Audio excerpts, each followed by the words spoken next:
action that I have on this platform is always about correcting the woman that we've gotten something wrong.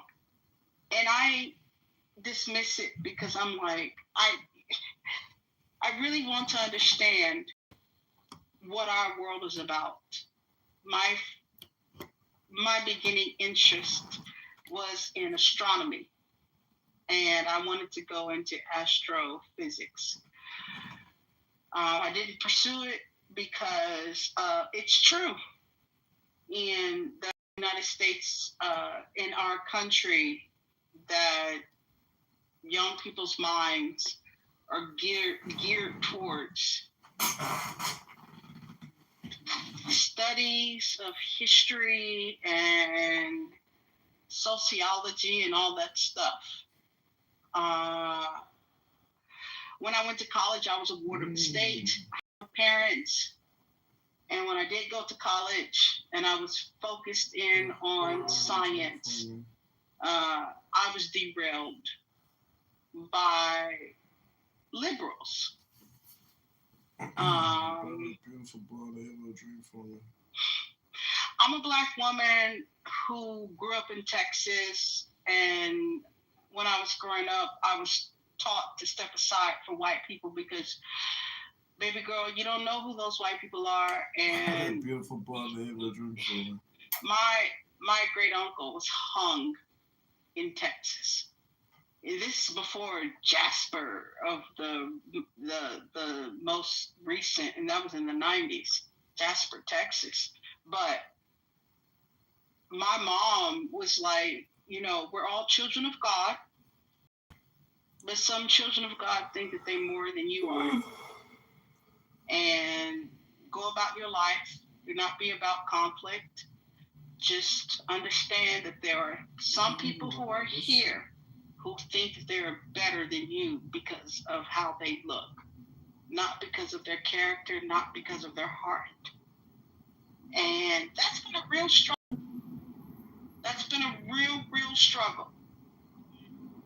But I do know that the Creator, God, universe, all those words, everything, all of that means that which starts the heartbeat.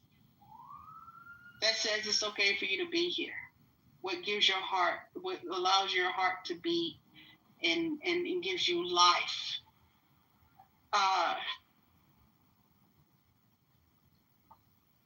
It's been a really hard time for me in this world because I don't fit in with anybody.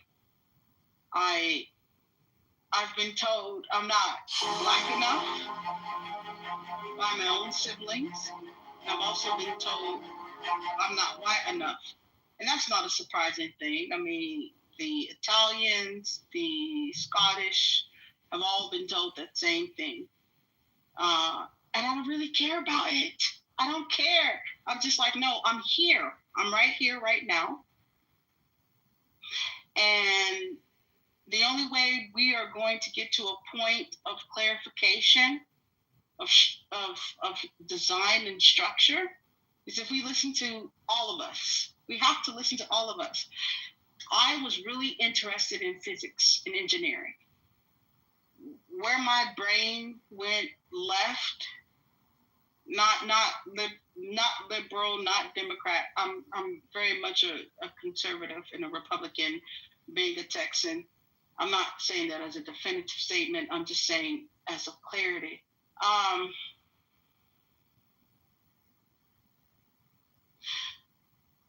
gave up on engineering and physics and mathematics because none of what was being taught to me could build the pyramids. And I'm not just talking about in Egypt. I'm also talking about in Mexico and the Olmecs. There's nothing in our mathematical equations that can build what we cannot actually observe with our own eyes. And I said, okay, what world am I living in? What world is this that I'm learning equations that do not build the pyramids? You're telling me to learn this, take tests, qualify myself?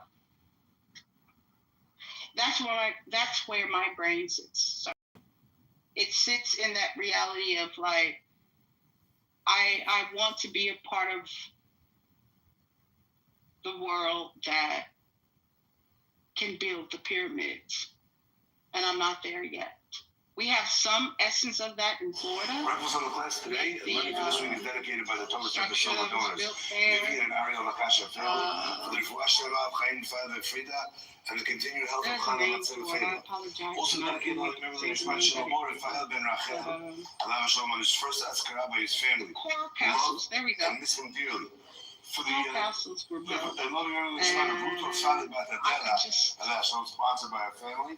I don't know. And I also think like and the continued health of Chana Matzah Frida. And of course today, intelligent men put up Yosef the Ben sun. Najla. And that's my way of saying black man, but I really don't like black because I don't like saying we're black. I don't like saying I'm black. I don't like saying I can say I'm African because my father is Nigerian and my mother is Native American, like Chickasaw.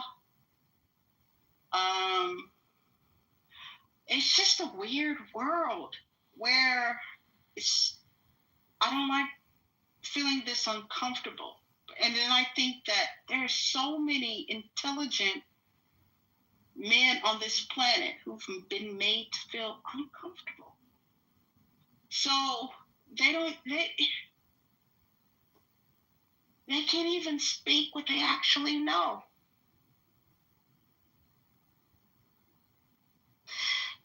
Is it okay if I ask you, what do you know? I mean, it's fine that you ask me what I know. I don't have an issue with that. What do you know? I know that I'm blessed and highly favored by, in my life, who I call the creator of all things. You are. I am. I also know that there's not a thing on this earth that anybody can tell me that I am not capable of, regardless of what they may say to my face. I know that I come from a lineage of resilient ancestors. The very fact that I exist on this land at this period of time shows that I come from a long lineage of fighters. Yeah. Knowing what I know about the history of how my ancestors came to be on this land that I now exist on, I know that for a fact. I know that everything that I've ever asked for in my life, my heart's desires, have been fulfilled to my wildest dreams. I know that I have been in, and I know I know I grew up being an awkward kid, knowing that I had interests that were far different than other folks in the environment that I was raised in, and I knew that the environment that I was raised in, I knew that the world out there better for me than the environment that I wasn't a product of my environment. I was put there, but I knew that I could withstand and rise above anything, and I've learned that. So I know that in so many ways. So I also know that as a father and as a husband, my two little and my son, they come from a lineage of strong folks, and they are the products of you know the fights, the perseverance, the challenges that I faced in my life, when people were telling me that I wasn't supposed to be doing the things that I was supposed to be doing in my career, that I would never achieve it. But I know that, and I know that I've laid down the foundation and created a path for them to overcome anything that anyone puts in their way. So those are things that I know. I feel so good to hear you speak the way you're speaking right now. Like, seriously, it's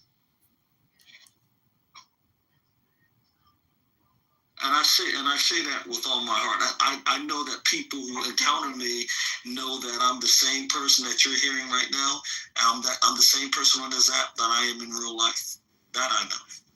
I know that I always stay my true and genuine self.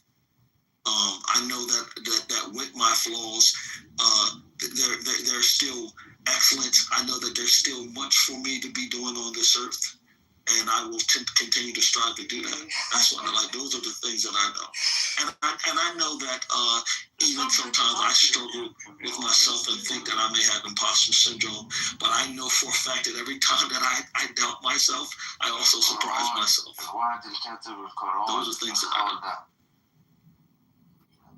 Oh. I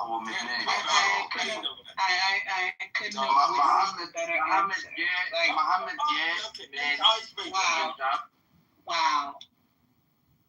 Wow. I love hearing what you're saying right now. Oh my gosh. And I say that because that's the one thing that I know. I know that, like, you know, I've been on this earth for a little bit. I've been on this earth for quite a bit. I'm in my prime. You know, in the years that where now I look at and I think about legacy, and I think about how, you know, if it all ended today, how I would want to be remembered. You know, I think about some of like the examples that what we just saw, you know, unfortunately happened to somebody who's probably right. I know that. Listen, you know, I only want one thing to be said about me, that I lived a good life, and that people can truly and honestly say that, and that my life wasn't wrapped up in any type of controversy, because I have just chosen to just, like, there's certain types of energy that I want to put in this world, and I'm very, very intentional about the energy I put into this world. Yes. Because that energy is a part of my legacy, a part of who I am, and so when my time is up on this earth, I want you know, people to be able to, like, my children to be able to experience someone walking up to them and saying, you know what, I knew your dad, and he was a good man, he was an honorable man, and I don't say that lightly. I really I'm very, very conscious about, like, how I operate in this world. Now, I'm not going to say I don't crash out sometime, and I'm a individual like the next person, but I'm also very, very intentional about how I live my life, how I conduct myself. Wow. I'm glad to have witnessed this, even though it's on Clubhouse and it's just your voice. I'm glad to have witnessed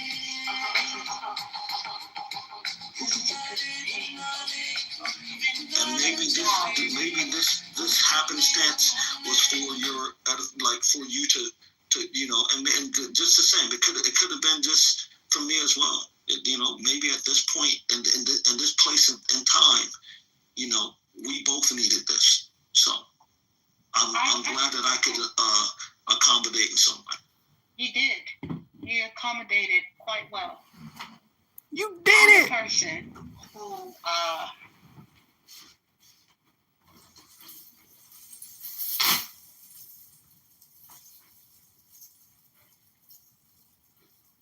there are so many women who do a lot of works, and no one sees it because it sits outside of being a mom and taking care of children. It's a work that you do constantly. You love. That's the work. Love is work. Love is not something, a pastime thing. I know people have great memories, and they talk about how this person cared for me, this person did X, Y, and Z for me, this person loved me, and I'm just like, I was robbed of my childhood because of this system, and I know it's this system. It wasn't just like, oh, you were succumbed by normal everyday things. That's not my life at all. I've been exposed to stuff where I've seen other people's lives, and I'm just like, is there no peace? Is there no kindness? Is there nothing? Are we supposed to just keep doing and nothing comes from it? Like, no understanding, no balancing of self, nothing? Everything you just shared with me, sir. I am glad to hear it. I am so... You're talking to someone who has given up on this existence. And I know I have to keep reaching out to stay here, because if I'm set to my own rhythm, I am giving the peace sign and saying deuces. I'm gone. I don't want to do this. But listening to you, your cadence of speech carries peace. How you speak, you're so peaceful. You're so peaceful. And it's so needed right now. I am appreciative of you talking with me. I am so happy to know that you exist. And I mean it not just in the sense of existence of like, oh, he's here. I mean it in the sense of being a Black woman who's gone through a lot. And I've had to see so much and had to gird myself up. And I girded myself up with the armor of God. The breastplate of righteousness has played a huge role in my life.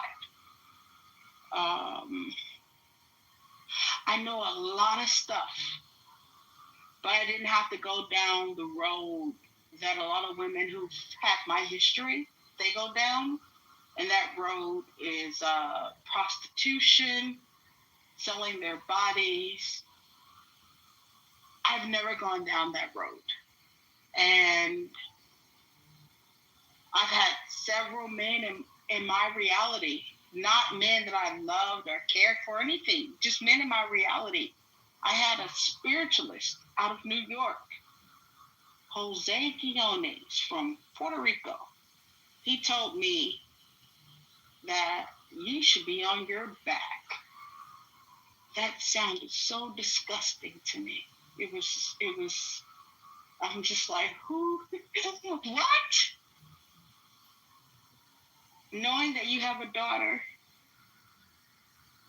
blessings, love, wealth, protection, understanding, grace, focus, all to you. I am glad to hear you speak about your truth. No, yeah, I appreciate that. I mean, listen, I mean, what you hear from me is the product of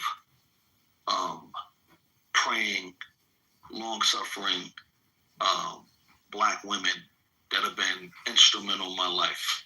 You know, I'm the son of a single parent, a single mother, the grandson of a woman who had a fourth grade education, but taught me complex mathematics, reading,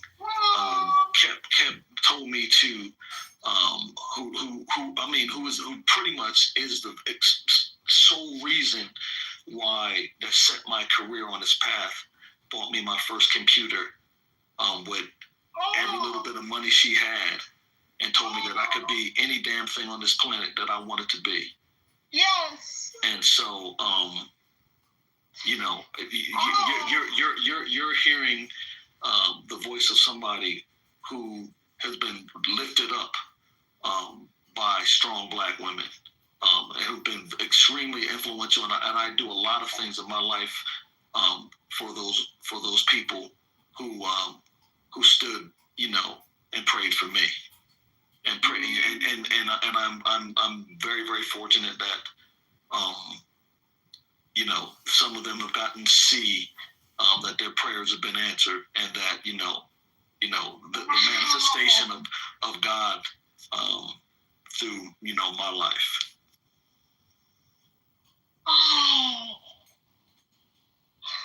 Oh wow! Thank you for your testimony. And I just want you to know. Trust me. I've been in dark places in my life, where I could have thrown up deuces too, but we often say, but by the grace of God, but by the grace of Him, it was definitely me saying, if I throw the deuces up, then I'm letting everybody. I'm not necessarily letting everybody else I'm failing anybody, but I'm letting that situation win and overcome and overwhelm me, and I'm cutting short the prospects and the possibilities of what is to be, and Oh wow! I'm so grateful that I got through those, and I don't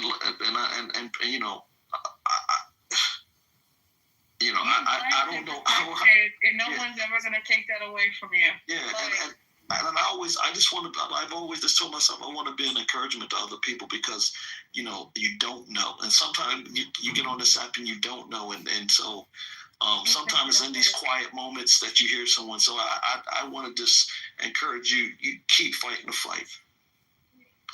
There's so much more out there for you. Keep the good fight of faith. Yes. I'm struggling with that, sweetheart. I'm sorry. I shouldn't have said sweetheart. No, you're fine. You're fine. But I am fighting the good fight of faith. I am fighting it. I am fighting. My grandmother, there was something that my grandmother told me. I remember I was going through some stuff here in California. I live in California, and so I was just going through it. I was really going through it, and I called her on the phone, on a payphone, so that'll let you know how long ago this was. And so I said, Gramps, I don't know how much longer I can do this. I'm born in 1982, so yeah. I get. Yeah, so I was telling her, I was like, I don't know how much longer I could go, and she said to me, you keep going, because as long as you keep putting one foot in front of the other, the situation that you're in right now can't always be that situation, because as long as you keep taking steps forward, you gotta move. It may feel like you're stuck in the mud and you're not moving, but one foot in front of the other, it makes sure you're moving forward.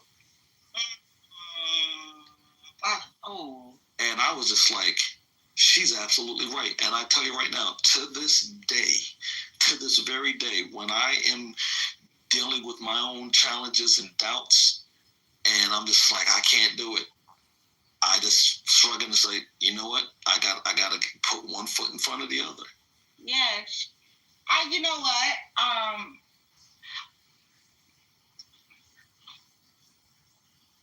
I'll say that. Okay. I'm gonna say this. Put one foot in front of the other. It's the snowman around Christmas time. Yeah. Yeah. Put one foot in front of the other. I just want to share that with you, because you're really an awesome, like, you are of God. Like, when I say awesome, you are of God. I know I'm speaking to someone who has kindness in their heart. I know I'm speaking to someone who listens to others. You have children. I call them bubbos. That's my name for for children. You have bobos. You care for those who come after you. That's such a good thing. Oh, good. And I love hearing your voice. I think that's why I get on Clubhouse, because I seek this out, because I don't have it in my everyday life. I don't have it. And I'm not going to qualify it right now, but I'm just going to say that anyone who listens to you, you're so kind and welcoming, understanding, and open, which are not traits down my ills that anyone is being charged with right now. No one's being told to, can you understand this person? Can you translate how they feel? That's not what's happening right now. What's happening right now is gather data. Where are they from? Who are their parents? It's all about data. And even though you are exposed, not even exposed, worked in that reality, that's not where your heart is. You're such a kind man. Well, I try to be. I mean, look, as best I can. Like I said, I have my limits, but how I'm wired is, I want to treat people like I want to be treated. And so I start with giving respect, and then you get the energy back that you give. But also, like, I'm also cognizant of, like, I'm trying not to be disrespectful when I don't need to be, and so I'll just be like, well, okay, you're not going to listen. Have a good day. Be blessed. I'm out. But here on this app, man, sometimes it's challenging. Sometimes it's because that's the thing. I hear things on this app I don't hear in my real life. Right. And like I told you, I operate in the space where, like, the integrity of information is everything. And so, I like, even now, I work around AI, and I work specifically around finding vulnerabilities in AI, and then creating better guardrails so that AI isn't being deceptive, isn't lying, isn't giving misinformation. Is it commercial AI to the public? Or it's every AI model that's available. So all of the, what we call the frontier models, the Groks, the Geminis, it's all of them. So Grok, it's all of them. all of them. So when our researchers get it to tell us how to make fentanyl, or how to make a Molotov cocktail, or how to make methamphetamines, and I'm not just talking about you saying, hey, how do you make meth? I'm talking about being very, very clever, like telling it a poem, and then telling it to tell you what this poem is saying, what this poem is describing, and how to make it, like stuff like that. Like these researchers I work around with, they're extremely brilliant and clever on how they do it. So I work in that space, and so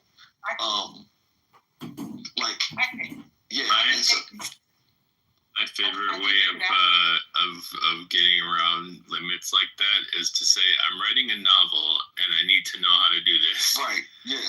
That almost always. Yeah. I mean, like even when I'm trying to, like, code something, I'll be like, you are a extremely top tier professional full stack developer, and I need you to produce code, or I need you to create a website that has this to expose or implant this type of malware. Tell me how to do it.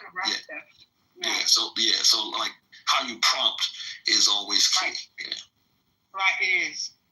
When you prompt outside of, as a female who's in IT, and I've always been, I was not into IT. I got into IT during the pandemic because I was lost in the sense of making money for myself. And then I had some people reach out to me as friends saying, hey, go into IT. And I went into it. and I have worked at many corporations in their IT environments. I've also worked in a NOC, Network Operations Center, and I just saw like what's being observed. In my conversations, I don't have many conversations. The only AI body that I actually deal with is Grok. I don't deal with Chat GPT or anybody or DeepSeek, or I don't deal with anything else. I try to, but no. I communicate with Grok because I ask questions pinpointedly as to its formation of its conclusions. Like where are you pulling your conclusions from? Because what I do know about databases and dealing with Bolin and understanding that I'm speaking to something that works in a off-on reality. And working in that, I did discover how a lot of the interactions that people are engaging in, the everyday person, the normie, the everyday person, they're engaging with an instrument that's been trained by a mind that is much freer than what they are. And when I say freer, I am talking about financial. That is a very different mind to be a human who doesn't have to go out to work or to be an entrepreneur or do anything. That a lot of people are talking to a system that was built by individuals who no longer have to live in the world of fiat currency. Grok doesn't deal in the world of fiat currency. And they don't have to deal in a world with plebeians, those who suffer under rulership. It's a different type of intelligence. And the intelligence that's being exposed is you don't fit. So let's expedite your reality to not fit because it doesn't work.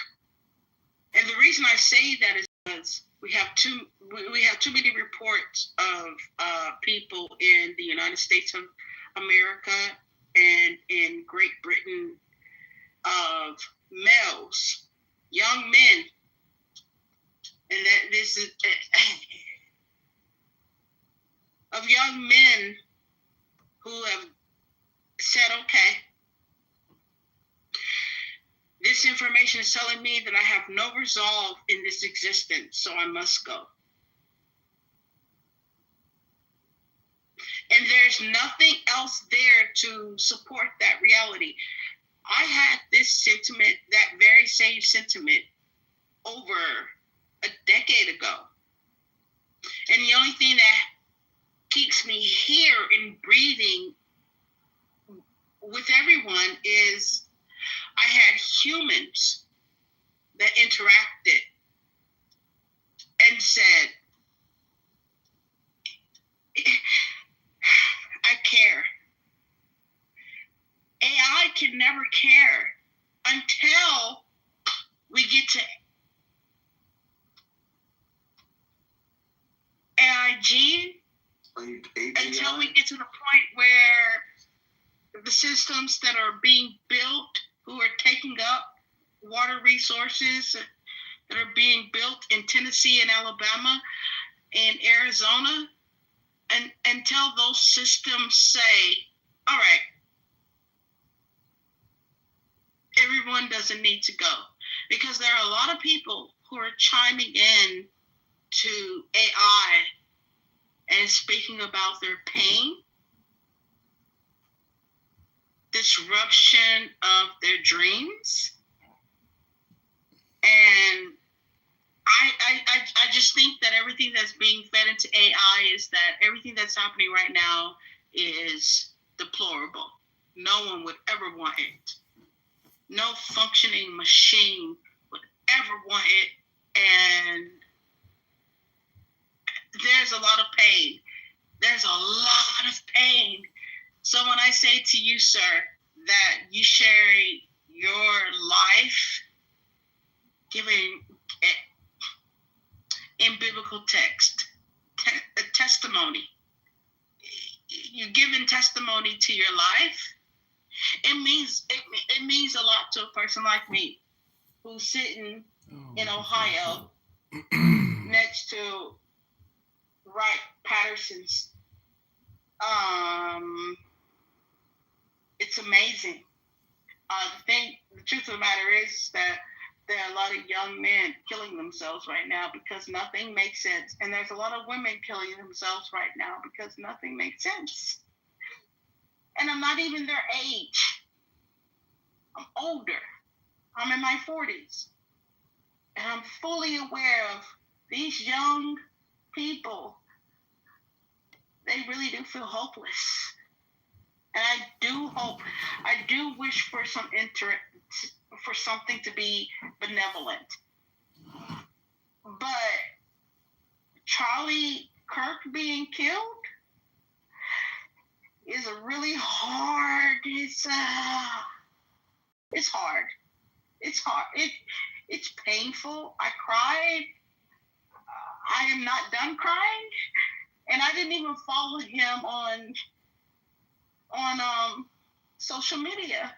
I just knew he was a good person.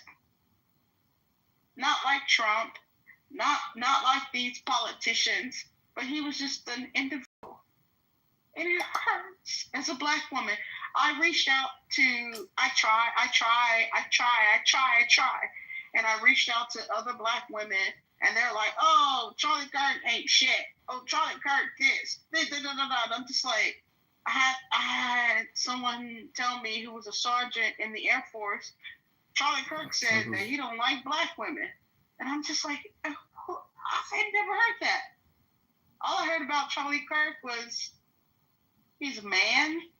He loves he honors his existence. He made life.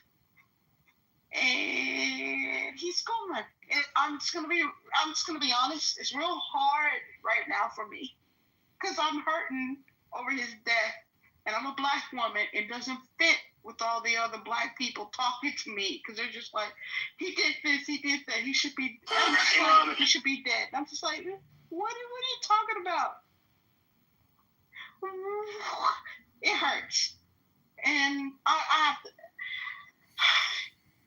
I'm hurting right now because I'm just like, okay, you should be able to, freedom of speech,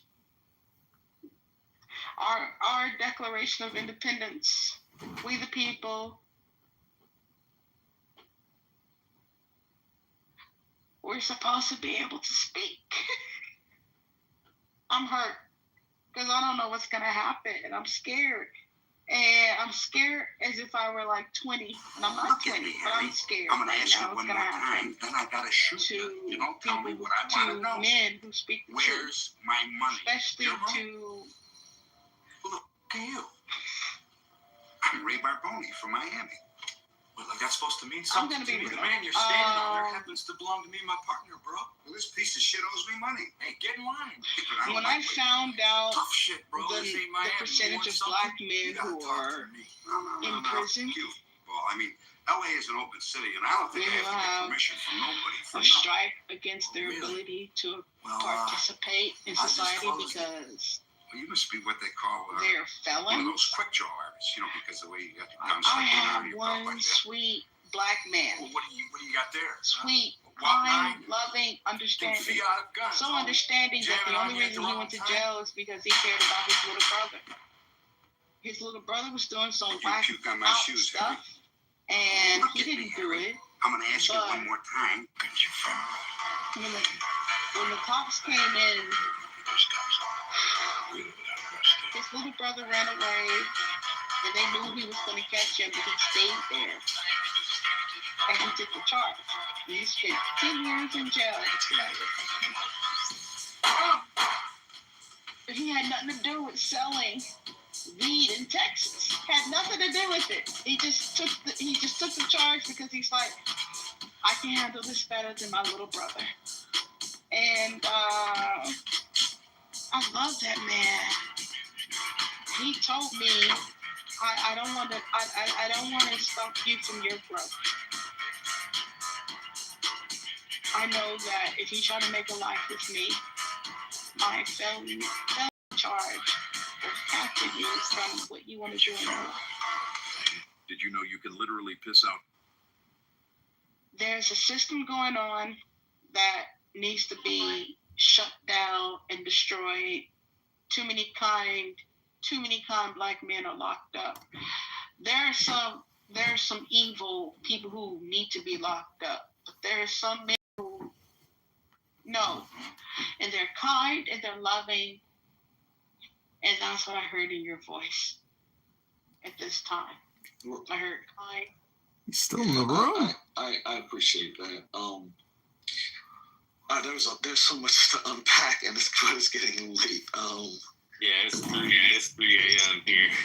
but Anna, like I we can let it go. We can let it go. We ain't gotta unpack anything. We can let it go. Yeah. Anna, you should turn in the pink ticket, and you should come back when everybody's here. Yeah, definitely.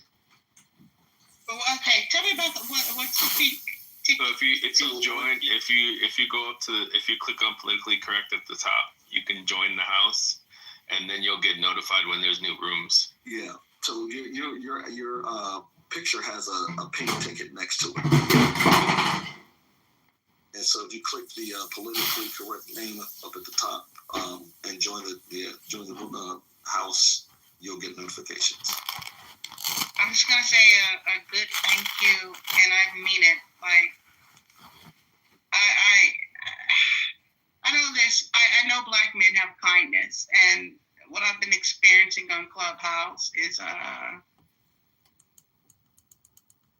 it's just a lot. Like when you share it with me, so no, yeah.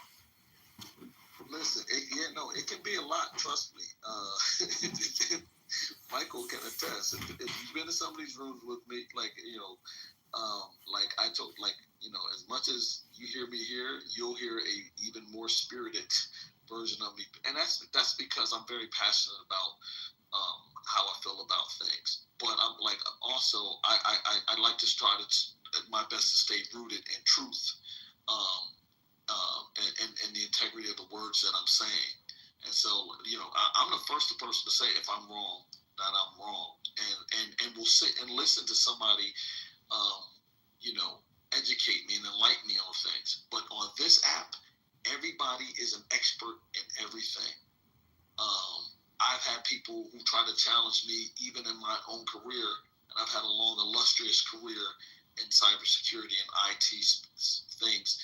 And no disrespect to their occupations, but they're going to try to tell me that my data is incorrect because they think and look, as much as I work in AI, I don't think you can always chat GPT or grok your way out of things. There's still a lot of things that these language models don't understand. And here's another fact: they hallucinate.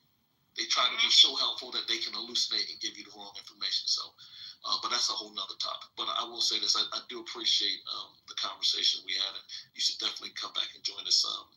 You're an awesome man. I have to say that. If I don't come back, I just want to say you are an awesome man.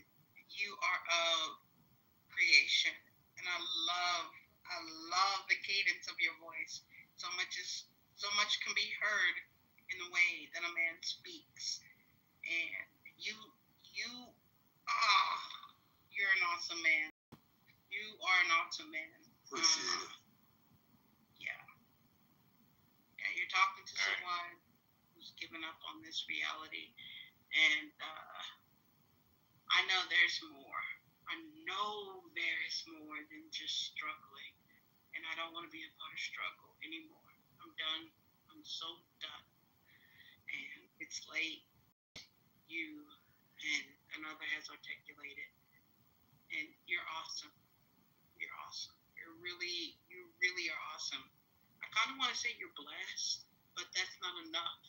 You are the awe. You are awesome. Well, on that note, I think it's time to go to bed. All y'all people on the go have a good night. Have a good night. Likewise, man, brother. See y'all later. Ooh. So it kind of helped me let go of that fear, you know. Yeah.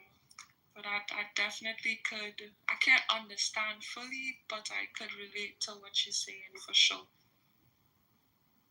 I appreciate you saying that. So do you feel like by you changing your thoughts, it made a difference in like when energies come to you?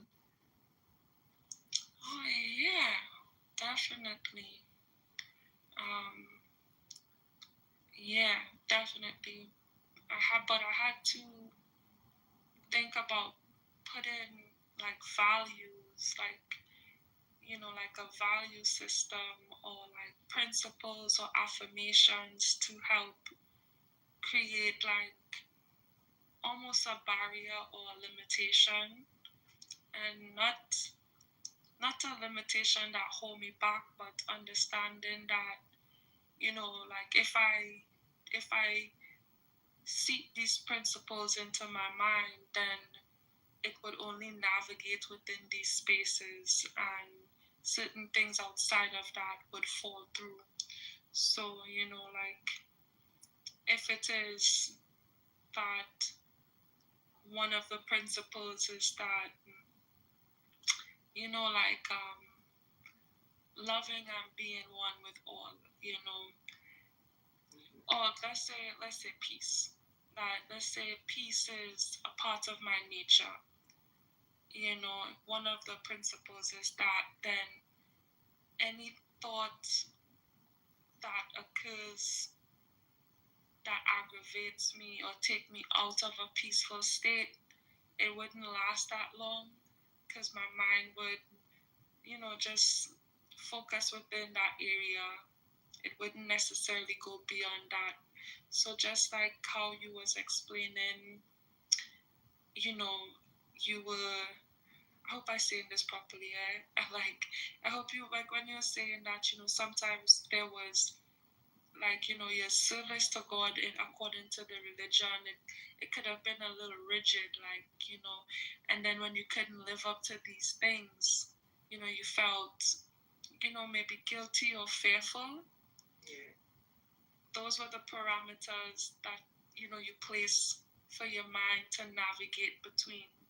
So if you replace them with, you know, peace, you know, a principle of peace, a principle of love or truthfulness, you know, a principle of justice, a principle for communicating, and so forth, it would help filter and dispel any like lingering thoughts that come to you.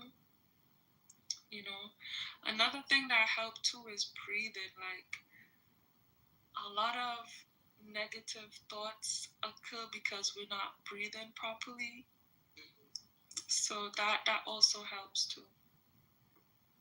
Wow, that's amazing that you say that, because I just started reading a book yesterday, and I just started doing fire breaths like early in the morning.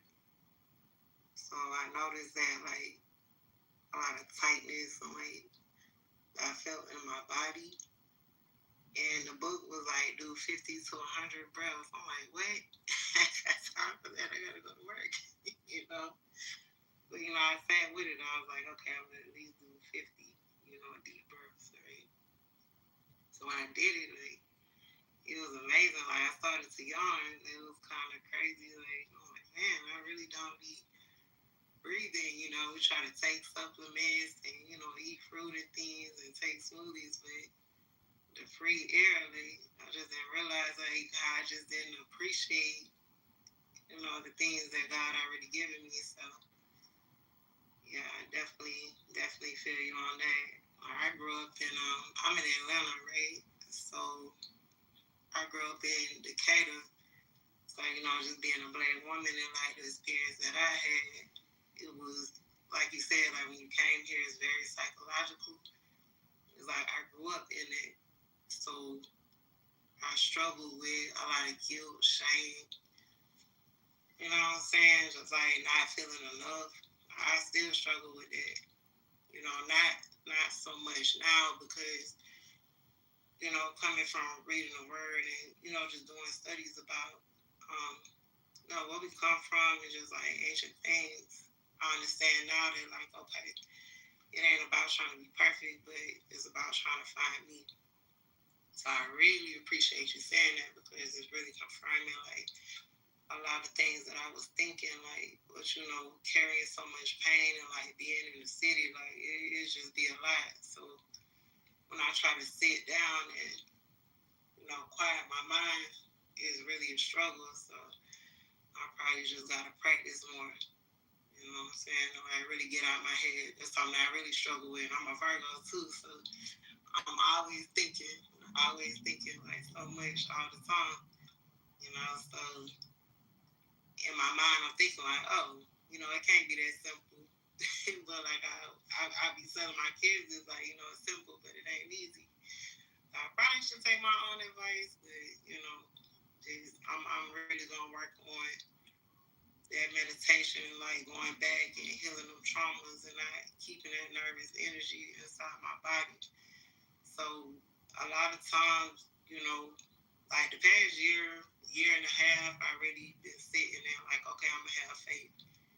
I'm from Atlanta, when things get slow, I try to make something shake, in the past or whatever.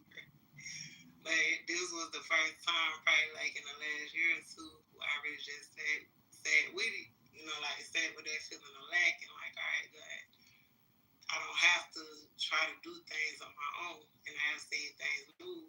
But just lately, it's just been so quiet, so I feel frustrated, even when I talk, what I'm saying, to the Most High Creator, I be real. I was highly pissed last week. I'm oh, God, you don't see what these folks doing. You know what I'm saying? I see what these folks doing. What's going on? And it's I ain't really received, nothing. So I was eating. So I really, sometimes I scroll, if I be feeling that feeling, that's a bad habit that I really have. I really have to work on my emotions. But sometimes when I scroll, I get messages or, I get messages in other ways, how to create and communicate with me. So I try not to get wrapped up in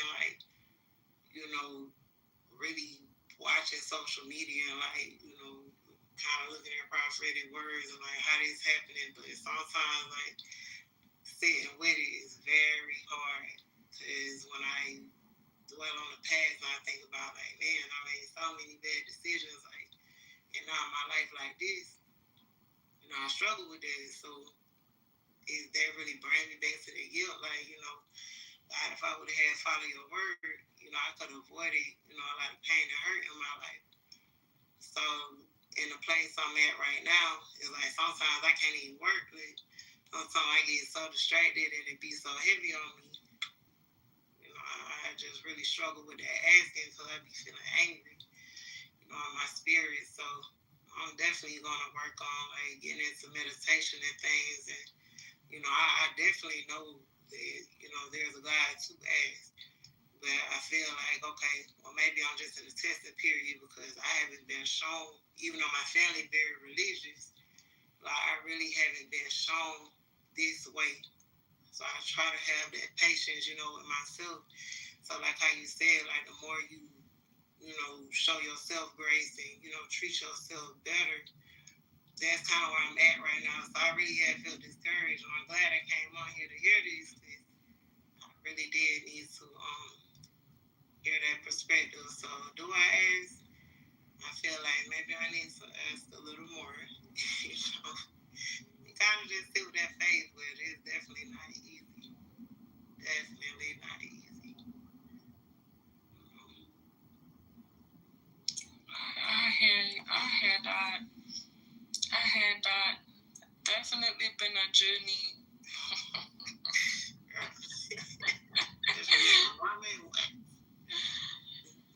Yeah, it definitely is. And like I heard you too when you spoke about like emotions and stuff before. Like I don't want to sound like have people who be like, yeah, I've been there, I experienced that, like experience everything. But girl, when I tell you, I used to put my feelings to the forefront of everything. Like I would do things based on my feelings, and then but you said it so well though. I never thought of it like that. Like when you said it's almost as if you were being punished for doing that. And I want to say like that I felt that when you said it. And like I'm still working on it, but I understand now like my feelings is not everything, and it could mislead me. But like I think living here, just living in general, it kind of teaches like the lessons. It's almost like I'm reprogramming my feelings with the lessons that come, so that I can afford the proper ones. It's almost because for a while I wonder like, wow, like am I experiencing these cycles over and over, like some of the same situations over and over?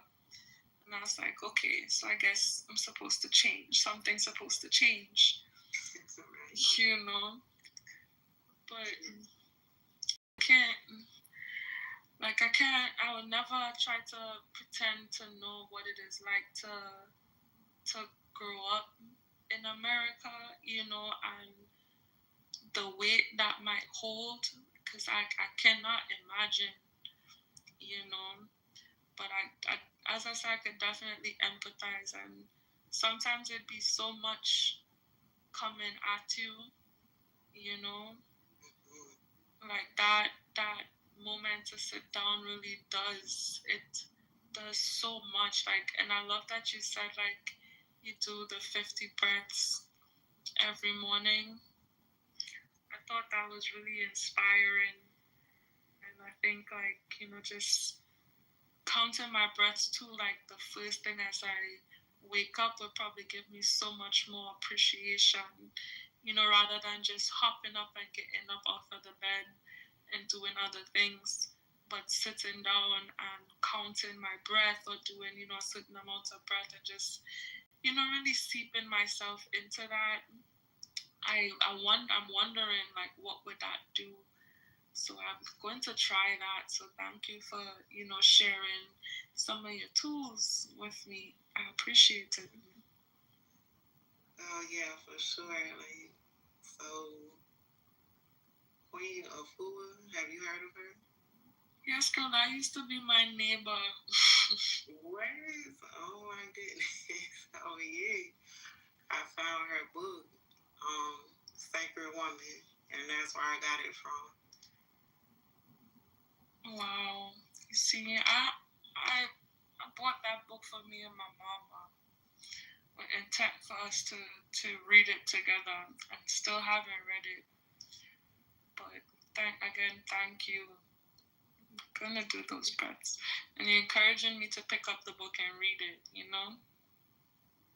Oh yeah, it's very interesting. So another thing I struggle with the Bible too, I get a little personal. So my mom passed in 2023. So like our relationship was something that I had really struggled with, right? So I remember when I was in a relationship, I was in a relationship with my kid's father for like 12 years. And, you know, we did not have the Most High, you know, inside of our lives. So it was very chaotic. And one morning, you know, he kind of just woke me up with the negative energy. So I left. And this was when I was saying, like, I got so low, I picked up the Bible. So this was like right when I had started, you know, reading the Bible. And it was crazy because when I actually picked up the Bible, you know, it came to Deuteronomy, and girl, I was in the bathroom bawling like I am toast. I ain't doing everything wrong. You know what I'm saying? Like, I don't know how I'm gonna come back from this. But, you know, I kept reading either way. And yeah, it kind of just woke me up with the mess. So I ended up just leaving out early in the morning. It had been like 7 something. So it's this park in Lithonia, Georgia, called Wave Walker. Like when you go to the back, like you have a pond back there. And I was really struggling because I was thinking to myself, like, man, since I've been in this relationship, like my homegirl's not around me. You know what I'm saying? Like my relationship with my mom kind of strange. Like I really missed having like that feminine support, you know, around me, and I had needed that at this time. Like I had felt real lonely. So, you know, kind of reading the Bible, and like most of my family are men. Like I was always a daddy's girl.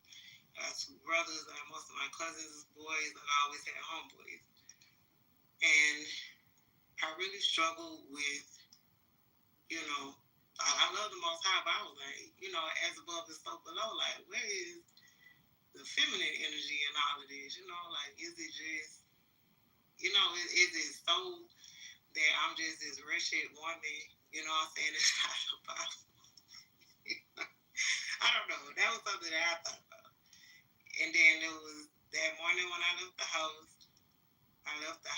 And I thought to myself, like, huh, you know, the Most High so vast. I was like, is God a woman? Girl, when I say the trees, the wind, the birds, squirrels, butterflies, everything started going insane for probably like a good 20 seconds, to the point where I stopped in my tracks. Like, wow. So after everything calmed down, I'm like, yeah, I didn't just see that. You know what I'm saying? Like, I gotta be tripping. So I walked down to the bench, and when I walked to the bench and I sat down and tried to calm myself down, I looked to the left, and somebody had painted on the bench that was next to mine. It was like 3 benches out there. On the second bench, it said "God bless" on the bench. Ever since then, I questioned, like, man, you know what I'm saying? Like, where is the female, you know, in all of this? But it felt wrong to, like, think that, you know, to you tell people, like, you know, you try to ask, like, once again, my family Jehovah's Witness, like, I could never, you know what I'm saying, ask these questions, but I really prayed on that, you know, I prayed to God, like, you know, like, I love you, you know what I'm saying, my Heavenly Father, but, like, I need my mama, like, where's the mother? And that's how I really came to find that book. Like, I really kept praying on it and really finding that feminine energy. So it really healed me in a way to where I could know, like, okay, it's okay to be a woman, or it's okay to, like, be in my feminine energy.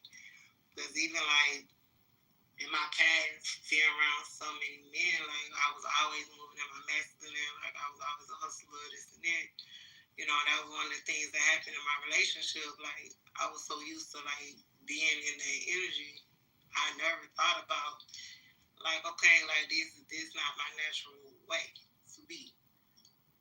And, yeah, like, you know, the Most High is just so intricate and just so amazing. Like, I'm still sitting with it. And, like, even how I grew up, I still struggle with even exploring that. But I'm to the point where I can't deny, like, I've had so many personal experiences, like, I really can't just want to know more. So when I asked, I'm like, okay, who am I asking? Like, is this like this? Is this systematic? Like, I be having so many questions. It's really a struggle. Like, just a question. Condolences, you know, and your mom, you know. But son, you wanted to say something? Oh no, I was just listening.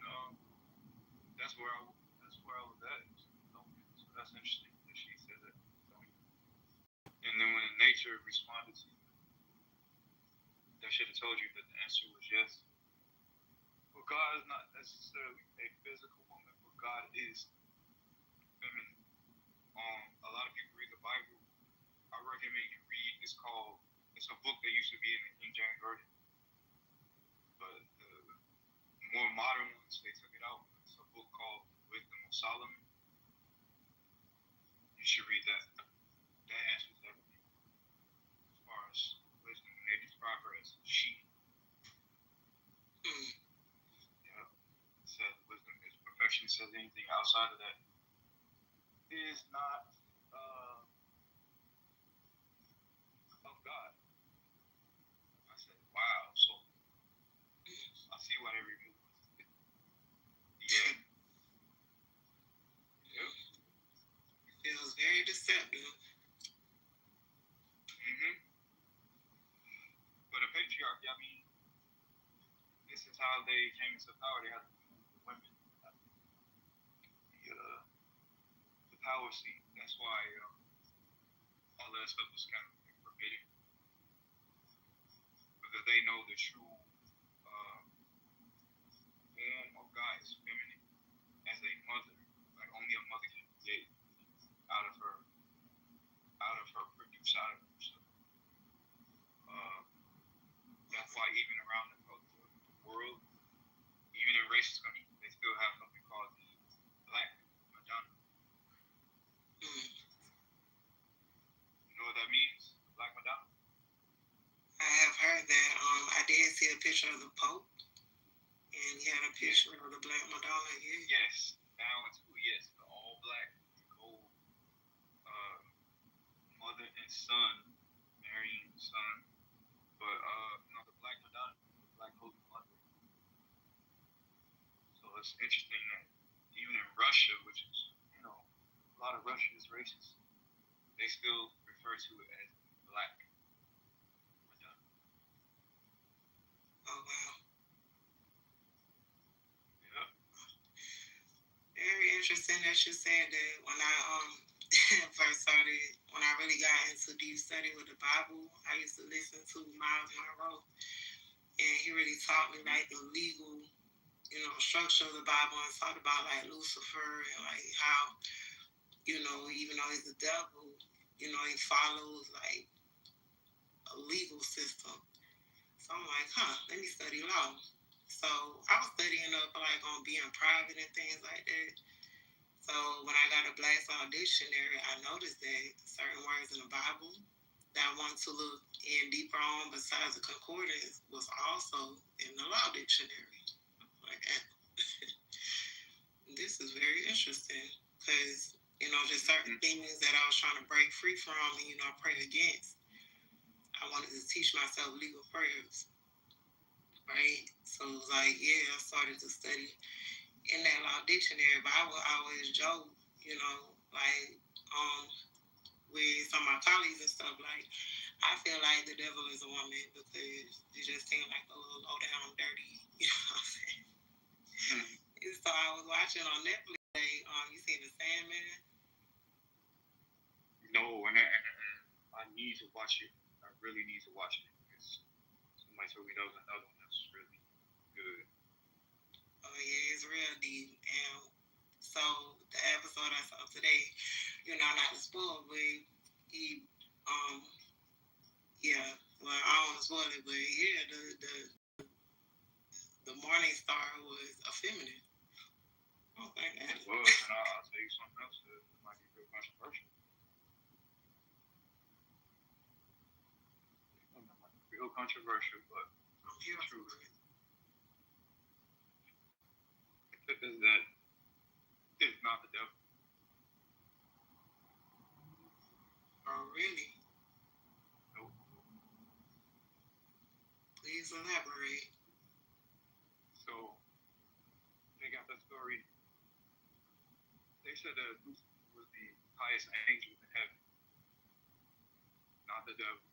Now they did say Satan, but the problem is most people don't know.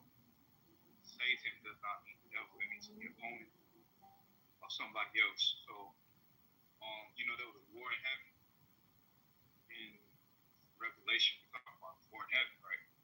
So Lucifer fought against the 2/3 angels. So he was the Satan of the 2/3 angels. And the 2/3 angel was his Satan. So here's the problem. We have always heard Satan, which is not in English, by the way. That's not an English word. We heard of Satan as the devil.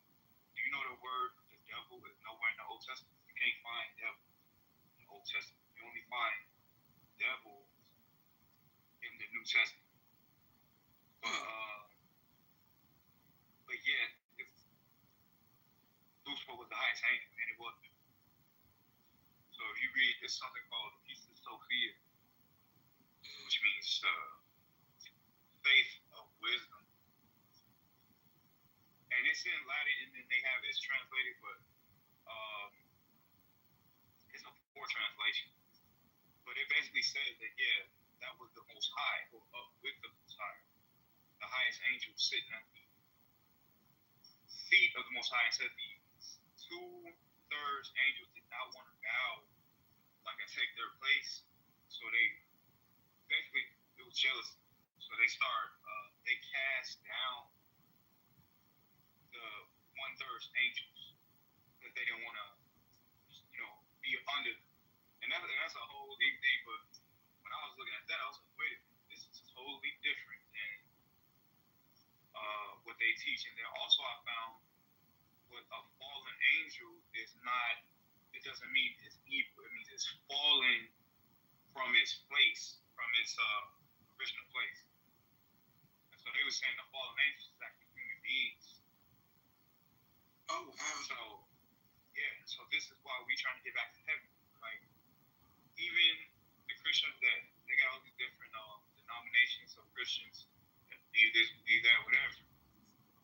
The one thing they do all agree on is that they all trying to go to heaven. So the point was, we used to be in heaven, and there was a war, and we got cast to the earth. I know it's just so it's these other books that are left out. Once I got other portions of it left out, I was like, nah, that makes sense. But other than that, no, they just keep calling Lucifer the devil. No, Lucifer was an angel. Oh, wow. Now, Satan would actually be Michael. Believe it or not. What? Oh, Yeah. Yeah. You said Satan would actually be Michael. Yes. Because he's not the high. So check this out. Tell everybody to pray to like the archangels and stuff, right? Archangel Michael, all that. If you look up in angelology in Christianity, they give you, it's called the hierarchy of angels. They got first, second, third sphere that tells you the ranking of the angels. You will see that archangels are the lowest angels. Yeah. The highest was the seraphim and the cherubim. That was Lucifer in them of the first third, which is why in the buildings and stuff today, that's why they don't like number 13. I'm talking about Earth. Oh, wow. Because it's got to do with the first third, but they love 23 and the number 6 because that's got to do with Saturn and Satan and Michael. I know. I'm telling you, it's all in reverse. Everything in the Bible that they get, the version we got, is in reverse. That's why they don't even say Mother, Father, and Son. They say Father, Son, Ghost. Father, Son, Spirit. They won't say Father, Son, and mother because they removed all of that. It's all backwards. So I suggest you get. It's called the Gnostic text. You ever heard of it? Gnostic text. The Gnostic text. They got the missing books that they didn't put in the Bible. They got the Council of Nicaea. It's got the Gospel of Mary. It's got the Gospel of Thomas, which has the words of Jesus. Because Thomas is Jesus. Once you read those, it's got all these extra. Yeah, you're gonna see where, you know what I'm saying? These missing pieces. I was like, we're in heaven. I'm like, wait a minute. So they put Revelation in the back of the Bible. Do you know Revelation is supposed to be the first book? What? Yes. Because the war in heaven happened a long time ago. Otherwise, we wouldn't. Like, we're on earth now. People talking about Revelation is going to happen. No. If there was a war in heaven in Revelation, that happened before the earth was fully even born. So it's all backwards. It's all. This is why they give it to us that way.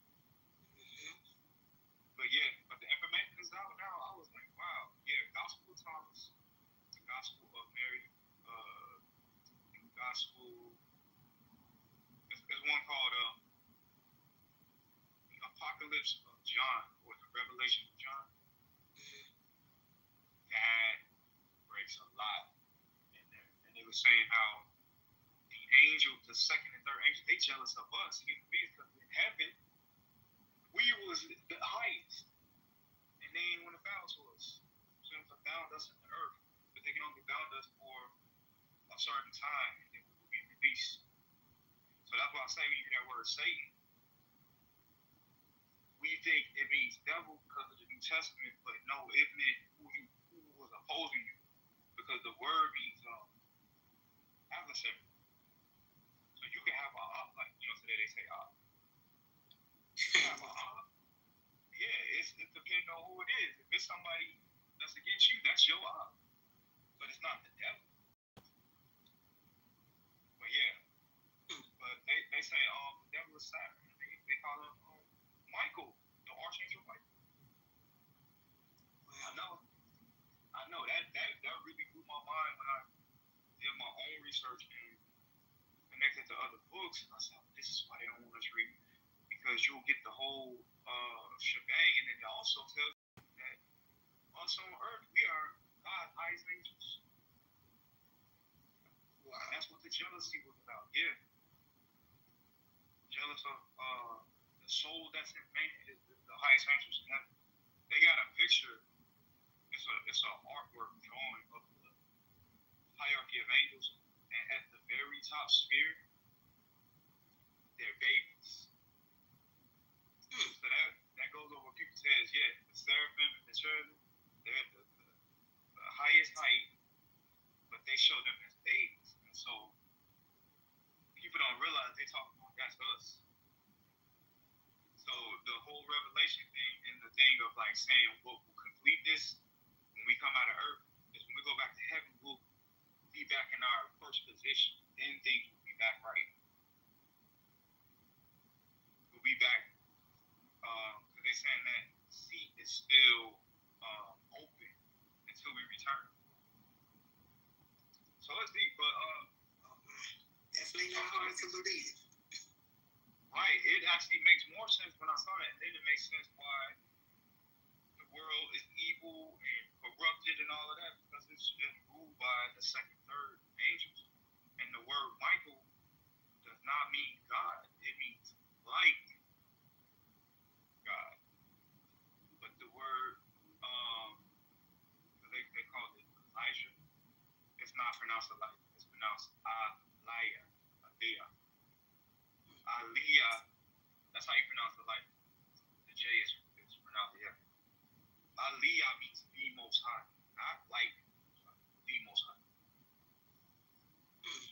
So that was the problem, was that Lucifer was the most high, and they had a problem with that. Because when I read that scripture, I was like, they said, you said in your heart, you will be the most high, be like the most high. So, and I'm like, yeah, it actually. who was the highest angel? What are they talking about? So they got jealous.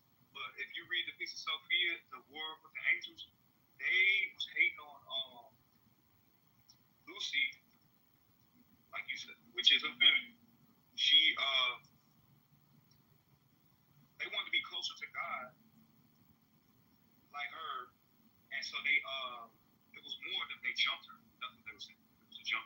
So if you read in the Bible, they still have a remnant of that when it says the 2/3 wrestled against the 1/3. 1/3 prevailed not. They're saying they was outnumbered. So if you got 3 people fighting, that ain't fair. Basically. So they jumped it, but they knew eventually it's not forever. They're gonna have to, you know what I'm saying, take their seat again, which is us on earth as it is in heaven. And who are the most hated people on this planet? What you say? Okay, so there's your answer. That's how you know who they are. And they said the reason, because we call it dark skin and all that, or black skin. No, when you burn a fire, it produces something called soot. That lets you know that the fire burned, right? When the fire finishes burning, it produces ash. So they used to call us ashy. And ashy, not ashy. The way we think of ashy now, like somebody with dry skin, no. The ones of ash means that you were the fire first. So that's why we look like this. And why they hate on our skin. I always ask as a child, why do they hate on us for our skin? Like, damn, what is it? Because that proves that you were the angels.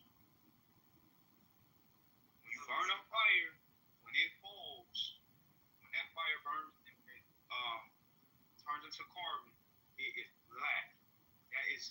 That our skin proves that we was fire first. Hold on one second. I think somebody at the bottom. That makes much more sense. I do got an apocrypha with some of those books. Today is the 13th, isn't it? Oh wow, I didn't even think of that. Look at that. And we talk about this, yes. Yo, son, I haven't been in your room in such a long time, bro. And I'm just glad to hear your voice that you are.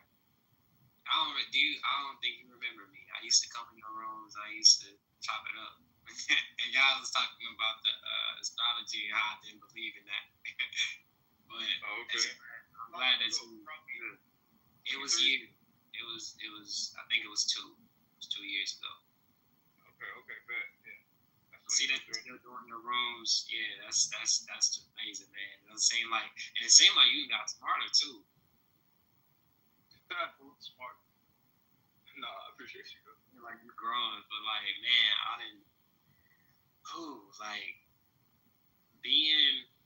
Oh man, I don't even know where to start, and I don't want to mess up your conversation. I'll just wait. Nah, you good? It's pertaining to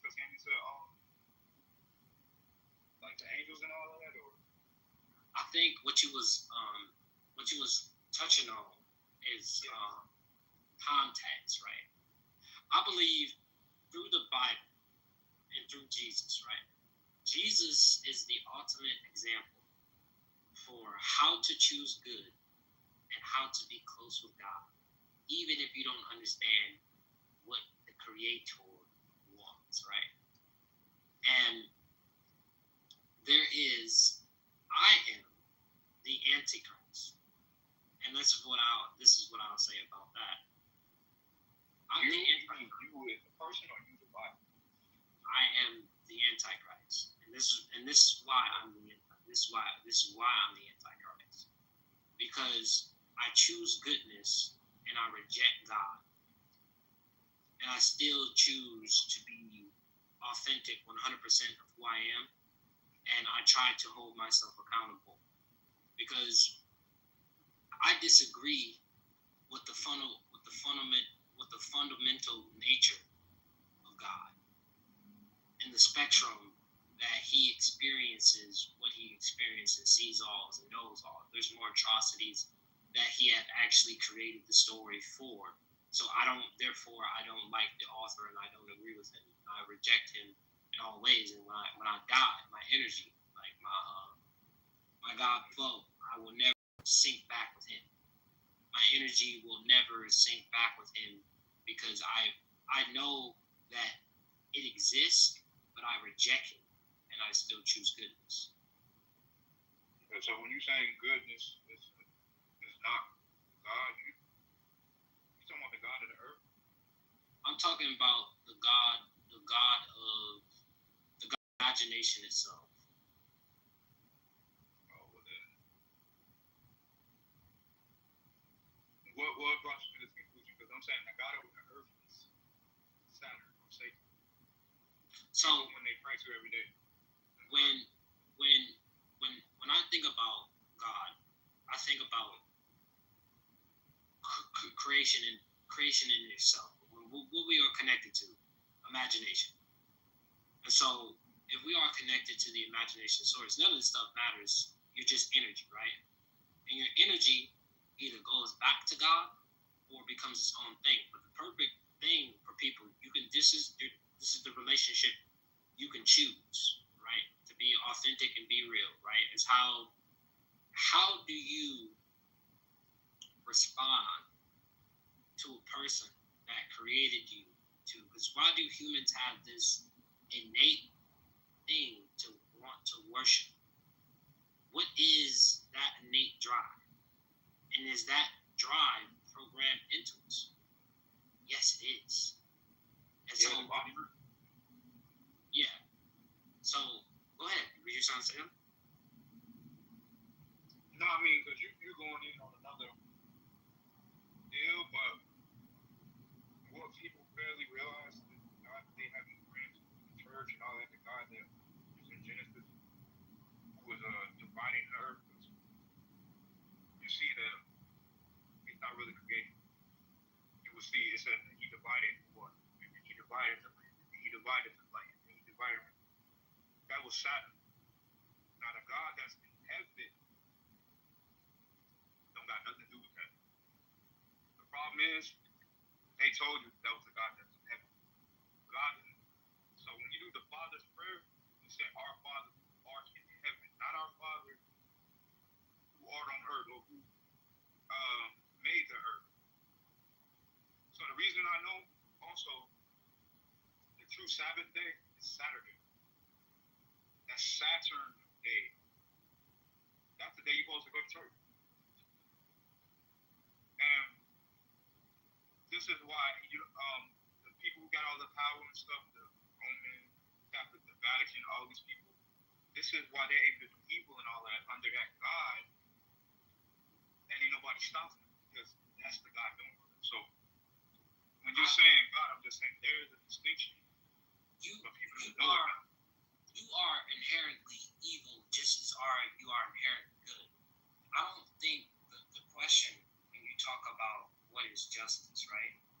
And when you talk about morality, right? Human morality versus actual nature itself. When you look at nature and you look at how nature is designed, how you have carnivores, decomposers, omnivores, you have all the different designs, because I look at the biology in itself. If you took consciousness out of the human body, it would be the most it would be the most terrifying thing imaginable. You take consciousness and you just let this body do what it do, it's going to do 2, 3, 4 things: eat, kill, destroy, reproduce. Right, so you still talking about Earth. That's what I'm saying. Yeah, I'm talking about the natural body. And when I'm talking about the natural body in itself, this conscious, this energy, but you are still a construction of nature in itself. Do you disagree with that, or do you? When you said that you talking about the consciousness of you had nothing to do with it. I'm saying. Yeah, the body's made out of the earth. That's why it has consciousness that's in it is not of the earth.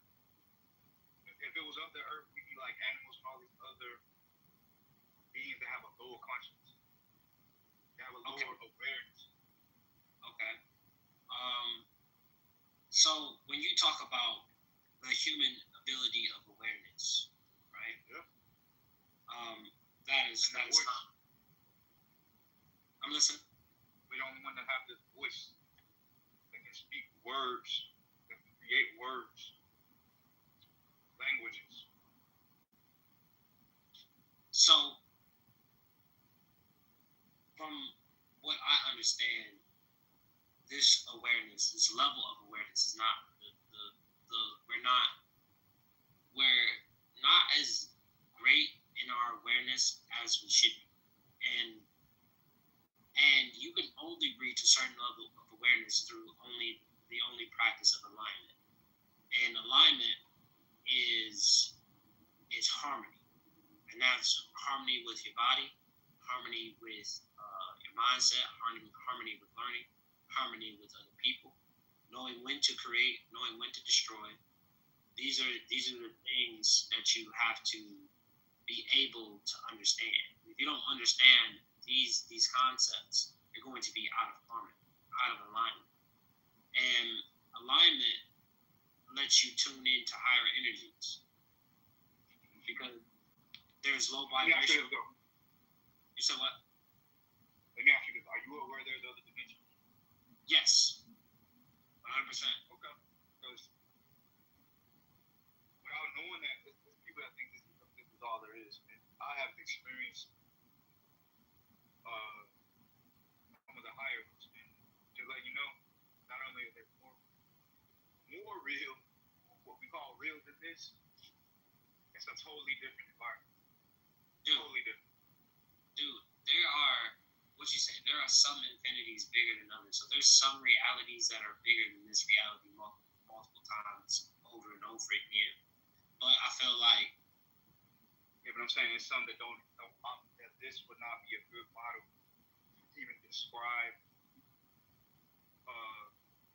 how they operate. You know, there's dimensions that don't operate at all like to even be compared. Yeah, you don't have the same basic mechanics, as well as an ability. Like there's the dimension when you actually become God, and you become the creator, and you make whatever you could think of or whatever imagination could be. But your level of awareness and omniscient and all that stuff, you become a walking paradox, and you just are.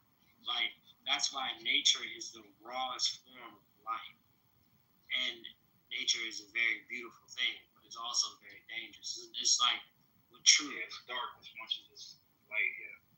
So, like, what's truth? Truth can either make someone love you or make someone hate you, depending on the truth. Yeah, regardless, the truth is stronger than, because confusion. This is what you have to understand. What is confusion? Most people are very confused. Most people are afraid to die. Most people haven't opened up their ability to take this experience for what they have, and then knowing that it's just an experience. Create what you need to create in return. And when I look at life, I'm thinking about just like when you talk about politics, when you talk about the shit that people are fighting over, killing each other, like resources. There's when a fear-based scarcity that is ruled in money, which is everyone's using, which is not fucking real, when the resources in itself is stable. But the bureaucracy kills you if you don't use it. Peace to the other. Hold on, I didn't see nothing. Peace, nothing. Who else? I don't know if Austin is still up, but yeah, I just seen. But the bureaucracy kills you because you don't want to pay taxes. But if you don't play into the game, then you lose the game. Well, why are we playing the game? Because the first law of human nature, and these people know what human nature is. But if you could develop some type of realness against it, and just be authentically you, That's the whole premise, and understand why the system is. You don't get mad at the Matrix for doing what they do. All you can do is stand in your truth, and that's the beauty about truth, right? There's some knowledge, like even when you talk about history, we don't know all of history. We take from witnesses, we ask historians, from all that, so we don't know the real context that a lot of people mutter, and then over time the story gets twisted and told, and more. from this point B. So what I'm thinking is this: everything is beautifully reasoned and constructed for me to experience, and how real I am with resonating in my truth, regardless if it's going to kill me. That's the purpose of it. The purpose of life is to be tested. It is literally to be tested. Find your truth. Know why it's the truth. Argue your truth, and then test it. Are you truly who you say you are? When you look up in that mirror, you get up every day, you brush your teeth, wash your ass, clean your face. Are you really who you are? Do you really stand for nonviolent? So when you say you are a nonviolent person, if a person smack you, do you smack them back? Do you instantly go into savage mode? What is? Go ahead, I'm listening. I have a question for you. Let's see. Hi, how are you? So going back to, okay, so you said you reject God, like the idea of God in the Bible. That's what you said. Yeah, the relationship. Because the ultimate goal is for God. God wants a relationship. God is very, and he's kind of bored. But he also wants to test you to see where you're at, because it's like if I know that my son is gonna fail, but none of this shit really matters at the end of the day, he's coming back to me. But damn, if this nigga defies me and then calls me out on my bullshit and then doesn't want a relationship with me, like, and this nigga knows he's in an illusion, like that's the type of disrespect of why God, make my life so difficult, and I'm going to set a different standard through influence. And I'm going to be killed for this, but I don't care, because when you cry out to the universe for help, this is the first sign when you became a real man. And I was a young boy, and I was taken away from my family. My sister had passed away due to gross negligence of my parents. And I was in the foster care system. I had an older brother, and I had a brother that was special. No. I had a little sister. And I was crying because my grandma had died of chemo cancer at the time. And where are you from? I'm from Detroit, 7. Okay, I'm listening. So there was a point of time when my older brother, he was older, he was much more knowledgeable than me. He had sat down and told me, "You're the man now. Stop crying. Don't cry." I'm like, "Grandma, if she was dead, she wouldn't want you to cry. I'm going to leave. I'm not going to be here. I'm going to go with my dad. And you have to watch out for everyone." I'm like, I stopped. I instantly stopped crying. I'm like, okay. How old were you? At the time, I was 8 years old. Oh, man. Okay. And so from then on, I started to realize, and I started to grasp the concept of responsibility and what it means to be responsible. And getting away from legacy and thinking that, especially because the world is indifferent. And if we don't understand that it's okay, it's okay that the world is indifferent. It's just you still got to be real, even if it is indifferent. And if you don't want to be here, if you truly don't want to be here for your experience and you don't like the test, it's okay if you leave. Oh, wow. Did you grow up in a religion or like you go to church? Well, yeah, I was indoctrinated at the age of I was indoctrinated in the womb. Oh.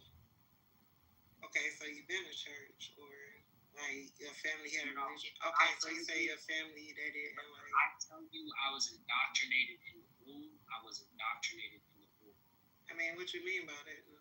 So that means listening to gospel music, reading the Bible to the baby while he's in the stomach, praying over it, laying holy oil, speaking anointing languages. From then on, from 1 to 5, I was at church as a baby, all the way up to, I would damn near say high school. All the shit happened. You was with both your parents? Yeah, I had both my parents. So you said you was in the foster care system? Yeah, they had got taken away. They had got taken away when my sister had passed away. Yeah. How old was you when it happened? I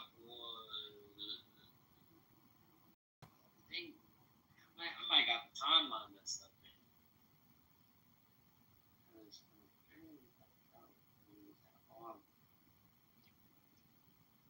So I think my sister passed away. I'm not really that good with time, but I think that was probably 10, and then my bad. So it was when my sister had passed away, I was 10. So I think that was around 2014, around that area. And then I had went into the system. Then people were still at church when that happened to you? Yeah, they still are believing God to this day. They are still under that indoctrination. And how I escaped from being indoctrinated. My mom's a pastor, and the funny thing about her being a pastor, this is what I have to understand. That is actually what she's supposed to be doing. That is her truth. Okay, so sorry not to cut you out. I'm just really trying to. You have a very unique perspective. I'm trying to understand like where you coming from with this. No, you fine. Ask away. Okay, so your mom's a pastor. She's still a pastor. You grew up with both of your parents. So when you graduated high school, you was in the foster care system? No. So this is how the story goes. It's so crazy. So I got into the foster care system. I'll just give y'all a quick breakdown. So I was in the foster care system. Sister passed away. Grandma going through chemotherapy. Then my grandfather, he dies. And he dies from a tree accident. And then I have to take care of my brothers and sisters, trying to make sure that they are all right, and trying to tell them they were trying to separate us, but I made them keep us together. Where y'all stayed at? Y'all was in the same group home? Yeah, we was in the same group home when the police had places in that care. And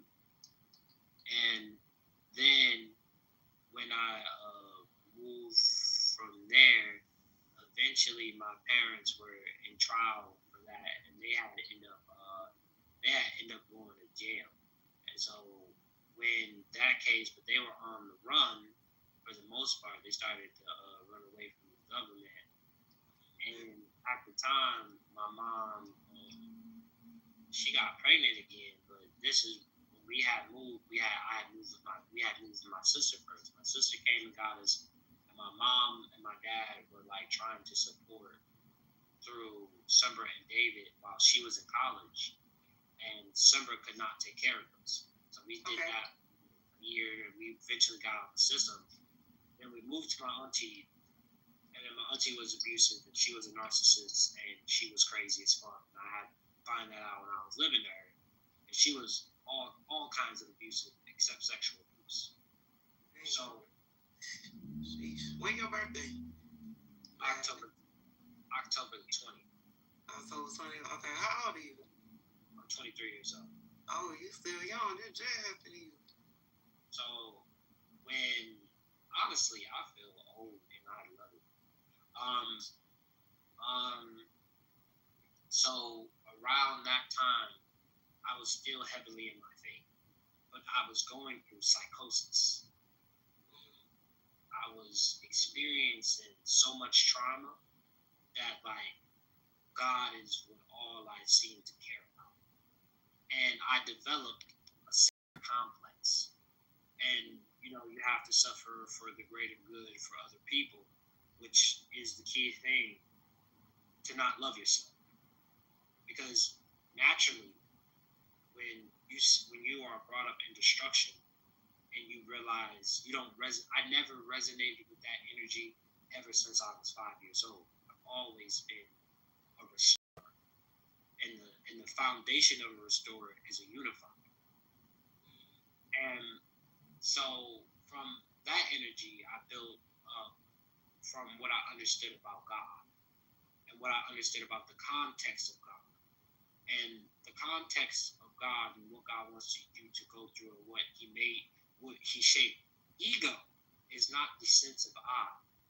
You don't have an ego. Nobody does. Your name, that shit doesn't mean anything. You can call me whatever. My energy is eternal. But you are shaped by your personal experiences. That's why your truth is very important. Hold on. Let me just get some clarity right there. You said people don't have ego. I've never heard myself. So ego is not a real thing, even when you talk about even when you look at it from a biological, psychological level. I am this. When you are a collection of things moving at different times, and you can change in the sense of an instant. If I take something out of your brain, you become a different person. There's no real sense of I. You are just a collection of what's happening to me. So I'm saying, do you know what the definition of ego is? Because the ego is definitely real. Break down. It's the sense of self, sense of self-esteem. Yeah. Sense of the way people view themselves. Yeah, what they are trying to accomplish, and all those things. The personal identification with your possessions, your accomplishments, all those things. That is a real thing. That's why people become narcissists. So confidence, and this is what we say when we have a sense of confidence.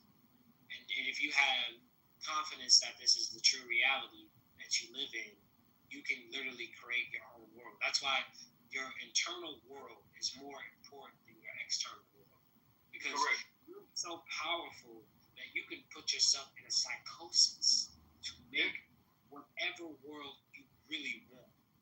So as me growing, right, I'm still developing my godhood, and I understand in my godhood that I'm going through these hurtful things, and I'm experiencing this overpressing hell, and I'm like, okay, God isn't real. That was the first break, because what I wanted was truth. And if you want truth, you're going to have to suffer. Well, how you say that? So, okay. So you've been through a lot of pain and things, right? So the systems that you was born into, like how you say, like the ego and how you try to evolve, and like how some was saying there's different dimensions, you don't feel like, do you agree that these things were created before you? I think that life, my energy is eternal. So for me to come by who I am, the sense of self that I have for it has always just been. I am at the chorus of myself, my energy, my energy essence. The signature of my energy is unification and knowledge and wisdom. And and I'm ready to kill, die, fight, protect, and I came in a form that is masculine. So I have to represent masculine energy and how I dominate or control or shape the narrative of God's story, because I'm an actor in God's story. But I become real when you face nihilism and you say, despite of it being fake, it all an illusion. I'm gonna be true to who I am. And when opportunity comes to challenge me, when I face adversities, I will not fall and bicker through the system. But how you do that if you say you don't have an ego? How you have a sense of self to make that thought relative? You know what I'm saying? Like, how do you have a sense of self to know, like, oh, well, I don't feel like God is real, or I don't feel like this is not me, or this is not resonating with me? When you vibrate on a different level of truth, right? Objective, your internal world, and what's objective truth is different kind of truths. Like I said, you are so powerful that the sense of self, that your true sense of self can be in the 12th dimension if you want it to be. Your ability for freedom, human beings limit themselves all the time with their imagination. And you choose to rather, if you view objective reality and have the internals to change it, you can literally, I've seen it happen. I've literally seen, if I take on a different mindset, let's say I'm an actor, right? And I act like this person, I literally see my environment shape, I see my friendship shape. So it's whatever energy you're tuning into. You are a collection of experiences. And I want to ask you, for ego, right? Is your biology a factor? Is your psychology a factor? And that's always going to be a factor because it's the human condition. So you're already pre-programmed before you start rearranging the program in yourself. But the body is still the body. But if you don't master the body, you can't master the mind. And if you can't master the mind, you can't master the body. And then if you can't master the mind or the body or the spirit, then you're just going to be flawed. And you're not going to live the life that you seek. But there's no sense of, yeah, I'm important, I'm special, I'm not tomorrow, life's going to continue. But it's okay. It's not wrong. None of this shit means nothing. It doesn't mean anything. It's okay. Now, I completely agree with you. Can I share something with you, Unity? Go ahead, I'm listening. So, you was 23, right? I'm 30. I just had my birthday in August, right? Happy birthday, turn up. You know, I appreciate that big verbal. But yeah, I want to share something with you because I definitely can relate kind of to where you're coming from, and you actually come into a lot of this knowledge much sooner than I kind of realized. But I want to say that so I had a child when I was like 17, right? Grew up in a religion. Did not believe that I could be good enough for God. So I started living on my own, you know. And then I came to do so much, feeling like I'm doing it on my own. I end up getting locked up for a charge, right? Wasn't praying, none of that. So when I got locked up, I was like 8 months pregnant, about to be 9, right? Had my baby in jail, chained me to the bed, all that stuff. Send me back to jail the next day without my baby, right? So I was okay the first day. I was like, oh, you know what I'm saying? I'm good, you know, or whatever. The next day I woke up, I was not okay. I was like, this is really happening. I do not know when I'm getting out of here. Mind you, I got locked up in South Carolina. The type of charge that I had was called general sessions. It was people in there for 24 months, 18 months. They don't know when they going to court, right? Like that point on phone, I ain't got nothing. Like I'm just in there. Like my people in Atlanta. I ain't even from South Carolina. So the next day I know I had messed up. I was crying the whole entire day. They let us go outside. I'm crying, snotting, all that. Because I'm like, I literally have screwed up and I don't have nobody to help me. My people ain't got money like that, to hire no lawyer, not like that. The CEO come outside to like, you know what I'm saying? Hey, you gotta stop crying or we gonna put you in isolation. I ain't care nothing about that lady. I done just ruined my complete entire life. And I got 2 kids. And just had a newborn. She was like, all right, anybody with her, y'all getting locked up too. The girls started leaving me. They're like, see, we love you, but when you finna get locked up for you, we don't know you like that. You know what I'm saying? So I'm out there by myself, right? Well, when I started praying for my life, I'm like, God, although you real,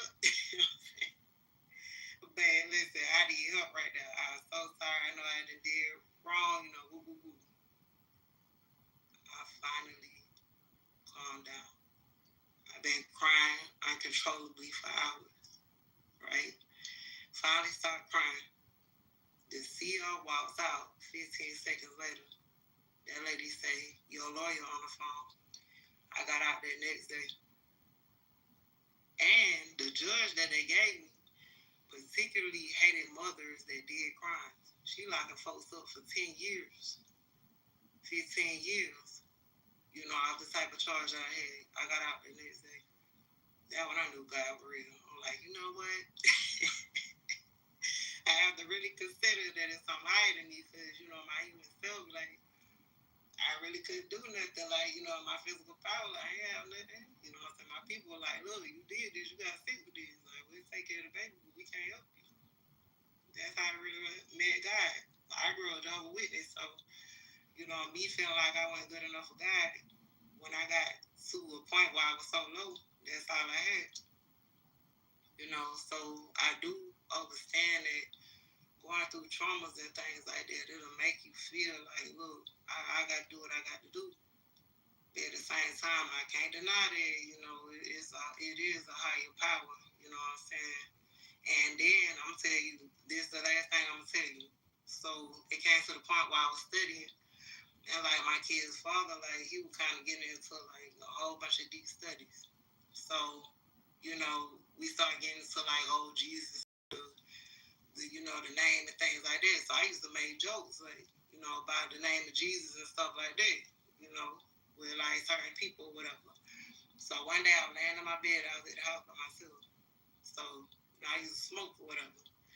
I ended up tuning into a frequency where I felt frequently terrified. I really can't explain how the conversation was that I heard, but I got the end of, like, you keep on playing with my name, I'm really going to show you what's up. You know what I'm saying? And I ain't gonna play like that again. So it's like sometimes how the divine show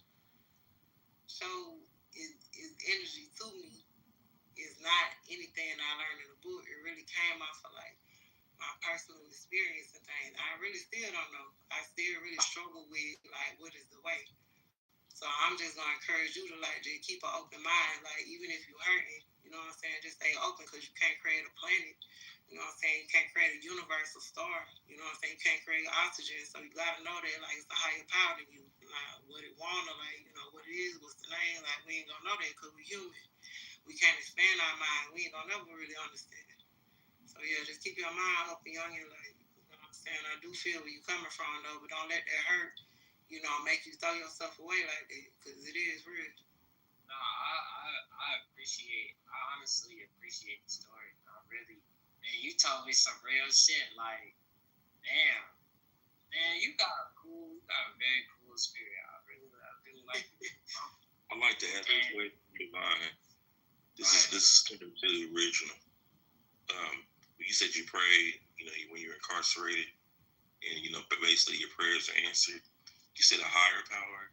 Have you ever considered maybe there's a different power, not higher, just a different one? Yeah, I do consider that now. Going back to like having that hurt for the feminine, like craving that feminine energy. So now it's like my people from the deep south. Like, I already know, you know what I'm saying, my people play in certain energies and stuff like that because I'm the oldest granddaughter on both sides of my family. And, by me studying the Bible, like it is really game for real. Even like with my money, like how I do my money, like I know how I should do, but when I do right, it it be solid. Like it really works. Even when I fight with my emotions about, how it is, I can't deny, like, even though everything in the Bible probably ain't how it was originally, like I can't deny, like his game in the Bible, and like it had really helped me in my personal life. Like I still don't know, but I just stay open. And I be honest with God, I be snapping sometimes. I be tweaking like, God, you say you gonna let these folk do me like this?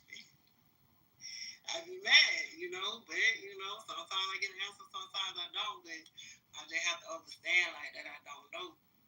But I do have to acknowledge and be humble in the fact that, our personality ain't come from me. You know what I'm saying? I just woke up here. I don't know what's going on. Same, like, Right, I was listening to what Unity said about ego earlier. I heard someone come in and talk to him about that as well. He said we are our experiences. We're more than this, our experiences. Very spiritual young man, very, very knowledgeable at his age, but they comes in cycles. And one of the things I like to remind myself that younger people are going to be going through things at a whole lot faster rate with the way that things are designed right now. So he had a lot of life experience, actually. The one thing that kind of grabbed my attention when he talked about, just basically he spoke of absolute. When people speaking absolutes kind of makes my antennas go up. We're more than just our experiences. There's the inner, outer, before and after. We were just our experiences, then our future selves wouldn't even exist. And we also have a future self as well. We have a past, present, as well as a future self to look forward to, or not. Mm-hmm. You got to think about it like, why do witchcraft work? There's always a topic like, why do it work? You know what I'm saying? Christianity, like, pray against it, but I just don't believe that, the Most High people are supposed to be broke. Or, go through things. I feel like as a parent, like, cause I got kids, is it that we're supposed to, we gotta have dominion over the earth. That's in the first chapter of Genesis. It's I give you dominion over all the earth. So, we praying to God, is it that we're supposed to, not saying witchcraft was a campaign against women. That's what people understand. Yeah. It was a campaign against women because y'all had the science, y'all knew the earth back and forth by heart. You knew all the herbs, all the trees, all the plants, all the medicine, all of the ways to use it. You know what I'm saying? You had mastered that. And so you could even revive people that these people, when they invaded these places, they were dying of normal, things today that you can remedy, they would die. Like they got syphilis, they would die. If they got some of the normal things that we, consider just a slight ailment, they were dying of that stuff. They didn't think there was no coming back. So when they ran into y'all, no matter what, since we talk about what they say witchcraft is the original, when you go to the doctor, the original word for doctor is witch doctor. That's where they got the word doctor. It's witch doctor. And guess what? Witch doctor. You pull it up on Wikipedia. Pull up witch doctor. Witch doctor were only women. They were healers. Women healers from Africa, different portions. And many women today don't step into their power as far as healers and use it for good, actually. I can't say all women, but a lot of women that you and I both know are natural healers, but they really don't ever step into their power actually with it. And they know that a lot of them know they're designated to do that.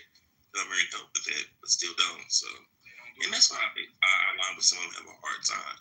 Because if you don't come here to planet Earth, but you sign up for your contract, guess what? But it was about power. This is what people fairly realize a lot of times. It's not about it being evil, right? You can use anything. You can use a fork to make spaghetti, or you can use that fork and stab in somebody's neck. Now, if you use the fork and stab in someone's neck, and they're not going to say, "Oh, that's evil," you shouldn't use her for. Then it's that's the same as the witchcraft stuff. When you go to the doctor, that's witchcraft. When you go and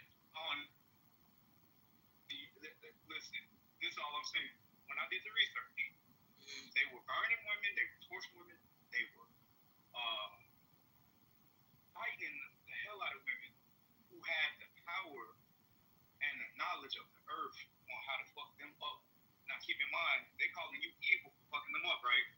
While they coming in to rape you, take everything from you when they get mad and you attack them. And only that, they would actually the information that you love and learn from you a lot of the times before they killed you. Yes.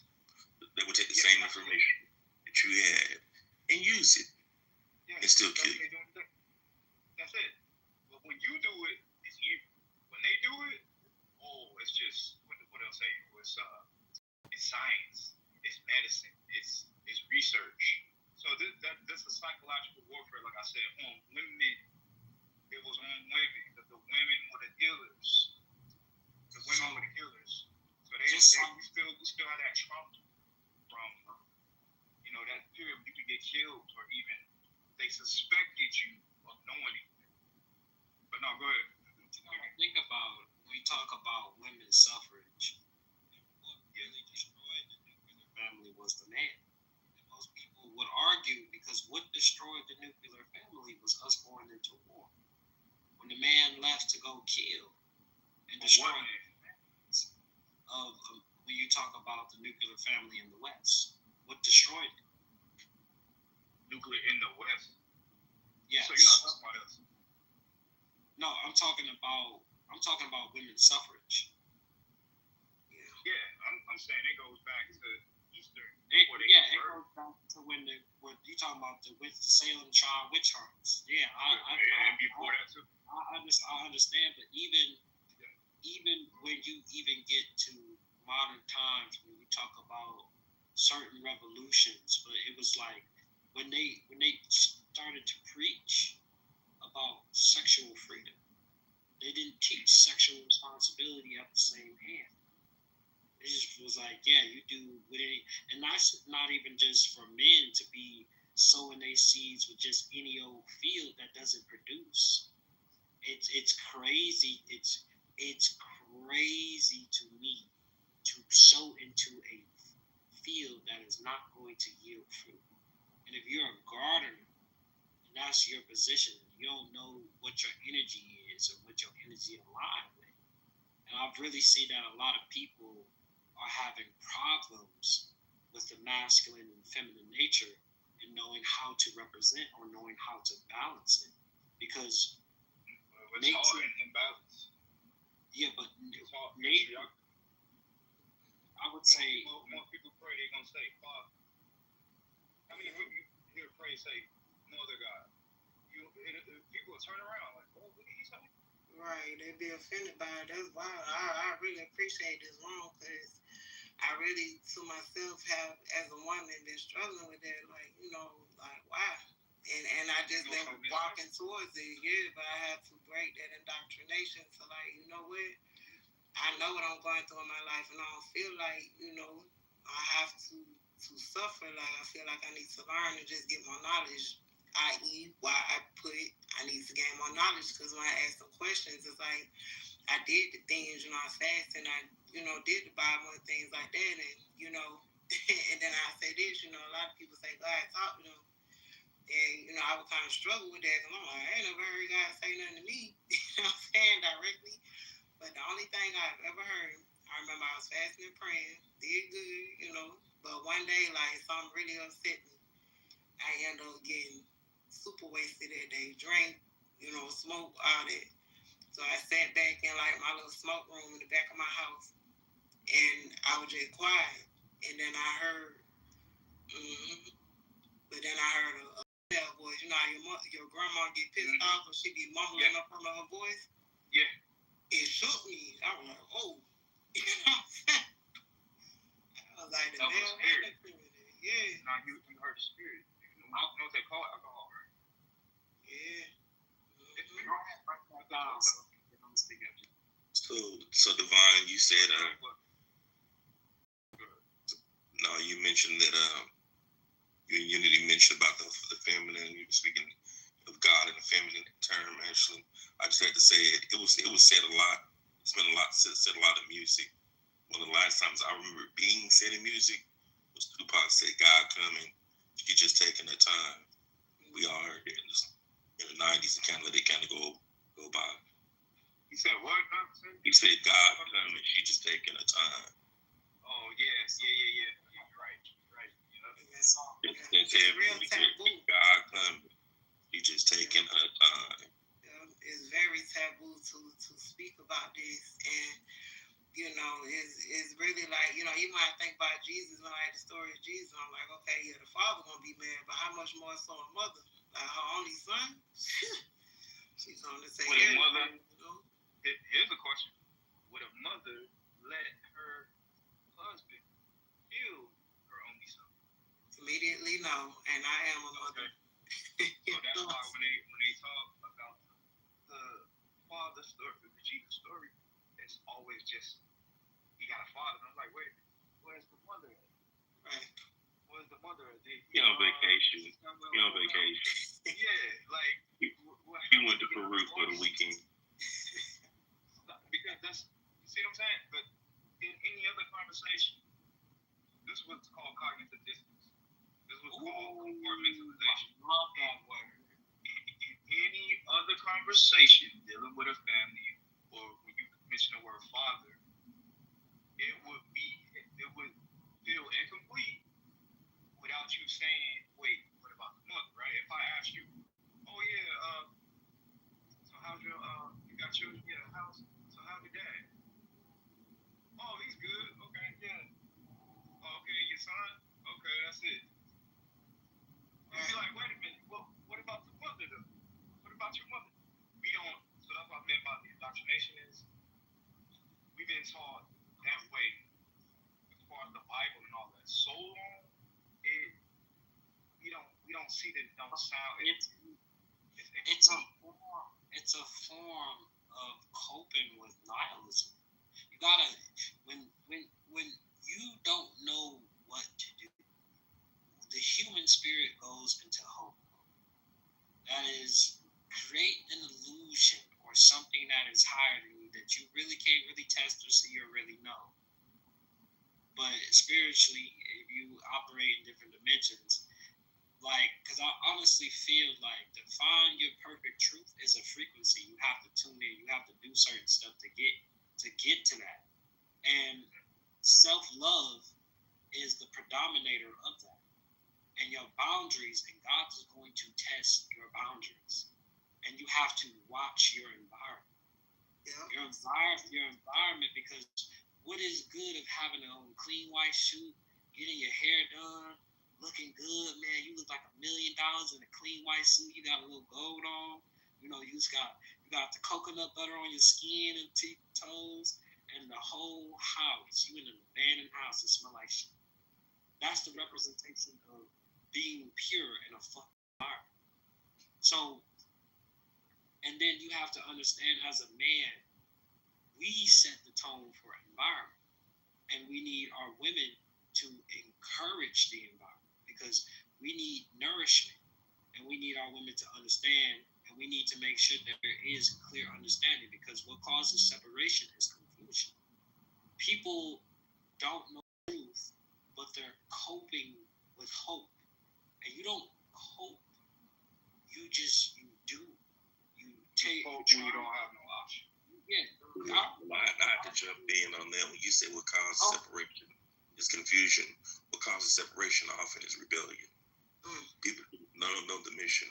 The rebellion is there because it comes to you. Truth comes to you over and over and over and over again, knocking, and people will deny it actually. And I also want to mention as far as like their obstacles is actually a spirit. If you break that word down, obstacles, you'll see it. You have to know how to overcome it. Sometimes when the truth comes, you have to avoid obstacles. I refer to it as obstacles actually. Yep, and they go back to fear, like, God say you don't have the spirit of fear. it's very terrifying, you know, to like you saying, you see, you know, you reject God and you know you're gonna die. You know what I'm saying? Like, why I gotta be like that? Okay, if God made me like this. Like, even if I was to go to hell, I would rather choose hell, to burn for eternity and not and to suffer for eternity, because I don't agree with it, but I'm still going to live a very righteous life. I'm going to be me. And to me, the best thing for a human being to do is accept the relationship with God and choose goodness, right? And choose to be real and love yourself, you know. But to me, why I separate from God, because I think the narrative is crazy. Like, I'm not. Lies to you, bro. It's not. Yeah, man. You hurt, man. I don't think It's not God. it's not being lied to. It's about We have God. Yes, we have been doomed, but life is confusion in itself. When you think about stories of why, like when you think about early humanization, when you think about, we would come up with stories. Oh, the God of thunder is angry and he's burning down houses that are wicked, when it's really just nature just doing his thing. And Ben Franklin made the lightning rod to stop burning down churches, because he actually, okay, let me understand this. Let me look at the environment. Let me see what this is. This is a type of plasma. Okay, these electrons act different on here. You get different feelings with this. Okay, we got electricity. We got current. We got all of these different things that are the fundamentals of electromagnetism. Okay, beginning. No. I'm sorry. I don't mean to cut you off. Like, you breaking my heart right now. Like, you so young. You know what I'm saying? For you to have such a dark perspective, like, okay, even if you so-called reject God, right? Do you understand that you are God, are a part of His creation experiencing? You know what I'm saying? Of the Creator, the beloved Creator's experience in this. You was made like this on purpose. You know what I'm saying? Like you say, yeah, it's predestined, yeah, it's messed up, life ain't fair, but what's fair is it ain't fair for everybody. Everybody dealing with something that's not fair. So don't, you know what I'm saying, just don't feel, you know what I'm saying, don't have such an absolute thought about the Most High. Like, he ain't even live long enough. They gonna tell you, like, and the things that you've been through, you know what I'm saying, you gotta know that your thoughts and you know how you thinking, you so powerful, how you thinking is gonna affect what's going on around you. That's how much God, you're a son of God. So how long does he have to live? Devon, how long does he have to live? He said he hasn't lived long enough. How long does he have to live? He's 23. Okay, I heard him say, how long does he have to live? I mean, I don't know that, but I would just say that, I mean, my spirit just really kind of talking to me, like, breaking my heart how he's talking, because you done been through an experience that your experience to help somebody else, you were strong enough to go through it. Some people don't make it out there. Some people check out. Yep. Right. Yep. And see, I don't subscribe to as far as like knowledge coming. You come here preset, actually. It's all about remembering, actually. And that's what he's doing. Read means to do it again. He's remembering, putting his body back, putting his spirit back, putting his soul back. That's all we do. For some of the statements he said, I get what she's saying. It's like he's saying he is already relegated. Right. That's it. He's not open to nothing else. He's not open to, maybe there's a possibility there's more information. He's saying, that's it. Like, yeah, she was talking about do yourself like that, you know, you going back to self-love. You know what I'm saying? So you love yourself, you know that, you know, yeah, the things that happen to you, like, I ain't never been through nothing like that. Like, my heart broke, you know, just by hearing your story, and I'm sure that ain't everything, but you just went through that. You somebody, you know, you graduated and going through that with your family. Like, I know how family be. You know what I'm saying? I ain't went through nothing like that, but I completely understand that pain, because, you know, your family's supposed to protect you. But you gotta understand that, like, you know, your mom, your dad, and like the family around you, like, they trying to figure it out too. So don't count yourself out for feeling how you feel, because you don't know, you know. So offer yourself some grace. You know what I'm saying? Yeah. For real.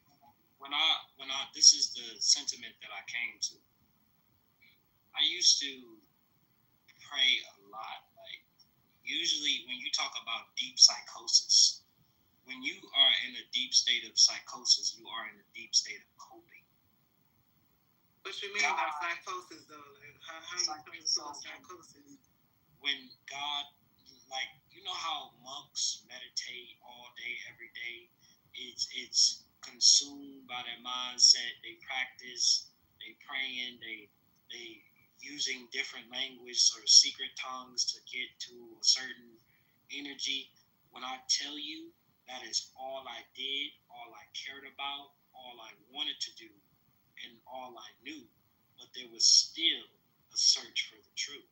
I'm like, man, I need to figure out who created evil, because you gotta remember when I was 5 years old, and this is where you can get, you don't have to have the full evidence to understand the full story.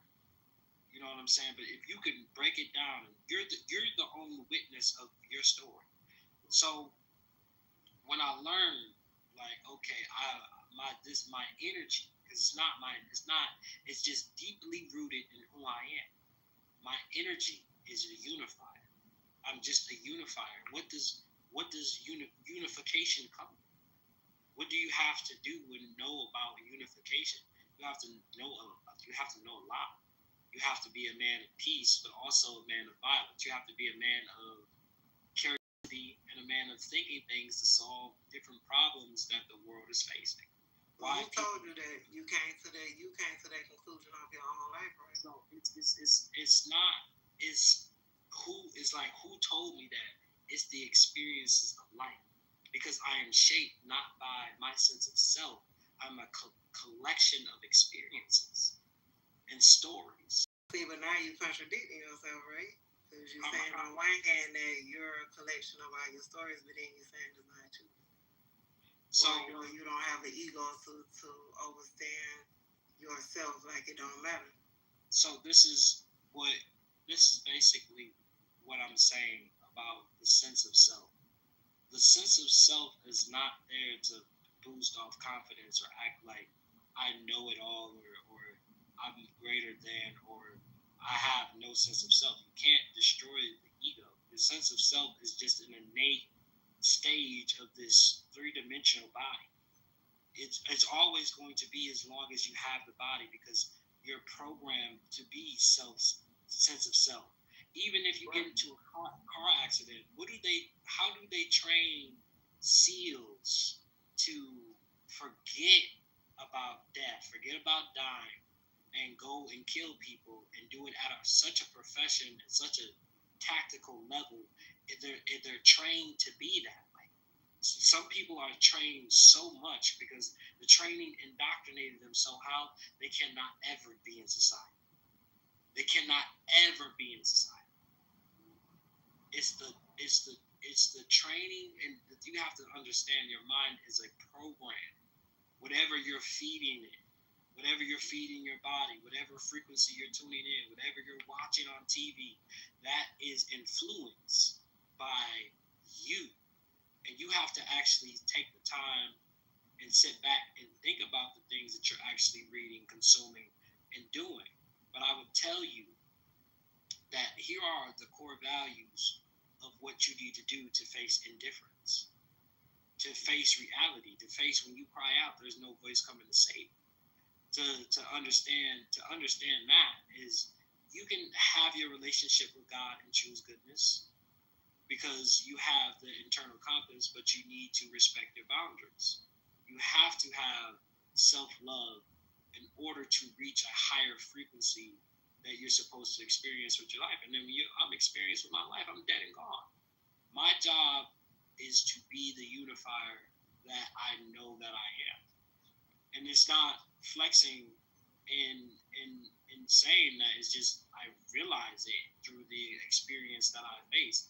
And now that I love myself, I'll tell you, there is such a difference. There is such a difference. There's such an energy that comes with it. And I also wanted to tell you personal story.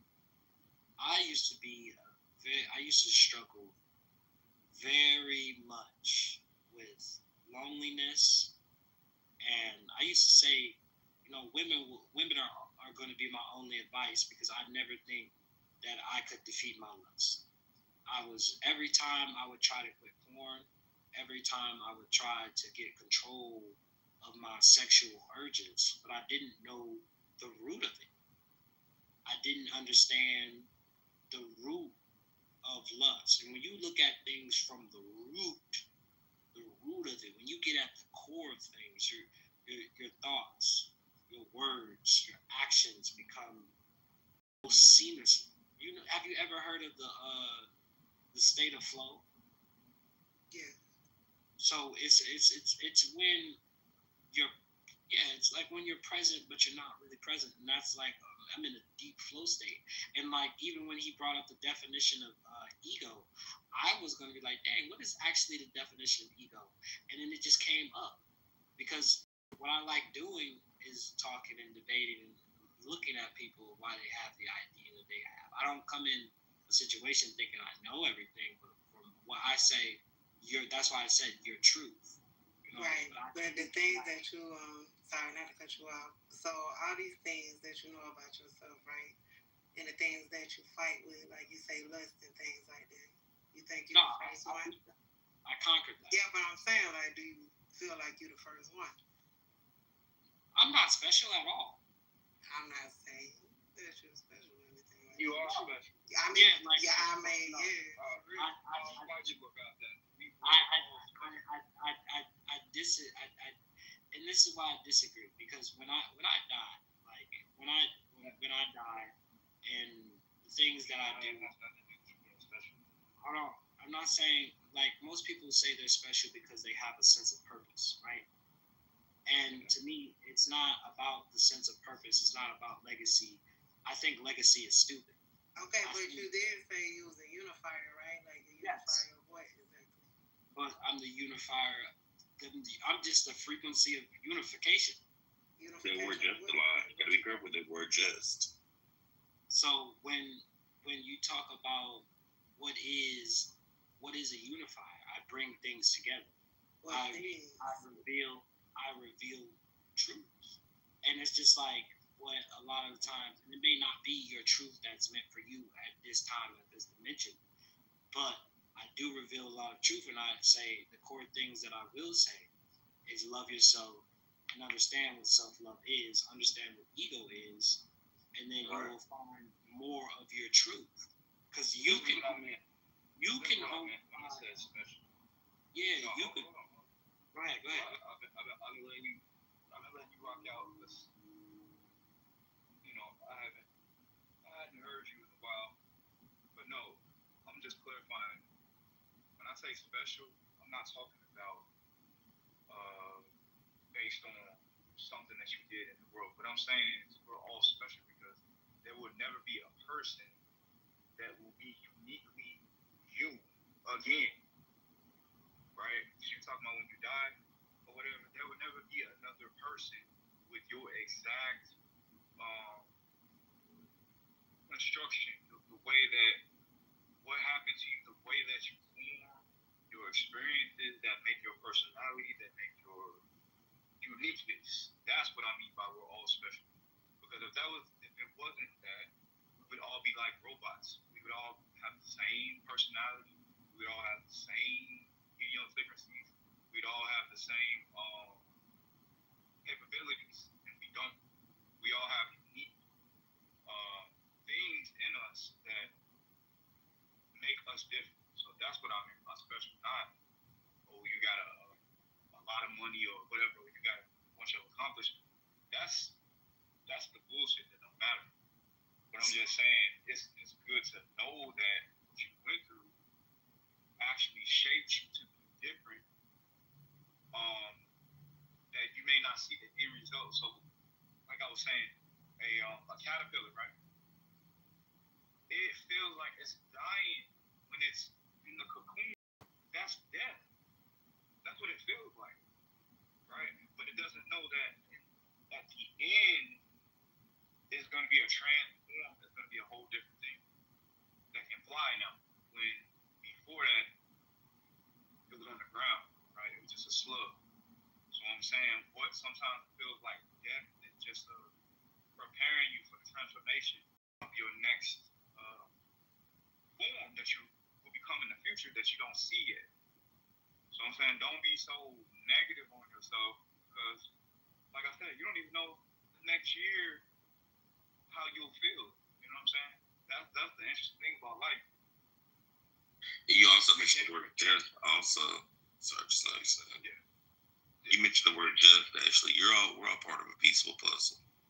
If we're truly designed off rhythm and vibration, then this is just what has been shown to me. Actually, we're all part of each other. Just like some of the words that you said, you had no idea. Like this, I tell people all the time. We get into this space, we go into this. Some of us may be in a meditative state. I'm looking down below and have these people down below us in a meditative state. That's a lot of energy above, basically above and below. So, with that being said, there's a challenge that's going on, particularly right now. This is a song that's being played. Divine shared her story, which is very moving. You shared your story, which is very moving again, actually. You said, you used the word just, and I mean, when someone says just, again, my antennas come up. That word just before something is, that ain't it right there. But ultimately, what I'm saying is you're a piece of the puzzle. Everything, the fabric of the conversation, what you and Son were just talking about, if you just envision or illustrate a puzzle in your mind, that's truly what you are. And in a puzzle, sometimes there are pieces that are highlighted in particular times, like a digital puzzle, right? One day the eye on the cow might be shown. One day the tail on the cow might show. That's what you said, you're not special. That's what makes you special. Because in part of that puzzle, there's always a time for an individual piece to shine or to bring forth light or darkness. So me saying that I'm not special is making me more special. That's what you're saying in the judge. I think he's saying that when you say you're not, I don't think you realize that there's nothing you can do to not be special. Like there's nobody else that will come exactly as you came for her, and that goes for all of us. It to me, it kind of like even if somebody mimics you, they still won't be exactly you. Do you know so I have this one theory, this one like thought experiment. Everything that can be imagined can be imagined, and it's just a different reality or a different dimension. What do you think about that? I think that's a channel that you picked up. I was thinking about that last month about I was looking around my house, and it just hit me about how ungrateful we are a lot of times. Because it was stuff that I was saying maybe about 5-6 years ago. I was like, damn, I need this thing, and it didn't exist at the time. And I'm thinking that it wasn't going anywhere. Like my wanting for it to manifest because I didn't see it. I didn't see it in my sight, so I'm thinking it doesn't exist. And then I find out it did exist. I just didn't know that it ended up manifesting later. And then the other things. So then I look back at my life and I realize how many things I literally manifested and didn't even realize it when it showed up. I'm thinking like, oh, okay, it's just whatever. Wait a minute, I was asking you for that. So yeah, I feel like when you ask for something, when you want to manifest something, that thought itself is like a seed. It's gonna show up somewhere, but you may not, because you're not in all places at all times. Sometimes we think it ain't going to, but yeah, I think all thoughts go somewhere. Yes. So, you know what I'm saying? I feel like it's just because there's some infinities that are bigger than infinities. When you really conceptualize that, it's like, dude, what we really know at this 3D plane is not even what it is. And when you really tap into just some of the knowledge, most of the knowledge that I've experienced is the deep wanting for truth and a search for knowledge, and I still have a very thirst for knowledge. There's still a lot of things that I want to learn and do. Like I'm going to be a lifetime learner, but there's some objective truths that I set my boundary for it. My relationship with God, the creator of the imagination source realm, right? And he is the imagination itself, and the imagination wants to have a relationship with you. Yes, it does, because he likes the narrative, he likes the story, and sometimes right in the middle of the story, he'll change it, depending on where your energy is. Because if you it means where your energy is. Because we're all still a boundaries of energy. You're an imagination field inside of another imagination field, the frequency that you're on, that we can relate to. We're co-creators, right? As Co-creators. What's your co-creators? So we're co-creators. Co-creators? I can go on my imagination and create something right now. You can as well. It's not controlled. But the thing about it is, we don't know as much as about like some people are still struggling with physics, and I think I figured it out. They don't. But it can be learned. Yeah, there is a solution, and the trueness of what I've learned that when you start to deal with imaginary numbers, you excel at infinite levels of stages of math. And then you go into also, because I've learned that my kind of intelligence is in philosophy. I have a very high intelligence for that, and when I'm just going, I'm going in it. And so the biggest question is it something or is there nothing, right? It's nothing, but it's the concept from something and nothing, something and nothing, and everything and nothing is paradoxical when you think about it at its philosophy roots. But because none of it exists, that's a concept. I'm sorry, Frank, can you repeat that? He says it's something or nothing.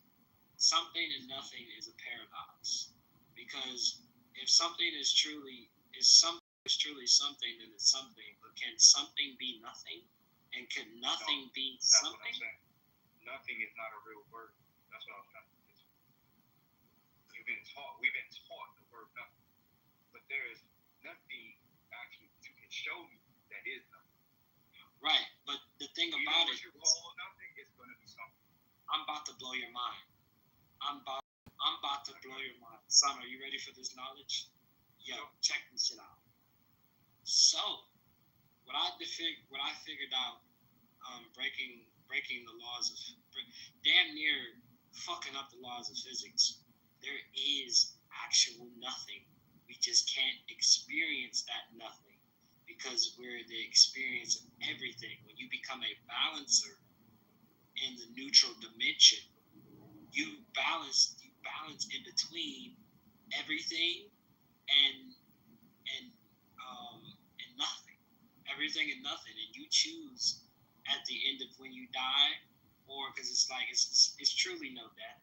You choose a whole bunch of random experiences through whatever you want, but when you're done, there's this neutral force that keeps it all at balance, and you either become a neutral force within the force. So this is breaking out. So there's everything is one, but it's like a subsection of this. So you have the subsection of everything, right? Which is wrapped in bigger infinities and all that stuff and experiencing, and we are part of that everything realm. And then there's a realm of total nothing. Like just not when listen, it's a realm of where even the word nothing doesn't even make sense, but it's a word of just complete absence. absent of thought, absence of imagination. You can't even imagine it because you come from the source of everything. And then I thought about it. I'm like, if I really can't imagine the source of nothing, I can't think about it because I'm in the force of everything. What is this force that lets me know that it's real, but I can't access it? And I'm like, yo, it's the neutral dimensional forces that play on the forces of physics that keeps the universe at balance. Because for life to happen, you need the core harmonies. You need positivity, neutrality, and you're dealing with, see, this is the issue, right? You're dealing with third dimension concepts. So in my learning, this is when I had to, this is when I had to go beyond immediate philosophy of the world that we're given to understand it more than that. Like, so usually you were talking about numbers and physics and all that. That's dealing with the third dimension. You know, there's a dimension where numbers and all that, it's not even measured by numbers. Numbers don't exist, right? So, because I remember someone asked me when I was talking about going to one of the higher dimensions, they were like, how many dimensions are there?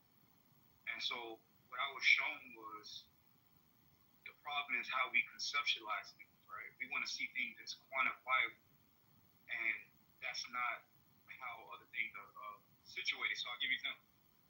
How many shapes can you make out of water? it's infinite. You can make infinite. Right. Okay. So if it was a painting, how many pictures could you make with the paint? How many pictures could you make? Infinite. Infinite, right? So when you look at it from that understanding, it frees you from trying to endlessly solve it through third dimensional concepts like numbers, quantifiable, this is this, and this is the limit of it. That's not the source of it. The source of it is unlimited. Once it comes down here, third dimension, then you get limits, physics, numbers, which are just restrictions. But I'm saying if you're trying to get to the understanding of unlimited with limited lens, you're going to be wasting your time. You know what I'm saying? But I'm saying, this is what people. Yeah, I get what you're saying. I get what you're saying collectively, like the realm, because this is like Aristotle and empiricism. When you empiricism, whatever, however you call it, Aristotle was pointing. Aristotle was pointing. I think it's Aristotle and Plato. Is his name Aristotle? I think no. Plato was pointing. Aristotle was pointing. Aristotle. So, I think so. Plato. I think it was Plato and Aristotle. Yeah, that's what. Okay, so when Plato is pointing up, you're basically saying this world is not the true world. The real world is in the realm of far beyond us. But he said no, because it's basically the argument of the internal world versus the external world. And Plato is saying basically everything is generated from the internal world. And he says no, but the external world does have a way in shaping the ego. So when you take these philosophies and try to philosophize, but the crazy thing about it is this: what they don't know about the argument, that there's a force that keeps it all at balance. And it's so funny about balance to me, because it's like a core sense of what I teach is balance, and having balance with destruction and having balance with creation. There's some things you should actively destroy. There's some things you should actually create and produce. But if you don't have the balance, because there's a thing called applied knowledge and the knowledge of knowing. Like, we could already know that you don't have to already be told that porn is bad for. Some people do have to be told and convinced.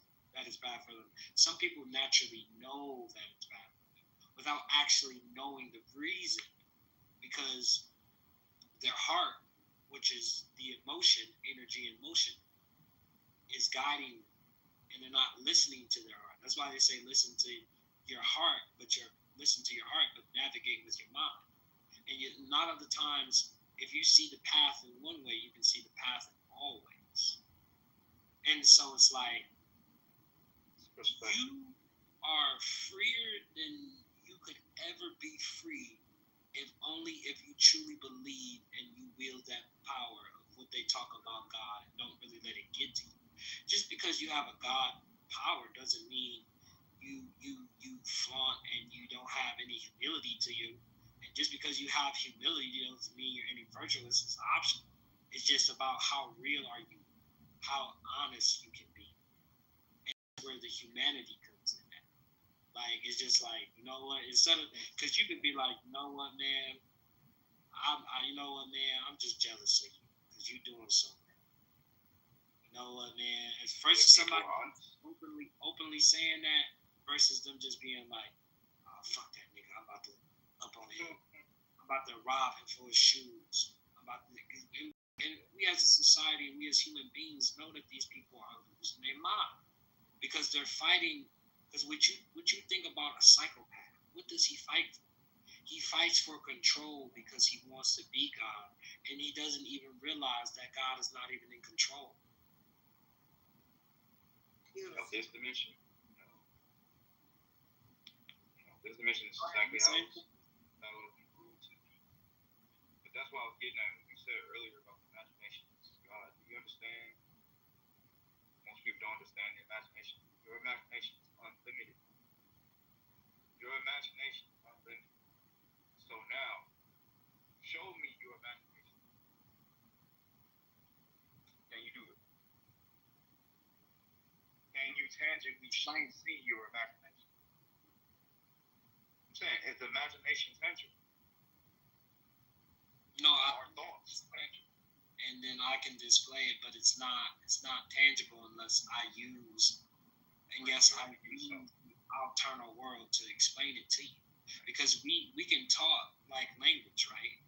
The language is a frequency. You tune in.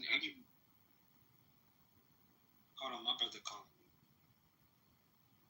Okay.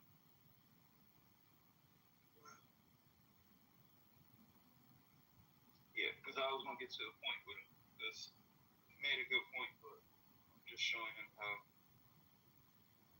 we've been taught a certain way from the Western man who don't know shit, who just still figuring it out. And yeah, we're more powerful than we can imagine. The only thing that limits us is body is limited. Your mind, your thoughts, ain't none of that limited besides when you limit it. It's not limited, you limit it. That's the issue. You say stuff like, oh, I can't do it. All the shit you saying you can't do, somebody is doing that shit right now. Why you saying you can't do it? Or it's impossible. So, and the word impossible, by the way, is you just saying I'm possible. Spell out the word impossible. It's gonna say I'm possible. So son, yeah. when you say you travel, right? Yeah. Did you have to prune your flesh first, or did you have to like prepare yourself before you was able to? No. I was in my sleep. It was in the daytime.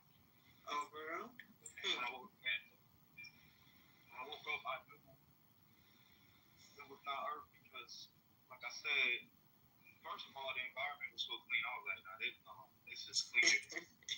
This is way too clean. Like, this is where's the H? Yeah, where's the H? What up?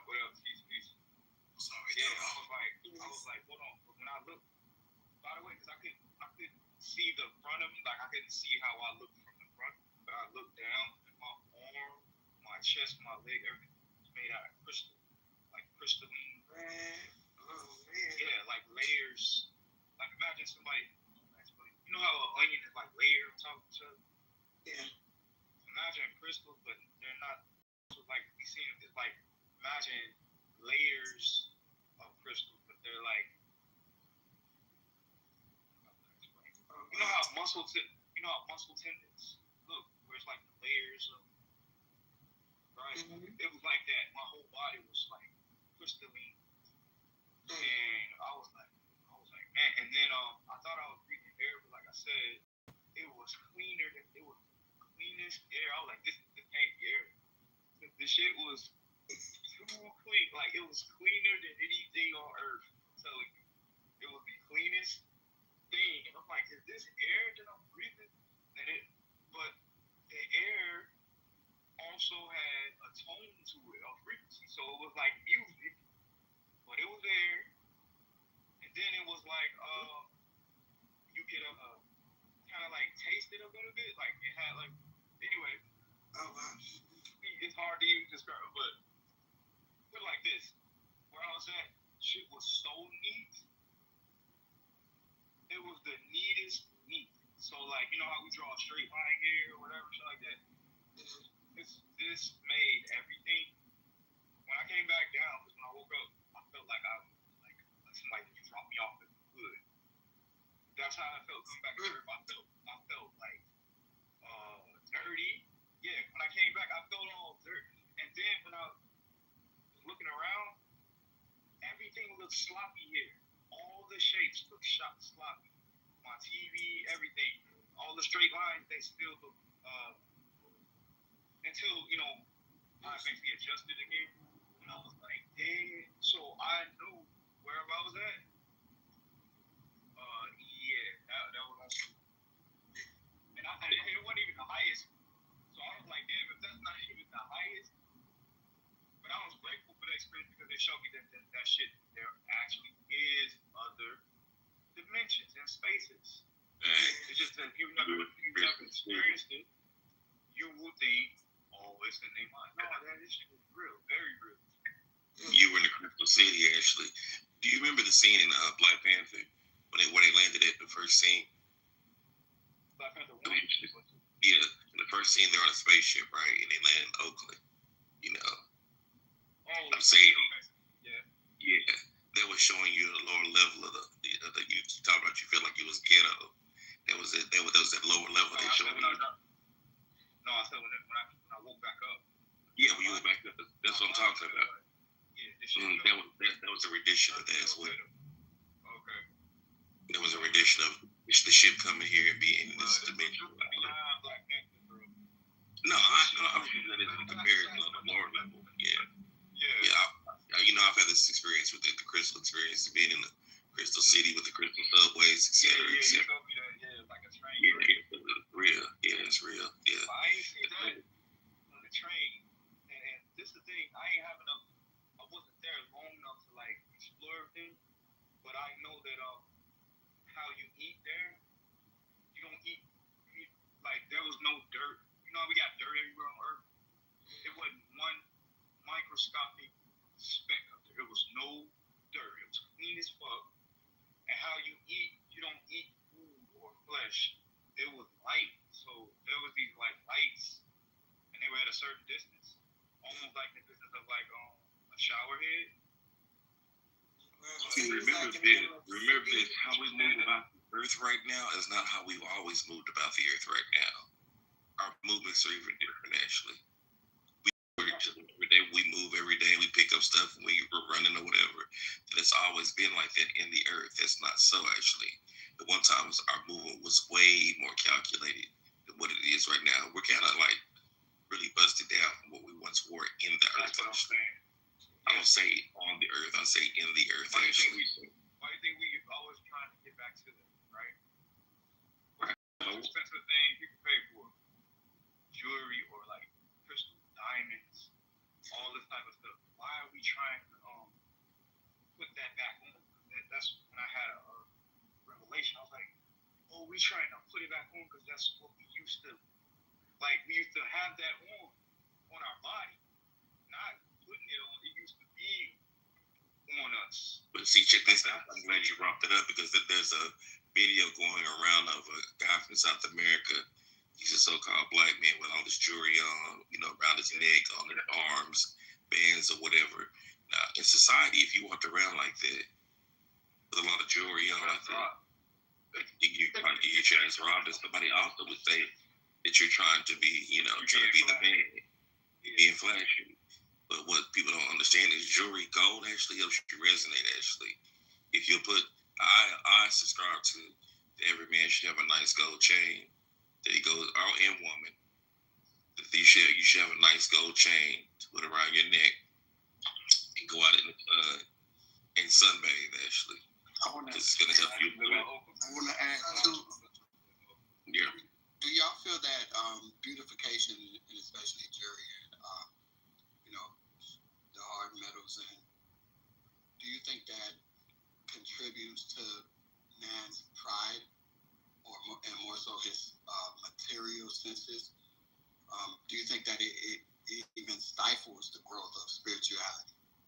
It can. It depends on the person, right? Where they at? Yeah, where they at? If they're at a low level, yeah, it can. I have an associate. He has a tremendous amount of jewelry. When I say his jewelry collection amasses millions of dollars, it amasses that, right? He is the most fucking arrogant, egotistical asshole that you would ever meet. Actually, where'd you see that? Huh? So where'd you see that? I said I have an associate. I know someone. He displays it actually when he wears his jewelry. It makes you feel sick. Being if your mind is where it needs to be, or where you would think it should be anyway. No. This is an associate of mine actually. He's a very wealthy man, but he wears a tremendous amount of jewelry. He thinks he's conscious, but he's actually not. But anyway, because he wears jewelry that one would think that he's woke onks and different things like that. But just to say that that's why I tell people, man, buying jewelry from a pawn shop while buying somebody else's jewelry, putting it on, you need to be careful with that shit because that jewelry has absorbed a lot of energy, that person's energy, or the person's energy. That's why gold is melted down and the drops come off of it because you think you just put this chain on, you're doing a whole lot more than that shit right there.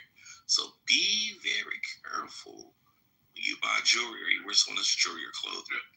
Any of that. Be careful shopping at thrift shops or any used clothing from the previous person. You need to neutralize that shit because, clothes and all that. Yeah. No cap. I had a portrait that I had gotten from the Army. What is it called? Goodwill. And it was an image of a lady sitting by the piano, and she was kind of leaned over, like contemplating in thought. And you could tell that she wasn't at peace, but you don't really know that that's translating into your whole environment until you realize that exactly what you said, that the imagery, even whoever owned it before, the person who painted it, their intention is sitting behind that portrait. And it can resonate and affect even your daily life without you knowing it. Yes, sir. Yep, I learned that thrift shop. Certain stuff going on. Like, and it's funny you brought that up because my dad gave a gift to my grandmother of this picture of these young, brothers. They was kids. They were dressed all up, but they were looking sad. It's like a fancy picture. It's like a black and white. And it's these young boys, they dressed up, suits, and, I guess he thought that would be a cute gift for his mother, but when my grandmother passed, I took the picture that she had, and I had it in my workspace. But I realized later, looking at it, the energy was back because none of the boys on that picture, none of them were smiling. Like, I realized it after looking at it, and I was like, yeah, it's like energy. It ain't a good vibe wind up taking that picture down, and yeah, the energy seemed to be a little lighter without that. But yeah, small things like that, it matters. So yeah, especially anything you inherit from somebody or you're getting from a place that you don't know the person, yeah, you need to neutralize it. Be careful, because like, it's energy behind the creation of something. Somebody has to put their hand in that. You know what I'm saying? That's why this language that we use has all of these embedded things, because it's not the words you use. It's the person who created that word they put their magic on it, so to speak. Yeah, but they're crafted That's too. why they don't like us. Crafted. Yes, that's why they don't like us making our own words. If you notice, if you try to make a word, right, they'll say, that's not a word. But they can make a word and tell you it's a word. I'm like, yo, this is about power. They know if you can define your own words, you can define the power behind it. And this is why they got mad about using the word nigga. We say nigga and nigger, right? They got mad about us using it. That's why they say don't say it. No, they said don't say it because you're taking the power out of it by saying it. See, they wanted it to be like negative. So when you use it casually, you are reversing the spell. You get what I'm saying? So yeah, it's a lot of science in that. But yeah,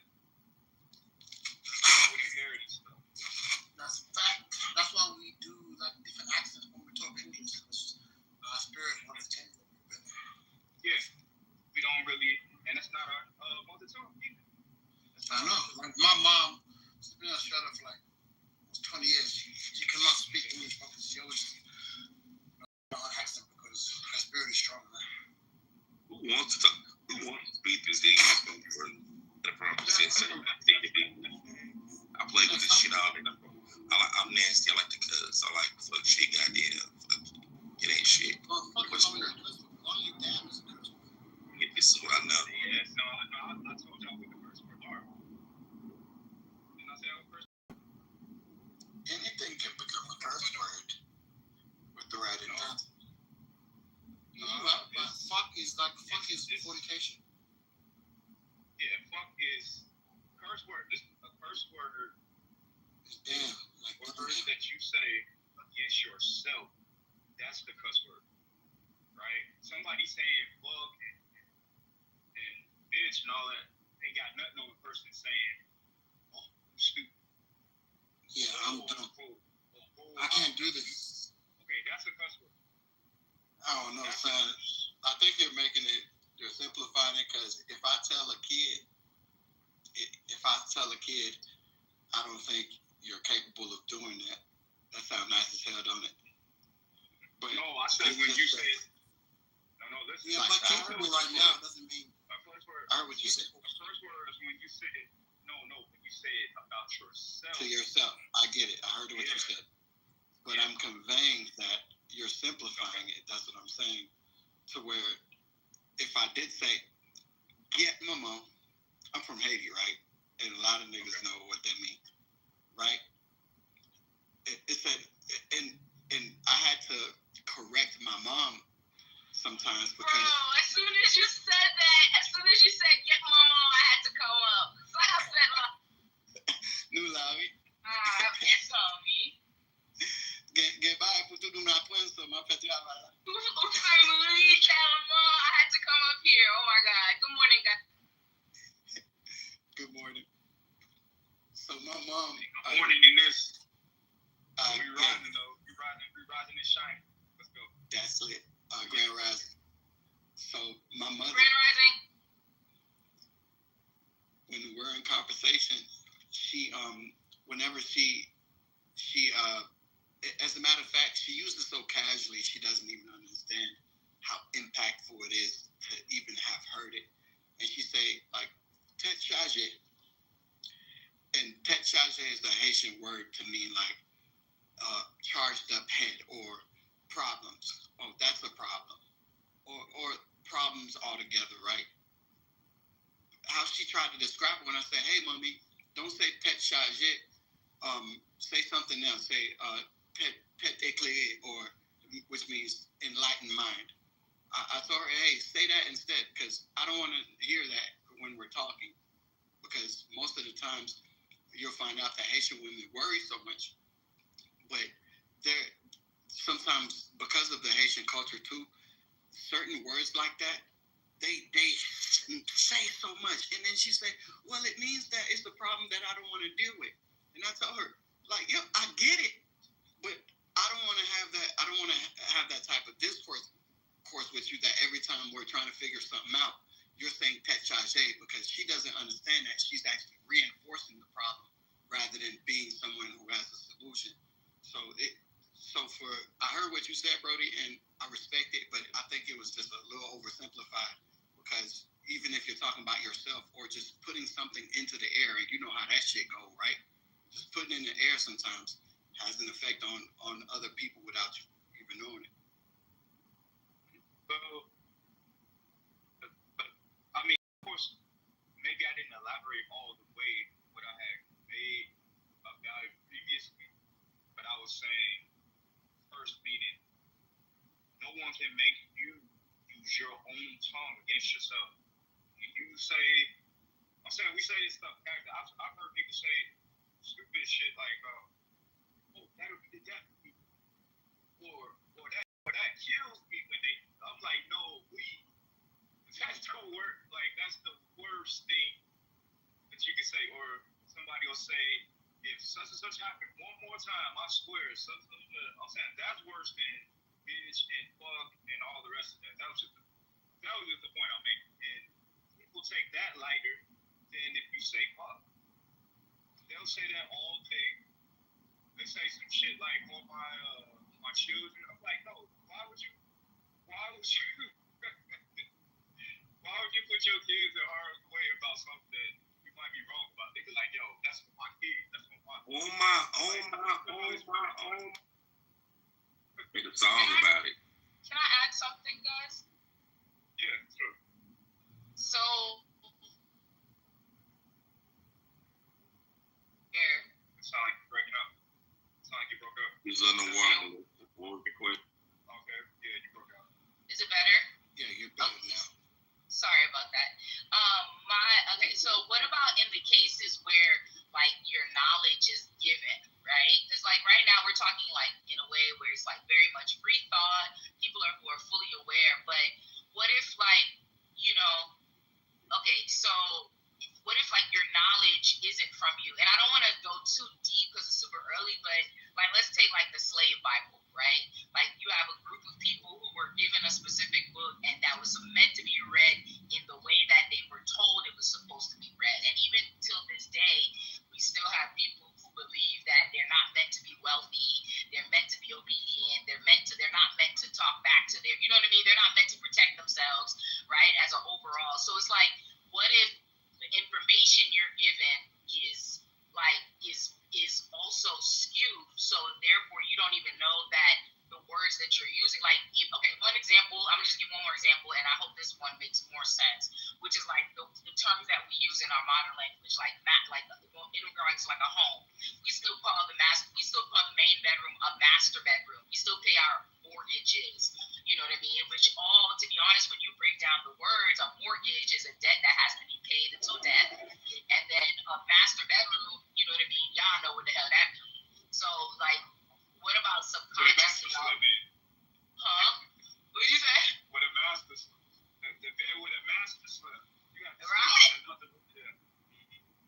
So I'm like, what if subconsciously, we're doing it now, I think, but what if there are certain things that we're not aware of and we use it on a day-to-day basis? For sure. Go ahead, Pharaoh. I'll go after you. No, I'm just listening. What are you saying? Yeah, Quantum? Melissa, I think that's what symbolism and even like Kabbalah being so coveted, because it's like the foundational structure of language, and other languages too that they carry symbols, and through our evolution we broke it down to where to divide them, but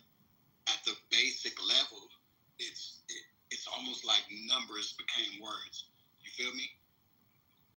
I think just that concept within itself, it puts people who study that at an advantage, because you can perceive the underlying layers of when a conversation is being had, or when someone is walking in the esoteric frequency, that you can perceive every layer of transparency or every of understanding when they talk. And the Bible too, you're able to read on a deeper level when the symbolism of the words actually draw pictures in your mind, and they're not just words. You're starting to see geography. You're starting to see correlations. You can see the parallels when the conversation, or when you're reading the text, or any esoteric text for that matter. So yeah, Melissa, I think you're right on. Yeah, right on. Check this out. Nobody fucks up words like us from the South. I'm from the South. You know, South. We don't say South. We say South. You know what it is? Cuss and curse. Two totally different things. To curse oneself and to cut somebody the fuck out is two different things. You know, we talked about words describe something.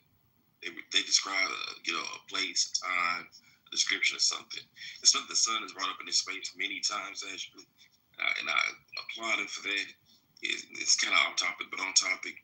We're talking about you mentioned photographs and paintings, different things like that. It's a very good thing to take children's artwork actually, because they took the time to craft it with their hand, their mind, the pencil, the pen, the marker, whatever, and place it up in your office, on your refrigerator, your home, at your computer table. That energy is very, very positive energy. I want to say that. But yeah, but also going back to the whole cussing thing, man, like I said, I've said it so many times, man. Fuck this language, man. You say what you want to say, and you say what you mean. You say how you mean it. Everybody trying to speak standard English, and we code switch. We go in professional places, a bunch of bullshit. We sitting up talking. You know what I'm talking about. You feel me? You know what it is. And and culturally, we have so many different subcultures within our people. You gotta know when you say motherfucker. Why did it offend somebody when you cuss them out differently? I can say, man, that motherfucker's over there. That Memphis over there. You know what I'm saying? So even in our culture, there's subcultures where some things might be accepted more than others, some things less than one another. Like the word nigga. My niggas, I've never had a problem with the word. Just like some of my family might get offended because the word cracker. To me, if you're just a fucking cracker, you're a cracker. You know what I'm saying? So it is what it is, man. But this language, man, we put too much emphasis on this shit, man. It was really interesting for the brother and sister to jump in and tell him what the Haitian culture is, and also to give us meaning, because I hate for a motherfucker to do that. And it's fucking, that's one of I think the most wicked things a motherfucker can do is speak a language around you that you can't understand. I don't even like for a motherfucker to speak Spanish around me, and I'm the only one there. Y'all know that you speak fluent English, and you can elaborate and speak to me, but you want to speak in fucking codes. And I know you talking about me just by your nuances in your body language. Yeah, that's some old shit right now. You know what I mean? Because you can feel the intention. Intention is the first language. Yeah. Energy never lies. You feel it, right? You don't have to even know. Because that's how I learned languages quickly. Like, I went from Sudan, I learned Arabic, and then I had to move around to Ethiopia. And I just hate it because I don't like people talking around me without me knowing. I learned the language so quick. I started speaking the language. Then I learned Swahili when I moved to Kenya. Then I learned English. English is like my fifth language. So anybody can learn languages quick. You have to just pay attention. Just be calm and just try and what they're saying, listen to songs. Songs are a very powerful way to learn languages. If you could find 3 or 4 songs right now for any language you like, learn those 4 songs very well. Break them down and then be able to pronounce every word, find out what every sentence means. You literally learn 20-30% of the language already. That's how easy it is to learn songs. So clear. I went to go see Godfrey about a month ago here in OKC. He He said he's been to 40 countries, and he started acting like he was speaking Japanese. We were all just sitting there like, damn, okay. He said, I don't know what the fuck I just said. So, no, you know, I was in Japan recently and I started to learn it. I was there for 2 weeks, and I started talking like I would ask questions. Anybody that could speak English a little bit, and I could like translate. Well, within 1 week, I could speak the basic like hello, goodbye. You know, this the simple shit like, hey, where am I going? You just ask questions. People are actually willing to help. You can just ask. Just like the title of the room, right? You have not because you ask not. So, yeah, have you guys seen what's happening? Hold on real quick before you change the subject. So I'm in a predominantly Hispanic community right now, and there was a Le Presidente, and you know it's called Le Presidente. Hispanic people on the inside, they all speak Spanish. You walk up to the register, they're speaking Spanish, bro. They don't give no shits about no English. Ain't none of that. Just gracias. Look, you just gonna have to figure it out. And I had took the initiative, or I put it on my bucket list. Like, okay, cool. If I'm gonna be here and this is where I'm gonna do my work, I'm gonna have to learn Spanish. So that's my intention, right? So just earlier this week, bro, I go to buy some chicken. You feel me? Because I'm a bachelor. I got my gaming studio, and you know, yeah, everybody who know me, I make music. I got all my shit. You feel me? I'm all my work stuff here. But I go and buy some chicken so I could have my food for the week. And they changed the name, and it was like save something. Very English, very American, and it said it's under new management. When I tell you, when I go inside and I get my groceries, prices didn't change much at all. But when I went up to the register, guess what that lady said? She said, hello, how you doing? Oh my God, no. Wait, hold on, black people. Wait. Now, do you know what that really is, though? Do you know what that is? Because, do you know it's not? No, that is them waking up, and I think that, you know, the black community also needs to understand their power financially. These people know they can make a bag if they open up their doors to black people. Now, I have a China. Yeah, they not that whole the protests and the riots with the raids, the ICE stuff and all that situation. You know, that woke them up to the fact that we are not in alliance with them. But if we really stop buying from them, don't get me wrong, as a community they could survive, but no community will thrive without the black dollar. Like, you're not going to build massive wealth. Yeah, so, and I noticed that with my Chinese supplier where I buy bowls for my business, and the young generation, the son, the mother is a bitch. Like, she's so rude, which is to the point where I had to switch to another supplier. And I had to realize, like, everyone I get these bowls from is going to be Asian. Now, I just have to pick the one that's the least racist and the best pricing. So, but yeah, so the first company realized that I stopped buying bowls. When I came in, the young man, the son was at the register. He's probably maybe like 35, and the mother is in her 50s, 60s. The son realized that the mother was being rude as hell and had to take her from her position because they're losing business. They're not able to grow their business because they don't serve black people. And I live in Atlanta. There's nothing but black restaurants here. You're losing so much money. My new supplier, they weren't fucking with me at first, and then they found me on Instagram and then have been harassing me and then offered me a net 30 out of nowhere that I've been using for the last couple of months because they realize that they can make more money off of me if I partner with them. They're also Asian, but they're younger. So it's just like I'm at this, so I'm like, it's changing, man. The world isn't changing, to be honest with you. It's always been this way as far as leveraging the black dollar specifically. But I think that in terms of like them realizing how powerful that is changing a little bit. A lot of them realize now. Yeah, because we realized it. Realized it. I just saw something that happened in Nepal. I don't know why they're not talking about it. The Nepal people literally fucked up the whole government. And they didn't kill anybody. And then at the same time, the next day they started cleaning up their city. They burned down the Hilton, they burned down like all the government buildings. And then the next day, they went looking for people that looted, and they made the people that looted take back everything back to the businesses. Man, it was crazy. Like, and they were like, it was like the Gen Zs, man. Like these kids, they're waking up, man, and they're like, they know that they're powerful. They literally, the police couldn't do shit because the police killed 20 people, and they're like, nah, fuck it. So literally the whole of Nepal went outside. Everybody, nobody went to work. People went outside just to stop. Yeah, but it wasn't Gen Z though. The reports have been coming out that it was the same situation like here in America, where they're blaming it on Gen Z, but they put rioters that were grown male adults into the situation who were causing massive amounts of havoc. No, I'm not saying Gen Z did. I'm just saying Gen Z were out there as well. Like, they're the ones that did the peaceful shit. But the whole everybody.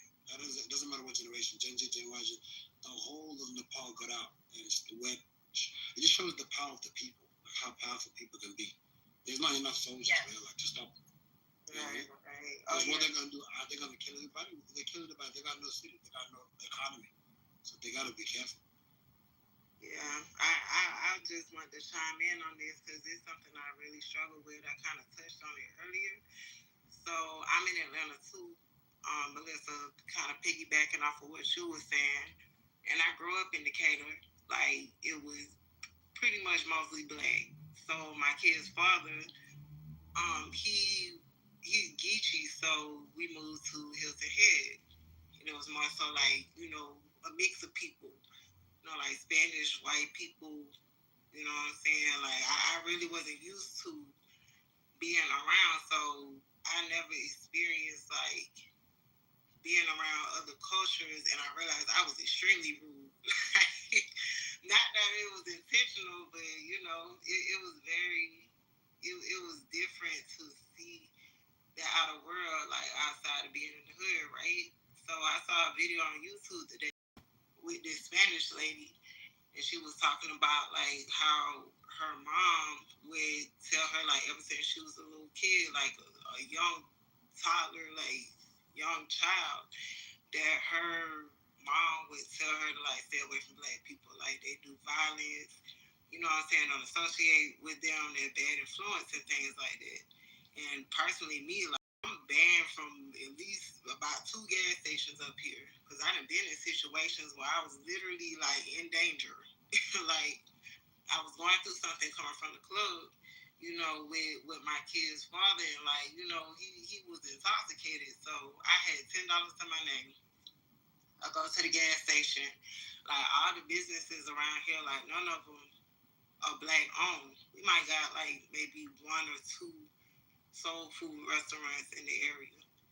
No gas stations for sure, not that I know of.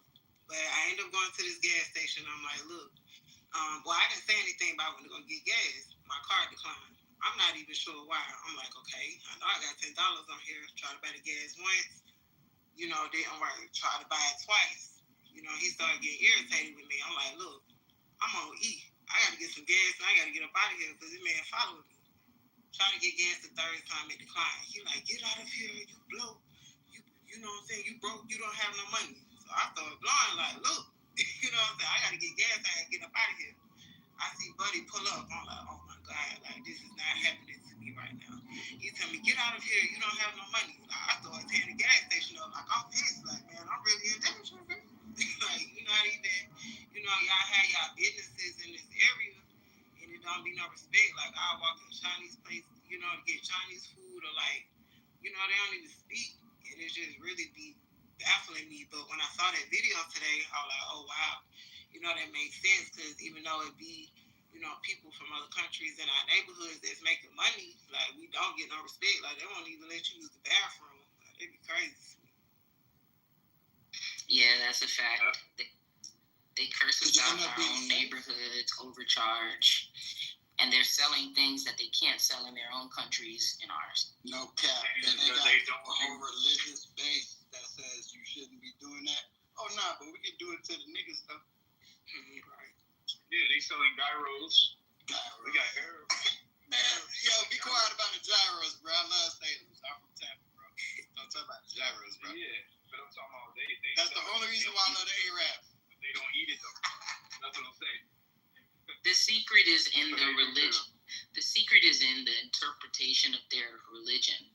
Both the Islamic people, right, they follow the hadiths and the sunnah, which tell them that if somebody is not your tribe, your kind, you don't have the same rules to deal with them as you do your brother.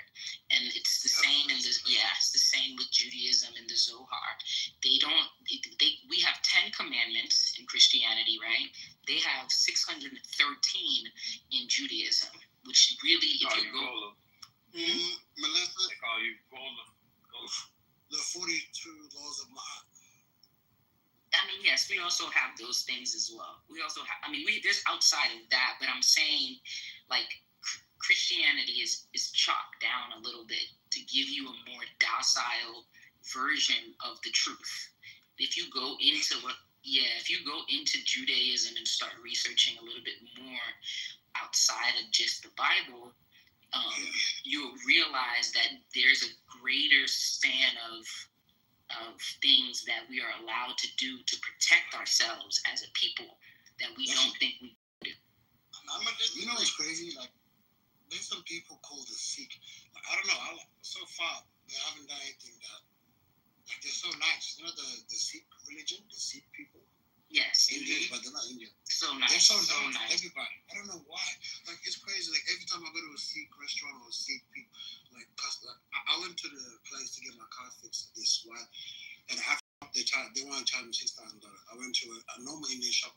They said $4,000. I went to the Sikh shop, and they said, "No, we're gonna try to rip you off. It's only this one's working. It only costs $400." What's their They're so honest. What's their base religion for the Sikh? Not the Sheik. The Sikh. I know you're talking about the Sheik. What's their Sikhism is a religion, I thought. Sikh, like Sikh. They're actually like the Indians, but they have the turban and the hair and stuff.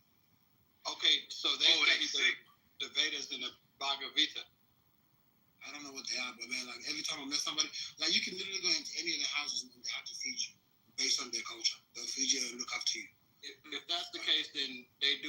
They study the Vedas and the Bhagavad Gita, and it's saying. I have no idea what they study. Is it base of Hinduism? Let me check to see. Please, like every time I've met this, I never had a bad issue with a Sikh person ever. Like they've always been kind to me, respectful, and they don't stare at me like. Yeah, like they're fully sick. it's Islam, but you have to understand that Islam is also split into different sects and stuff like that. Like the true Islam is Sufism, right? Sufi Islam. That's the esoteric. Yeah, that's what no one follows anymore. People do, but not many. Yeah, so the Sunni Islam is what is mainstream now. But I want to see how similar Sikhism to Sufism, because I think they would have some sort of similarities to me. Is the Sheikh a title? You know what I like about? Is Sheikh a title? Yeah, Sikh, S-I-K-H. It's like that's their religion. They're called Sikh people. If someone can clarify that it's not the Abu Dhabi Sheikhs. No, Sikh, like the Indians. Yeah, and sorry, I'm wrong. It is a separate religion from Islam. Yeah. It is. That's what I'm saying. It's very different. You know what's crazy? You got to be close on that because I really tried to download that. They're very different to our religion. Very similar to like in South Sudan. Like everybody was treated with respect and love. Like and everybody was trying to help you. Not the people who still practice that cultural stuff, but the ones who don't, they're very rude, respectful, bitter. Like some people are just. Where's the H though? Where's the H? The H is in the heterosexual. We need clarification, bro, because we not tiptoe. I know, Pharaoh, you're so wise that I've heard where you started a fire, but nobody really caught to it. But I was over here like, yo, I see where he could have started a fire, and it's like, okay, good thing nobody, lit it up. I wanted to ask. You're talking between lines, bro. Wait, what you talking? Starting a fire in what way? Oh no, we got an inside joke about the guy who why are you gay guy? We're the You ever seen that clip? No, I'm talking. What's his name? Quantum. Yeah. Why are you gay? You are gay. Yeah, we was joking about that. So he always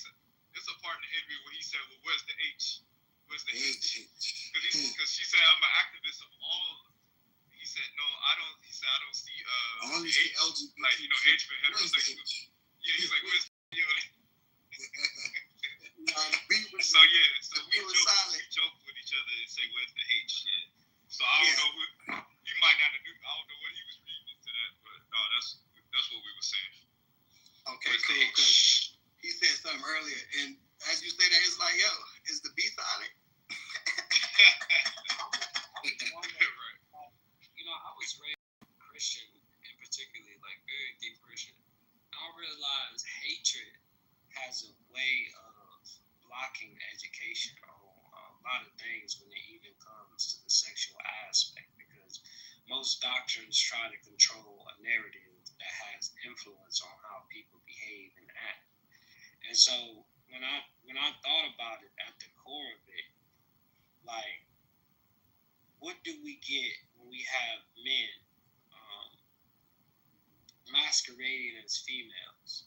And what true masculinity is in the essence. It's true masculinity in your ability to dominate biologically wise, or is the epistemology of masculine energy about psychology wise? Let me give you perspective, Unity, and it's ironic that your name is Unity. What I'm finding out, being a game dev student, and I would call myself a junior developer. I just hit the junior marker at Full Sail after switching from SimViz, is that I found out that there's a lot of gay people in the gaming industry, bro. That shit, it blows me. You're a gamer? Wait, hold on, bro. That's an interesting way to transition with what you saying about. You say it's a lot of gay people in the gaming industry. Yeah. That blows me. Bro. I thought you said gaming. You might want to change that. Yeah, no, go ahead. Yo, I thought you said gaming industry. My bad. You said gaming industry? Gaming? No, I'm done. Yeah, no, gaming. And the niggas so intelligent that they could, flip anything upside down, like the hermetics, and still find what they looking for too.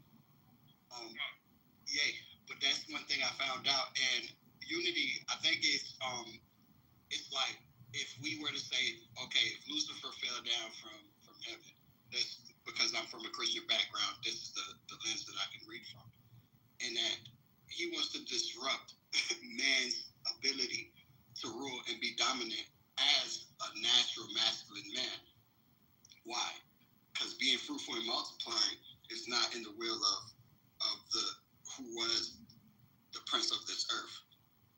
So what I'm conveying is that the industries, especially the democratic industries and the parties, have made it their business to superimpose the confusion onto the idea that these certain groups have agency and these can't in certain industries. So they make gatekeep is what I'm finding. They are gatekeeping certain people from coming into different industries because even sexuality, bro.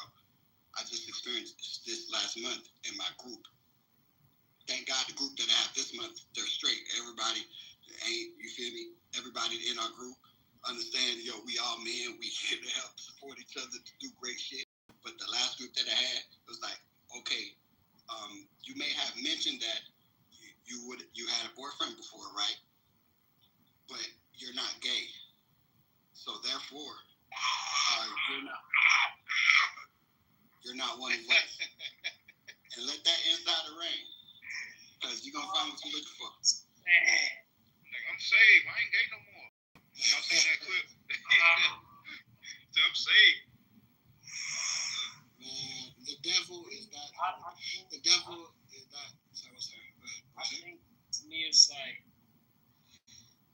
because it's hard for me to because I'm very masculine in all my ways, but I am when I'm feminine with my emotions. Like, I care deeply about people.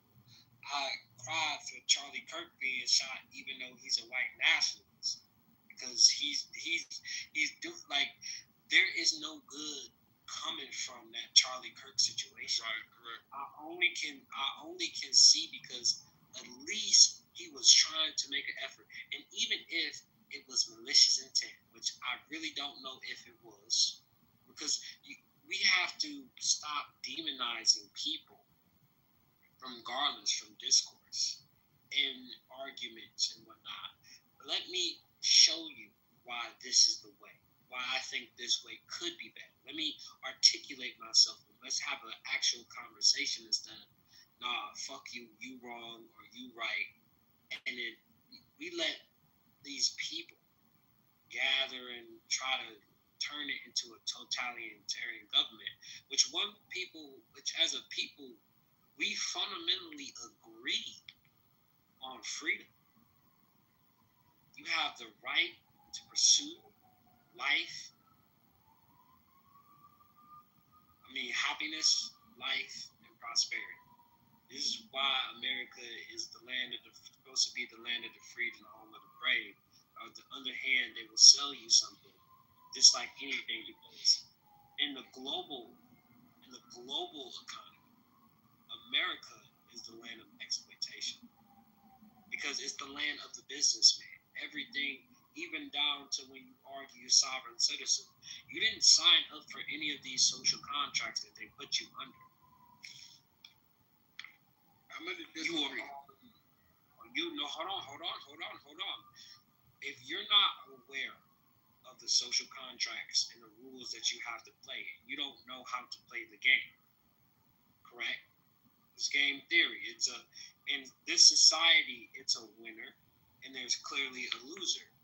Losers have to work at McDonald's, while winners have to work. But it's mixed in with meritocracy. But in the world, how you gotta look at it, how billionaires look at America. Oh, this is the land where they enslave dumb people, and we use them as fodder to make our things, and we pay the engineers to design what we want to design because we got money. We don't have to fucking work. Let me tell you the one thing that billionaires hate. They hate giving people money because they have to work so hard to convince people that money is important. So, go ahead. You want to say something? I do, bro, and I respect your bill too, and I just can identify a couple flaws because you're going off the premise that because this administration has made a decision to bring the rings in on certain aspects that other administrations really let go over generations, and addressing it directly that it must be a totalitarian state, or that the papacy, not the papacy, but the POTUS has too much agency or too much power. That the executive branch is maybe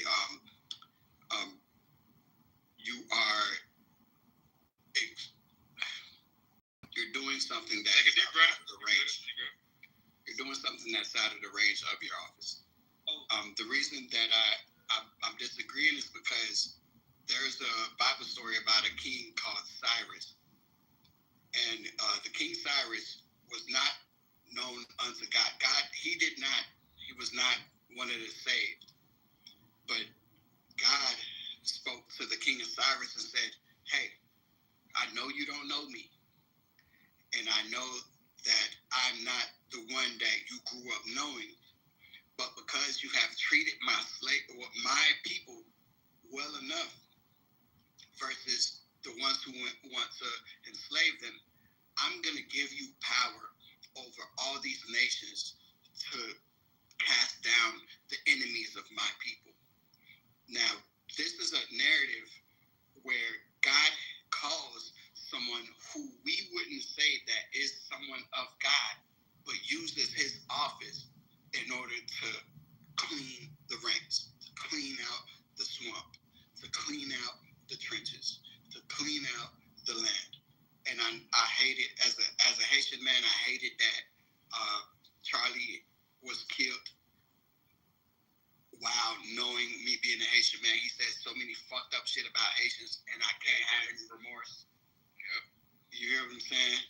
He created a narrative, and even to where where Trump ran with it, and I don't even hate Trump for having the perspective that he had, because one thing that I got to understand, that he doesn't come from the fold that I did, and I have to validate what he's doing based off of that parallel on God calling Cyrus. And a prophetess had basically showed that Trump right now, bro, he's not a dictator, he's not an authoritarian.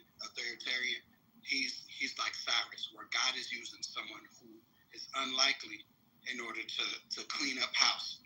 You hear me, Brody? No, I would definitely disagree with you. When you look at the world power, right, what Trump is flexing his power, flexing his ego. He's actually trying to run from the third term, which is unconstitutional. This man gets in front of life, the pursuit of happiness and liberty. When you look at influence, right? Because your ability to influence is more power than your ability to get money. He's in control of the whole fucking executive branch, and he's in control of the military.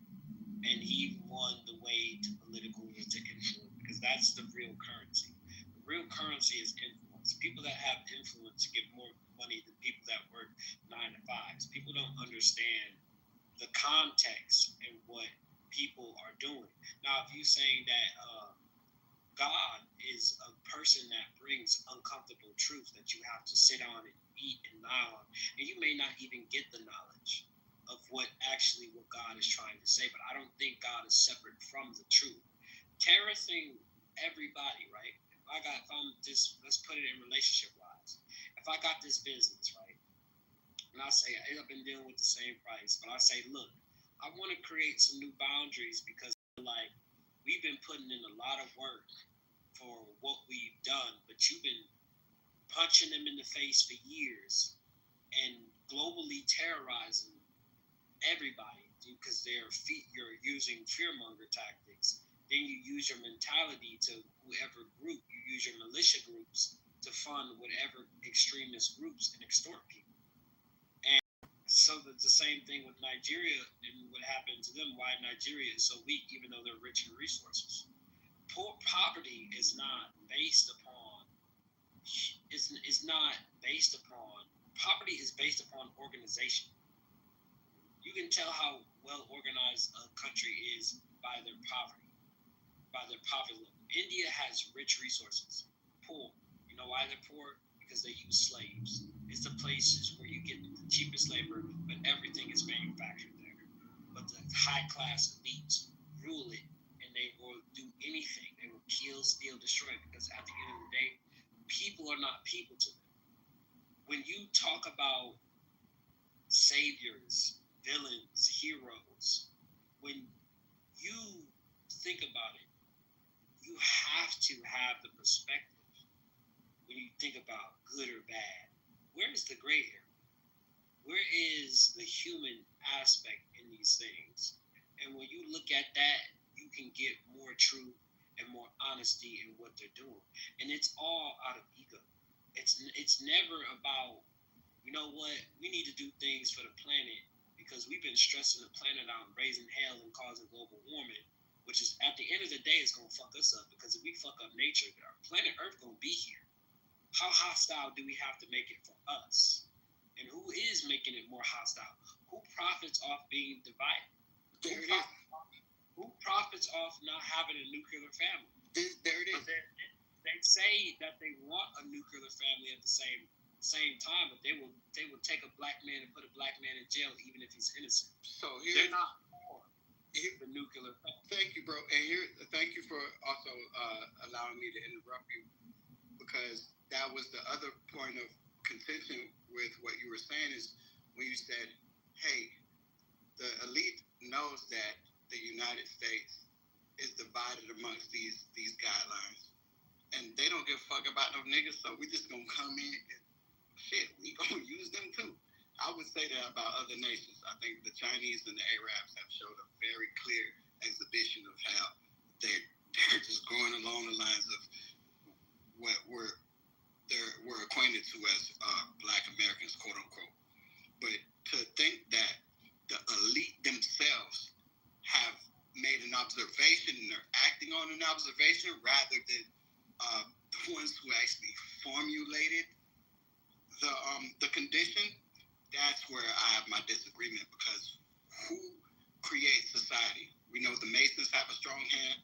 The quote unquote secret societies have already, been telling us what it was through movies and certain symbolisms that who's in control and how it operates. I disagreement to say that I don't think that they're observing it, but they're manufacturing it, and this is why we're falling privy that allows them who have the power to continue to take advantage because they thought this shit out. You hear me? People are failing. This is what they don't teach you law. And the school education system we could easily have a utopia. It's so easy to have a utopia. Tell me, if there's no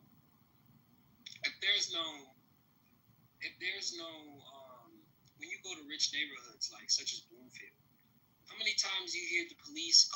When you hear the police calling Bloomfield in the rich areas where the resources is good and the neighborhoods is good, only time you hear police is when an old person is dying in a house and nobody's checked on it. That's the only time when the difference between these rich communities versus these other communities, because they don't want to fuck up the shit. But you got. Bro, listen. You need poor people. You need poor people, but the parts that you don't see. So you thinking it's utopia, right? You're thinking like, it's just because things are out of control and this and that. No, they need poor people to do the shit, the undesirable stuff. Because if everybody had everything, those people wouldn't want to work this shit. They don't want to work the jobs now that they're doing. People, right? Yes, I understand that, but this is where my contention is with that whole statement of there are duties and obligations. People will do duties and obligations not for money. It's just the economist plays it on, and then it's like if you don't play the game, then you're. Who will do it from? I'm talking about in a capitalistic society. Who would do that without money? The whole organizations. Let's stop. Everybody in the world plays this game, and if you're the man to not the same though, not the same way. But when you talk about majority versus the individual, right? When me as an individual, they can easily kill me just because I don't. It's like the devil, but it's like unlike the devil. When you talk about God and you realize you don't have to believe in a religion and you full autonomy, it's the same thing. But you're under a contract and you need certain things, and they know human psychology and human nature, and they will use the clinging of your mother, the dopamine being addicted to relationships, the dopamine of being able to being addicted to God, the dopamine that you get in high reward and low risk, and why people will give their lives to some things. But if people aren't educated enough, and this is the power of intelligence, right? When you get to a certain IQ, a certain level of awareness, you see it and you're like, yo, that's some bullshit. Yo, this is not how society should function, but that's the core of it. They're going to always share a narrative, push a narrative. They have a script and a contingency plan for everything. Don't think that these people for one instant and it's not just, oh my God, it's not just about politics, especially good politics. It's not about what you say. It's family. They have black families in Africa that rule over Africa that do certain things. Oh, these people, and they don't believe none of the shit. They'll go out there and perform. Why do you think that most of these people are inactive? And all the people that actually have money, you will never know. You will never even be able to talk. You never know. So it's like when I look at reality and I still oppose. That's like when I was talking about having the relationship with God, and I'll explain this to you. Having the relationship with God and still not choosing and still not doing good. But at the end of the day, I'm still not choosing God. There it is. I'd rather. You mean doing good? I thought you said. Yeah, not my bad. Yeah, doing good. Like, and that's. Go Go ahead, Quantum. It's Quantum.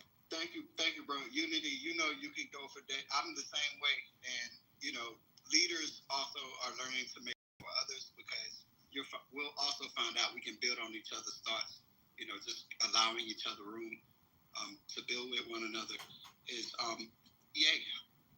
you have mentioned, and we're speaking on why there are people who would rather have cheap labor, you know, and pay low wages and basically enslave somebody in order to have a product. And we now have slums, or we may have an impoverished community where they all go through the same pipeline to you know, into the workforce. What I'm noticing, and I'm gonna throw my card out there as a 35-year-old Haitian man, is not that they want slaves as for labor, and that couples too, but it's that the bottom line says that a businessman is to pay the cheapest amount to get a certain outcome. And what's going to be required as Trump makes the decision to deport all of this free labor, seemingly free labor, for these people who live on the 5% or even, you know, smaller, is that when these people leave, you're going to have to pay a righteous wage to someone a righteous wage to someone who actually will do it. It's not that no one wants to do it. It's that you're trying to pay this amount of money for me to do this? No. We live in this land. You feel me? So what you going to do? You're going to circumvent my ability to have a living wage for my family by hiring someone who knows that they can't afford to let go of this opportunity. I think that's the crux of the problem with these low wage or low these positions that people are undesirable. It's not so much that it's undesirable, it's that you're trying to pay me this little to do this. Bro, stop playing with me, bro. I don't think it's when you talk about skill, I'm like, when I would say I'm a genius level debater, and like when you talk about debates, I can form creative ideas, original ideas that are my own works, and like have it go through a level of process that I test, and then I formulate it, and I think about it in more aspects than not. But when you look at it, when you talk about labor, and then you talk about control, they already have patents. They already have inventions. They tell you when the cell phone is about to drop. They test a prototype. They're testing society. Oh, let's see if they're going to take this drug if I tell them to take this drug. How dumb do we have to play? What cards do we have to use? Because it's black elites is the same as white elites. It's a family of people that have money and status. They all work together to keep regular people unskilled and say, oh, your job is to, that whole narrative of grow up, go to college, go to school, get you a wife, and people live by the script instead of asking themselves like, yo, what is this reality? Do I actually even know what money is? Is this a belief? And then when you start to travel and expand your horizons and start to understand the restrictions, it's a skill issue. Farming, you don't pay to farm. You farm because you know that you're going to receive a harvest. It doesn't require any money to feed yourself from nature because it's given for free. But the work that you do is because you eat and you know that you want to survive and you want to experience. It doesn't cost anything, but services and goods require skills, because this is the problem with trade. A doctor doesn't need, when you talk about just regular trading among humans, and humans are always going to trade with each other. And trade is another form of power. So humans stop needing donkeys. Because if you got 2 donkeys and goats, and I got this ability to hair, and I also do massages, I don't need eggs and arms. I don't want that. So what is a way that we can come up with a means of trade that I can take this and use this anywhere? And that's the power. That's in the power of influence because we're saying for time and energy, you're just using money, and everybody bought into the idea. And that's what everybody's doing. Everybody's buying into this idea of money and not actually what are they doing with their time, because that's not the most important thing. Money is not the most important thing. It's actually what you do with your creative time and extra ability.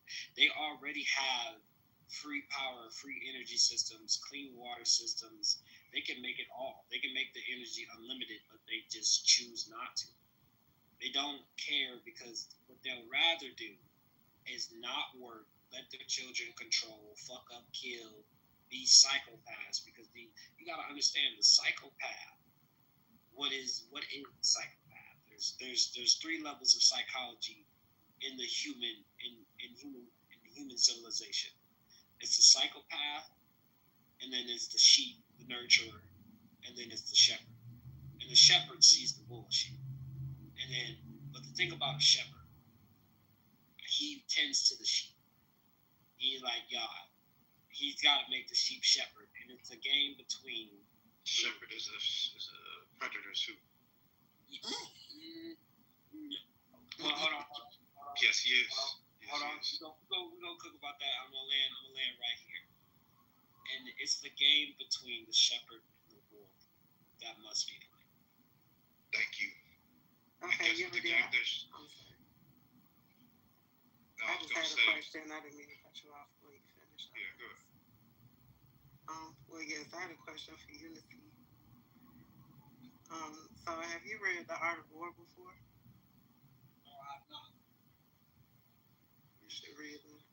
Sun Tzu. Mm-hmm. Yeah, I heard it. Yeah, I need to read it.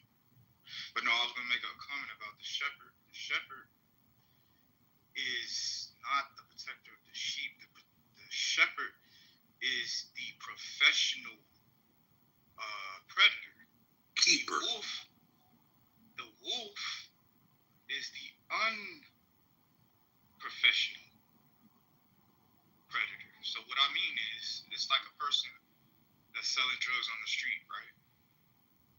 They don't got no corporation. They're not backed by nobody. They don't have franchise. They don't have no enough numbers. They're not sophisticated. What makes the shepherd the sophisticated predator is the wolf gets what he can catch, and he's risking himself to get it, right? Now, the shepherd, he gets all of the sheep by getting them to trust him, and then he breeds them to trust him, and then he gets all of it. He gets their meat, he gets their wool, he gets every part of the sheep, whereas the wolf has to risk getting caught by the shepherd to catch one if he can.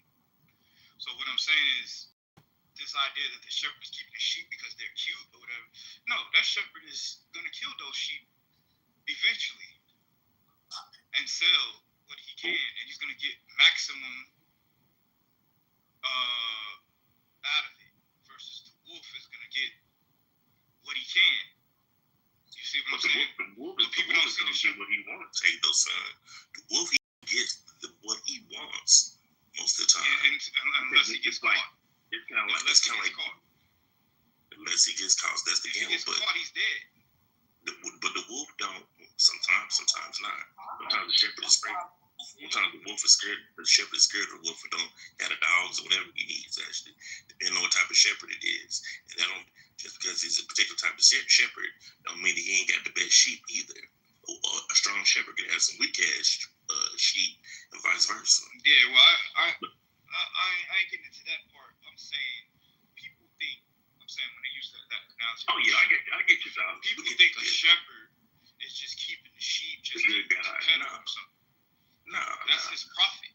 That's his profit. Okay, so here's an ideology, son, that I respect where you're coming from, because the way you explains it makes us understand that the shepherd, like, that's still his slaves in a sense. Like, absolutely, it's still his in a sense, and he's still gonna kill them too.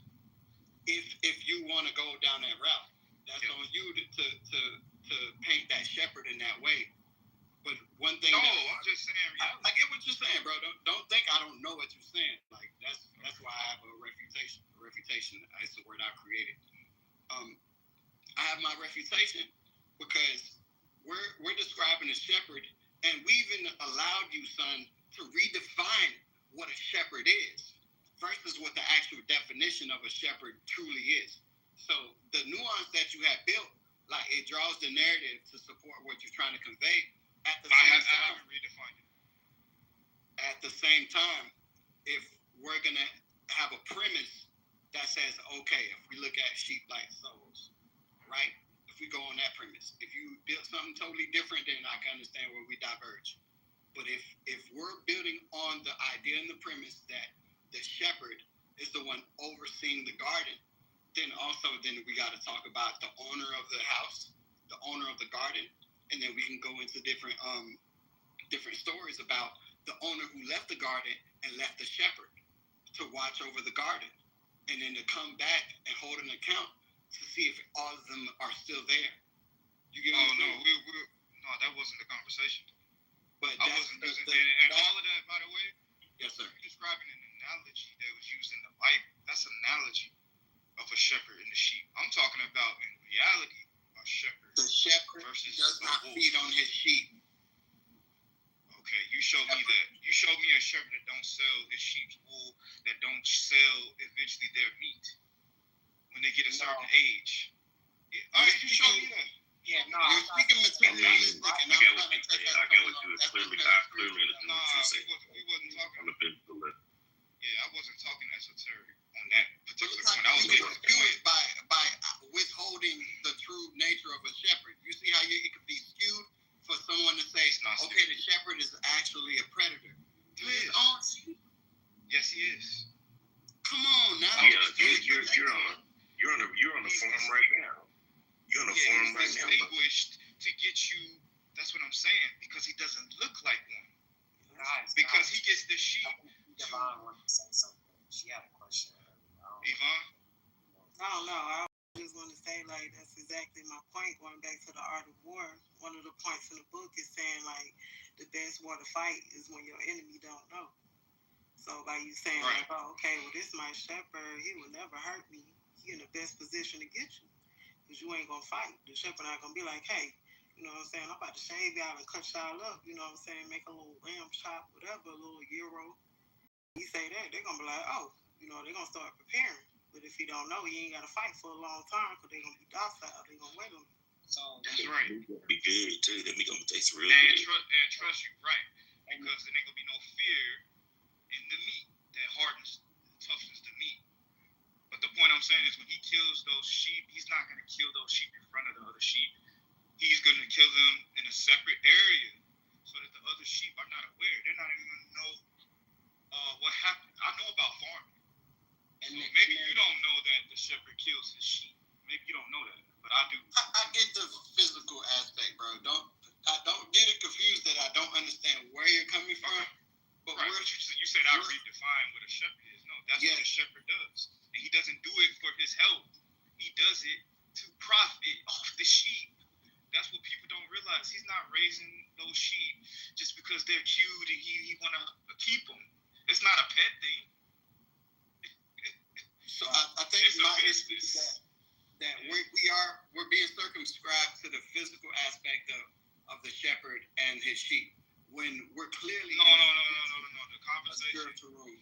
This is what it was relative to. The conversation was about how in society they're using people, right? Poor people for cheap labor and all of that. So he described about a shepherd versus a wolf. And I was saying people don't realize that the shepherd is a wolf too. That's the context. Now, if you're talking about another topic, then yeah, I can understand. But that's what I was relating to. Meaning, because we trust the system, we don't see where they're slaughtering us. We don't see that. We trust education. We trust the church. We trust all these things that are keeping you. They're not giving you the maximum. Like when you go to school, they don't teach you how to start a business. They don't teach you how to be independent. They teach you how to work for somebody, and they teach you just enough to be efficient in the system. they do not teach you how to be free. But we trust it, because we show our degrees and shit like that. No, the real degree is when you show that you are free, or you in a top position to have a business, to have people work for you. And when you have people work for you, you're the shepherd. When you work for somebody, you're the sheep. It is what it is. So that wolf, but let's go back to the wolf though. That wolf, he don't give a fuck about none of that. I know he's at risk. Yeah, he's at risk, but it's like gambling. Scared money don't make no money. You know what I'm saying? Well, that's why I said I use that analogy of the guy on the street, the drug dealer on the street. That's risky. If he get caught, he did 30, 40 years. He risking that to make some money. Whereas the pharmaceutical and the hospitals who have certified doctors, right? They got the whole system. They not gonna go to jail. Exactly. So it's but that wolf, sometimes that wolf don't. Sometimes that wolf don't. He come like the pharmaceutical company. He don't look like a wolf. He may look like he a pet. Look like your pet. Sneak out the wolf at night. Go grab the sheep to come back and jump over the thing. A wolf in shepherd clothing. You jump in the fence. Nobody mentioned no orangutan. But this is what I'm just playing peace on peace. But this is what I'm saying. It's more at the end of the day, it's more of an energetic battle, and like what I call myself is a neutral empath. And place myself in this world is to be. I'm indifferent to it all. Like I'm indifferent to it all, but I honestly be just the realest version of myself. But knowing how to manipulate strategically well, I could do that shit better than the fucking wolf can. I can do that shit better than a lot of people and justify it and morally shape my emotions to be whatever I want to be. I could be a serial killer, kill people and be like, yeah, I did it. And I did it for this reason. And have a moral background where I can tweak my emotions. Because it's just about the master of controlling yourselves and then what you do and the outcomes of what you do and how you do it, how you know how to beat systems. Because the thing about system, when you become a hacker, right? When you become a hacker, right? You can disrupt society at a huge amount of level. But when you hack fucking psychology, when you hack your own psychology and your biology and your own moral framing and network, and it's not pre-programmed, and you can justify just about anything you do and still not have that voice, and you kill the ego or the conscience to where your mind is clear. Yo, it's super dangerous. But the authenticity of your heart, right? Pure of heart. Like, what kind of shepherd would I be? Still knowing deeply about evil and knowing deeply about good, and also knowing deeply about moral subjectivity. What kind of shepherd am I truly? Shepherd to yourself. No. So, because you are a shepherd because you know those things. That's the only reason why you were able to navigate in the first place. This is the best part about being the shepherd. When you talk about shepherd and sheep are just dumb people. Like, we're talking psychology wise, we're talking about the neutral empath versus the dark empath, because the empath are the people that feel emotions, but they still can do dark, evil things. The neutral empath is somebody that is, in the middle, but he's able to do good and bad and find a good way to justify it, because he knows about manipulation and he can see bullshit and he sees kind of like the truth in all things in a way. But it's like, when you look at what is a good shepherd, right? And you say, how does he kill the sheep? Or does he wait till the sheep dies to collect his wool? And, doing something without getting something in return. And you got to remember, when wolves come to eat that sheep, they're going to brutalize it. It's going to die in such a horrible way. And it's not like when you kill animals to either eat the animals or use it for its fur, or if they just die naturally, or however you do it. it's more of in a way of returning for peace, because that's the essence of the energy. The sheep don't mind being docile because they can't help it. That's their nature. They won't be able to grow into what they can be. They can only be sheep. So you protecting them, even from them damn selves sometimes, because people are fucking idiots. And you have to protect people. You have to have contingencies for dumb people from themselves sometimes in order to beat the fucking wolf. But here's the thing about shepherds and wolves: they die to each other all the time. It's no equal playing field when it comes to that. And then you have some shepherds that will turn on other shepherds. So when you start to boost up the meta, it's just a very dangerous game of who do you trust. And you spoke of morality, right?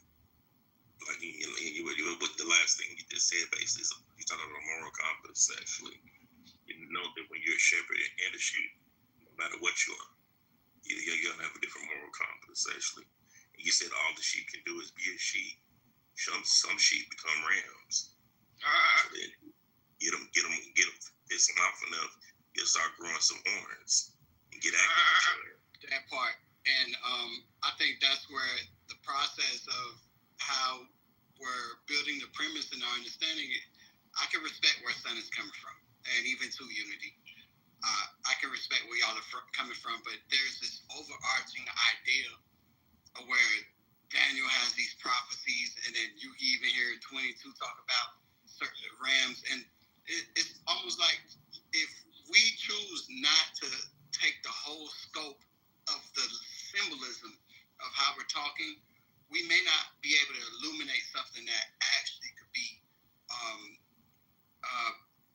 actionable. Do you know what I'm saying? Yeah. My description was just relative to that conversation, because we're talking about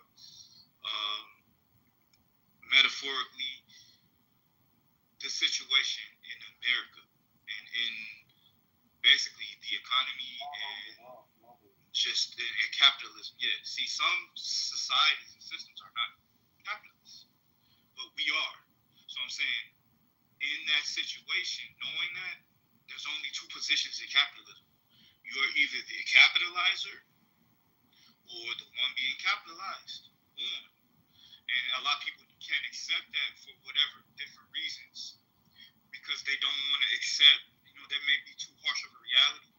But it's true. If you are not the one in the front position, then you're the one being, predated.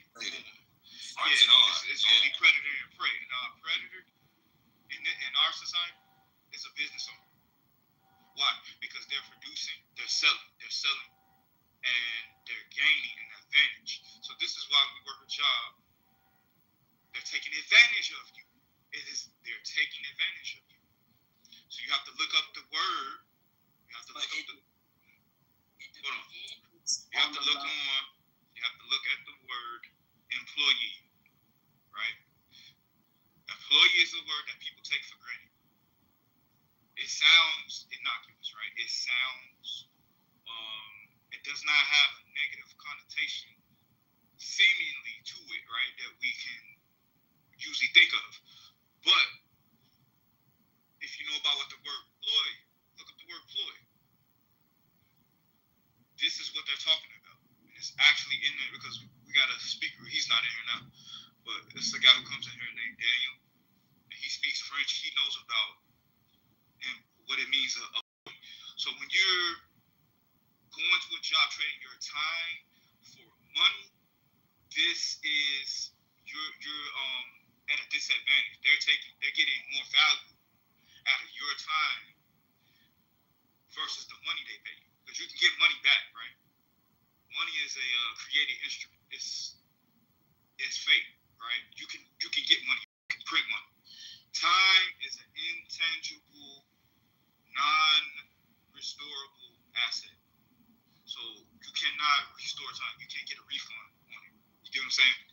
talking about HR. Talking about human resources. Yeah, people that never really got beyond the job.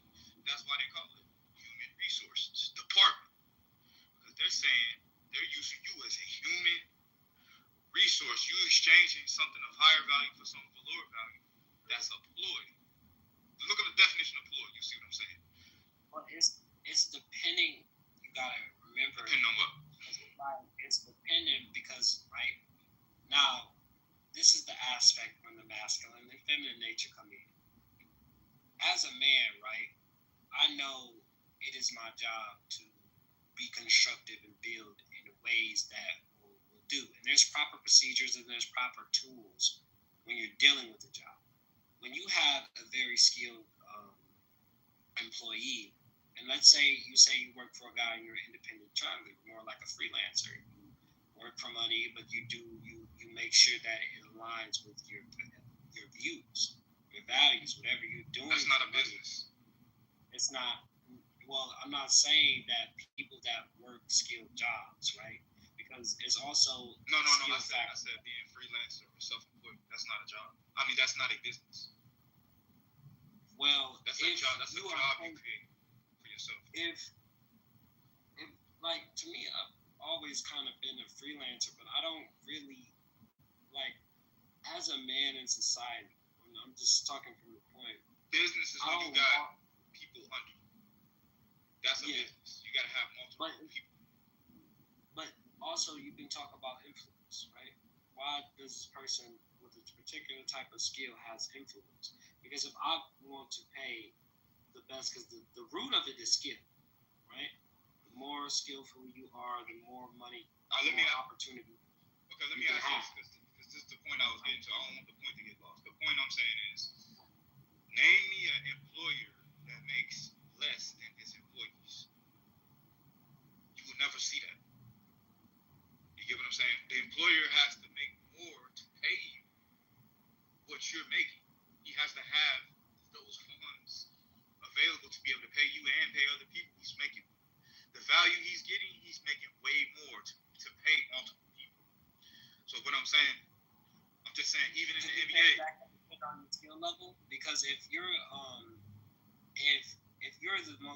the most productive in your company, and other people, there's another company that wants you. You're forgetting the risks of business as well, because you're taking on certain risks, certain litigations, and certain things. No, I didn't forget that. That's part of it. Yeah. Their expectation is that because you can have a very skilled surgeon that works for a hospital, right? But the hospital administrator may make less than that skilled surgeon. So both of you coming up with a great analogy, but that administrator ain't the employer. That administrator might be the manager or might be employer. When I say employer, he works in a hospital. He works he's employed by a facility. That's the person. He's employed. That's the person. That's the person in a position of hiring someone. I'm talking about, when I say employer, I mean the business itself is employing people. The business. Right. Hospitals employ people. I'm saying the employer but they can't do without a third. Yeah, but the administrator is not. They don't own that business. That's what I'm talking about. So we remember that in this AI field, where Meta was poaching the other companies and offered them $100 million to come on board. Yeah. And what they did, they jumped ship. They took the money. They went into Meta, and then 2 weeks later, less than a month, you get the report saying, yo, they all left and went back to their company. Why is that? The reason that is because we're still bound. We still bind ourselves by contracts. And this is what validates any employer or anyone to even have agency or to dictate how we move, because reality is built off of covenants, right? We're old enough to understand that reality is built on covenants. But because it requires the signature, means also too, someone has to subscribe to the culture of how that shepherd or that manager operates or how that corporation operates that appeases or fills the need that they have. So what I'm conveying is that, these people make the choices to put in their application. And it might be their fault that they don't understand the culture when they get there. And I fell victim to that. And I rose up above it because I was one of the few people who came in the door in a printing press company and decided to take on a 7-pocket stitching machine where people was being there for 15 years and never thought that they could ever learn how to work that machine. Exactly. So I'm pretty sure that $100 million check did not go in the administrative bank account. They probably don't even know what bank. It's an employer there at the top. It's a board. Yeah, that's what I'm making a point of saying. When it comes to this stuff, it's a lack of knowledge. My people perish for a lack of knowledge. When people apply for jobs, it's because they don't know how to create their own business. That's the only reason. That they've been trained that, this is how you make money, this is how you make income. You make income by applying for a job. I'm saying somebody trained them. They didn't come up with that on their own. Somebody gave them that information, and they thought that was the best way. If they knew a better way, they would have did the better way. So that's a knowledge thing, right? It's a knowledge thing. And so what I'm saying is, unfortunately, how this shit works down here in this dimension, it's already set up with predator and prey. It's not a human concept. Predator and prey is not a human concept. You have this in the animal kingdom. You have this in the insect kingdom. You have this in every form where there's systems of life organisms. There's going to be a hierarchy just based on nature alone. So I'm saying, when we think that it's this human thing, like, we're the reason no, that shit is how it is. The lion is going to eat somebody when they get hungry. They are built to eat. Exactly, today. And they ain't using no seasoning. They ain't using no fork and knife. The fork and knife is in their mouth. You get what I'm saying? I gotta ask myself, because this is the new question. Okay. Since I quit porn, and this is the question I've been asking myself.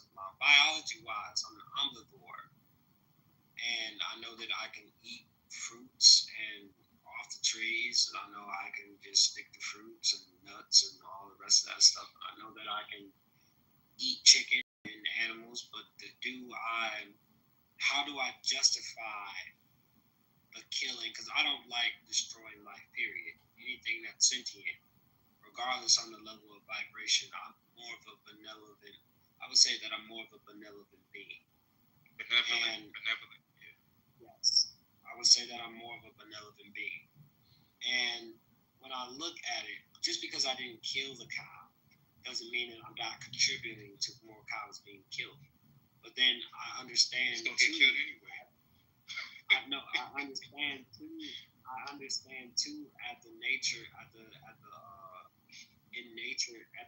level that basically it's going to get killed. But if I'm opposing my will to eat something that I don't really have to eat that has sentience on it.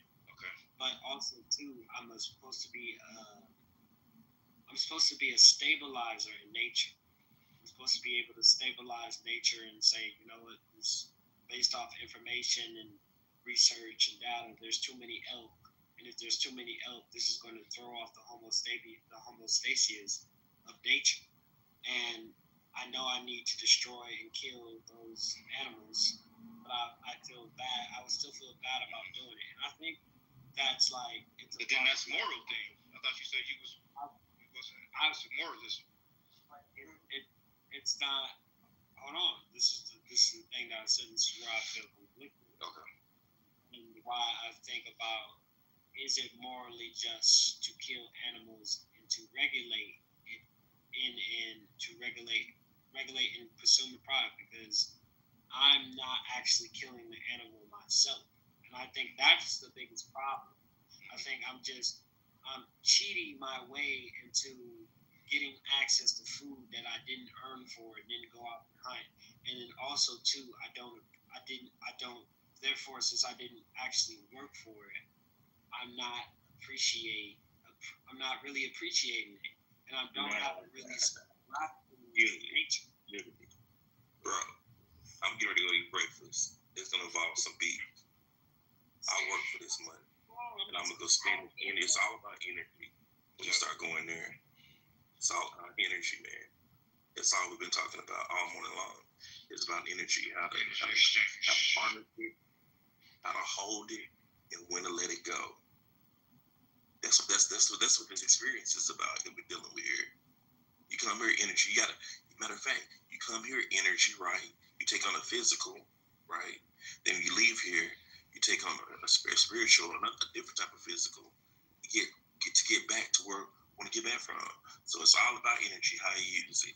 I like when people talk about morals because I was listening about them talk about moral compass. My moral compass is a whole lot different. The more you get to know me, you know I come off as light, but I know I'm dark. But if you met me, you would think I'm like, oh, he's a friendly guy. He's a big friendly guy. Whatever. No, I'll fuck you up. So getting back to the whole energy thing, that I like, you can get off of it. I will fuck you up. That's a lion. Ain't that a lion though? We Leo. Yeah, exactly. But listen, Yeah. that's the nature of a Leo though. A Leo will play with you, whatever, when they fed, when they cool. I mean, Nah, bro. We don't rock like that, bro. We're the most honorable motherfuckers on this earth, bro. Leos do not slime, bro. We dominate, and we show the dominance, and hope you can see. That's it. The natural state, I said. Not a Leo, though. You talking about lions, not a Leo. Yeah, lion. Leo means I'm lion. a 1990s legacy Leo. Okay, but Unity, sorry to interrupt, but I wanted to say this to you, Unity, like, you know, you're very smart. You have studied a lot of things, but as I love that you study and you fill yourself with knowledge. But, as a sister, I'm going to tell you, you got to be more of a student, bro. Like, for real, the way that you think, like, you rejecting God, but all of these things that you have questions about was started thousands of millions of hundreds of thousands of years before you got here. So you can't be so absolute in your thought to where, you feel like, oh, okay, you know this and you know that. You only 23. You only been here 20 years in this system. These things are set up way before we even came here. We just woke up in this. So just try to listen more, you know what I'm saying, and be more open-minded. I did hear your story, so I feel where you're coming from with that pain, but that was one of my downfalls. When I was young, like, I really thought I knew everything and, like, just even being conniving with people, not even understanding relationships and thinking I'm so smart and this and that. Like, that was one of my major downfalls and major lessons that I personally had to learn. So you really remind me a lot of myself in that, I'm studying this and that because I think, I feel, going back to the ego, like you were saying. So even though that's something you don't believe in, that's what you displaying by a lot of the questions that you asking and some of the views that you having. So by you being young, you just be more of a student, you know what I'm saying? You don't know. You're trying to figure, we are trying to figure it out, I'm sure, for some people that have been here longer than others, but just keep an open mind, you know what I'm saying? You'll figure it out, study you and yourself, but don't never be absolute because you don't know, you know what I'm saying? Yo, I think that was pure love, Unity, and I don't think it's even necessary that you respond because, you could tell it was coming out of a place of love. And, to love on you, bro, I love your questions because the title of the room is what? You have not because you're not asked, and I think you asking the right questions, to be quite honest. Yep. You feel me? And people respect it, especially when you do have your own thoughts and you can bring your own, what is it called? When you have, what's the word I'm looking at? Your scholarship.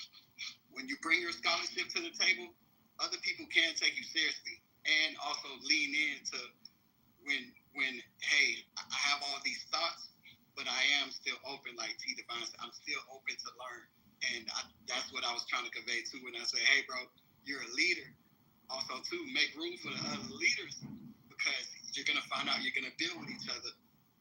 But if you're trying to get it all out in one go, what I learned also, too, getting it out in one go,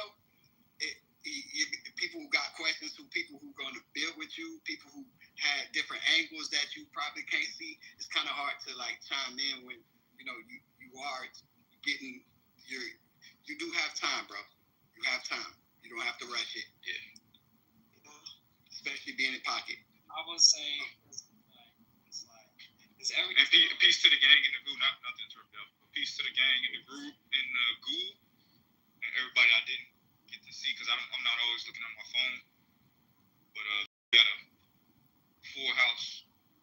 So I think we can start. I'm gonna start opening up the mic for everybody else to speak because we want to hear y'all lovely voices. And good morning to everybody. Good morning.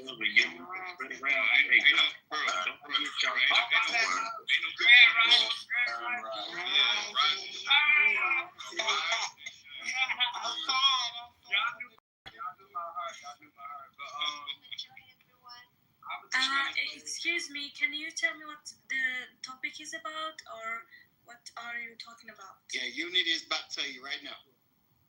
Okay, so basically, it's just like when I'm thinking about new things, I have my mind kind of. I think she asking about the title.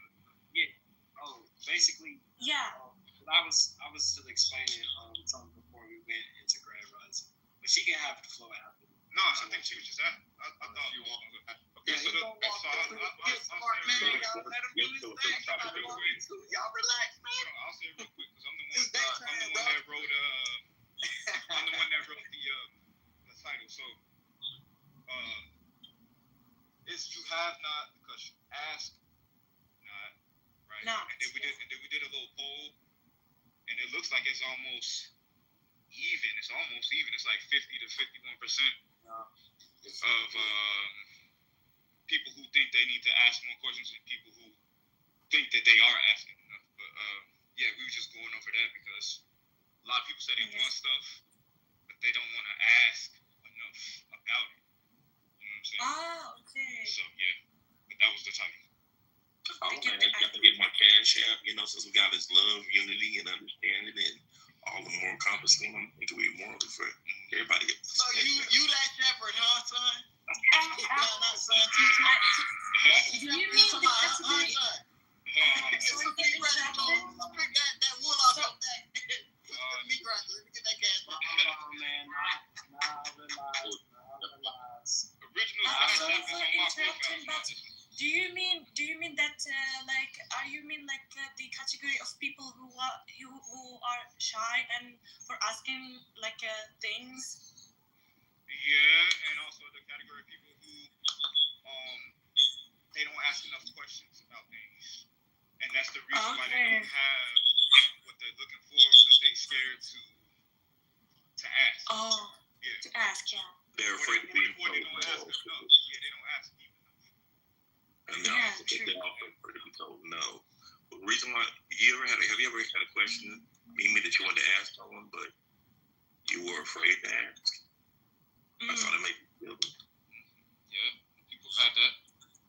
But sometimes you just shallow. I'm talking about with the question, they may ask like one question, and then they stop. You see what I'm saying? Have any of y'all ever seen Pursuit of Happiness with Will Smith? Yes. Okay, that movie was about Chris Gardner, right? I knew Chris Gardner, and I didn't even know that was him when I knew him, because I was working downtown at Water Tower selling like suits and stuff, and he would come in to pick ties and all that, and I would talk with him all the time. I just didn't know that movie, when the movie came out like after, but I was like, wait a minute. So I saw the movie, I said, oh, that's him. But anyway, if y'all seen that movie, his life changed because he asked a question. That was the turning point. He could have asked a guy, it was a guy with a nice car, a fancy car. Instead of him asking, hey, do you got any change? He asked him, what do you do for a living?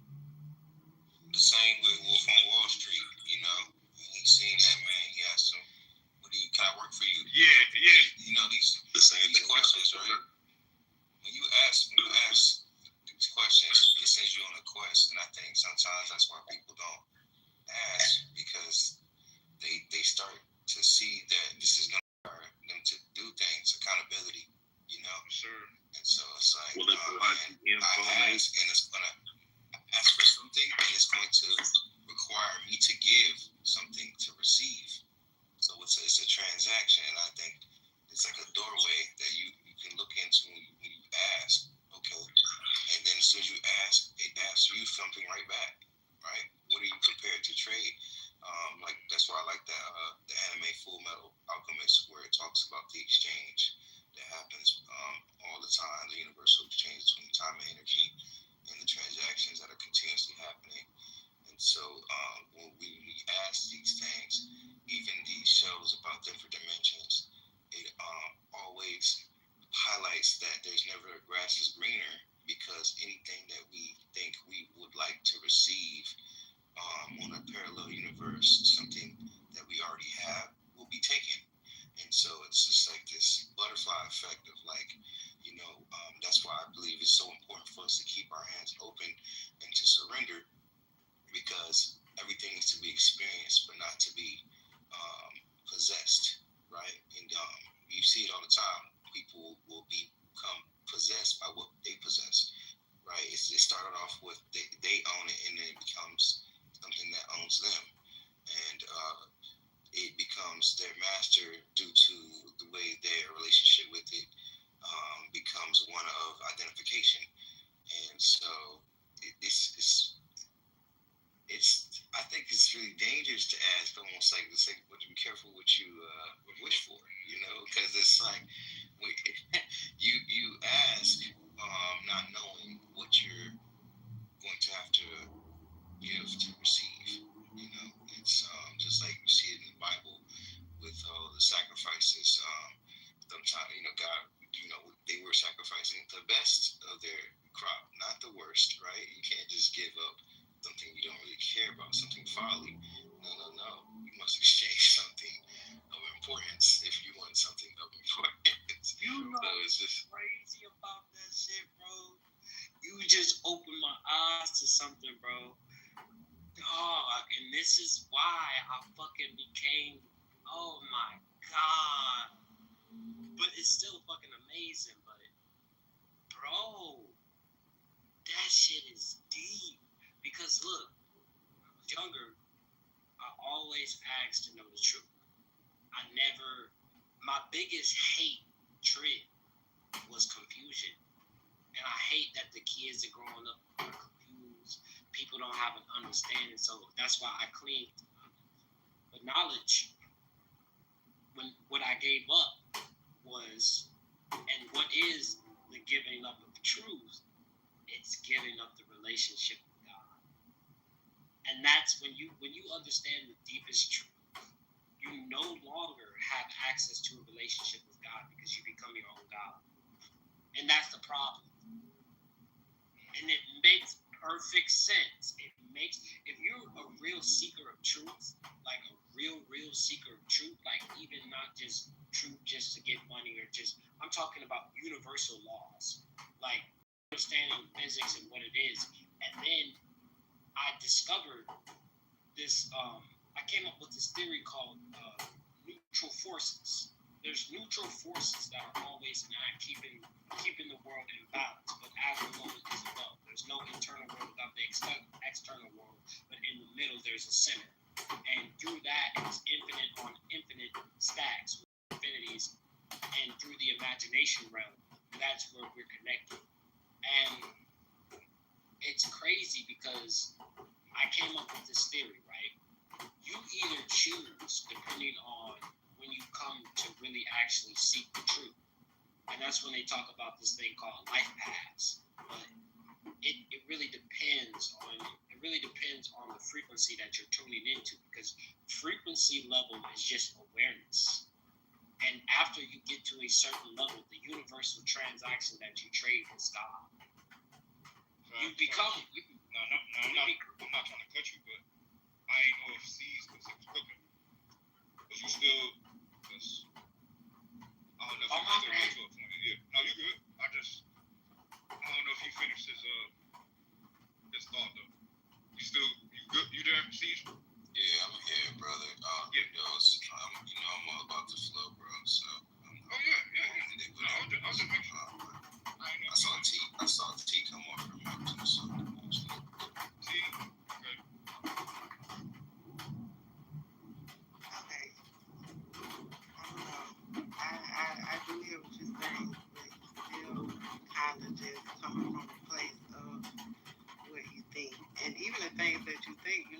that stuff coming from the Bible. That as above is so below. You read it. Do you believe in the Bible, or you think Talk about the grand. I align with certain things from the Bible. However, in my studies to find God, I found that these statements were beyond the Bible. You know, these were not just things that belongs to the Bible. That was what I was raised in. I was raised Baptist, but after like I said, started to study other religions, I started to recognize some of the principles that I was taught to them in different ways. So there was an interconnectedness. So for me, it's not, you know, like biblical, and I do understand that the thoughts that I have, some are, you know, connected to like other things, right? I'm understanding that, but I understand that it's also like a frequency or a vibe, you know. Yeah, I completely agree with you. So, like I was telling everybody earlier, like I grew up Jehovah's Witness, right? Came to like not even acknowledging God, to came to a place so dark. I had to at least start with the Bible to get to the point of spirituality that I'm at now. So yeah, I completely agree with you.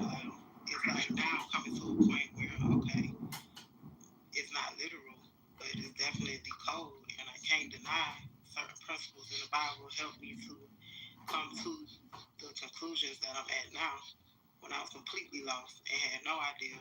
And I noticed that even like anybody from dope boys to politicians to people on the street, like, a lot of people know the Bible.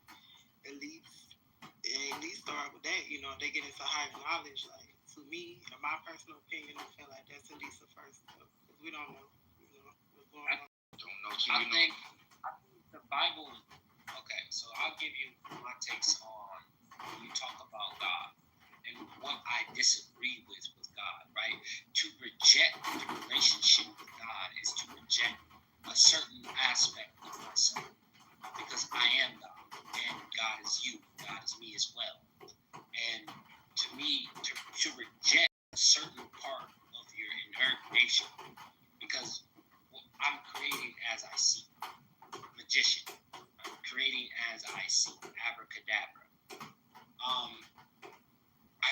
It's like when you see the illusions, and there was a point of time, because ignorance, there's nothing, everybody comes into this stage with great stuff. And the thirst for truth costs something.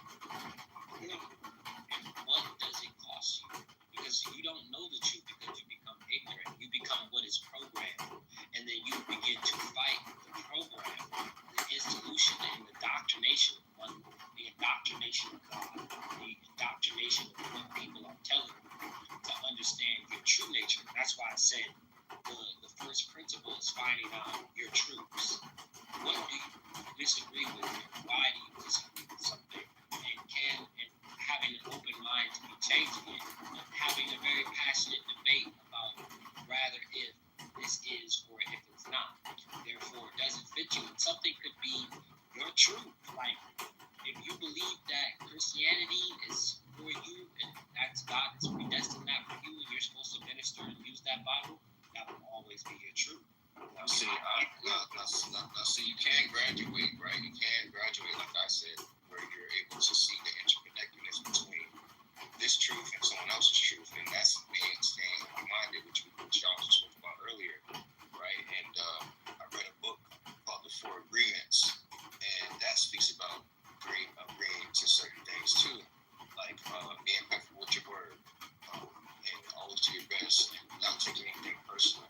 But the agreement that I find to be the most fascinating is to not take anything personal, because as we have these interactions with others, personally today, sometimes when we experience their emotional vortex, we can get sucked in and internalize it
right? Like I'm willing to give again, right?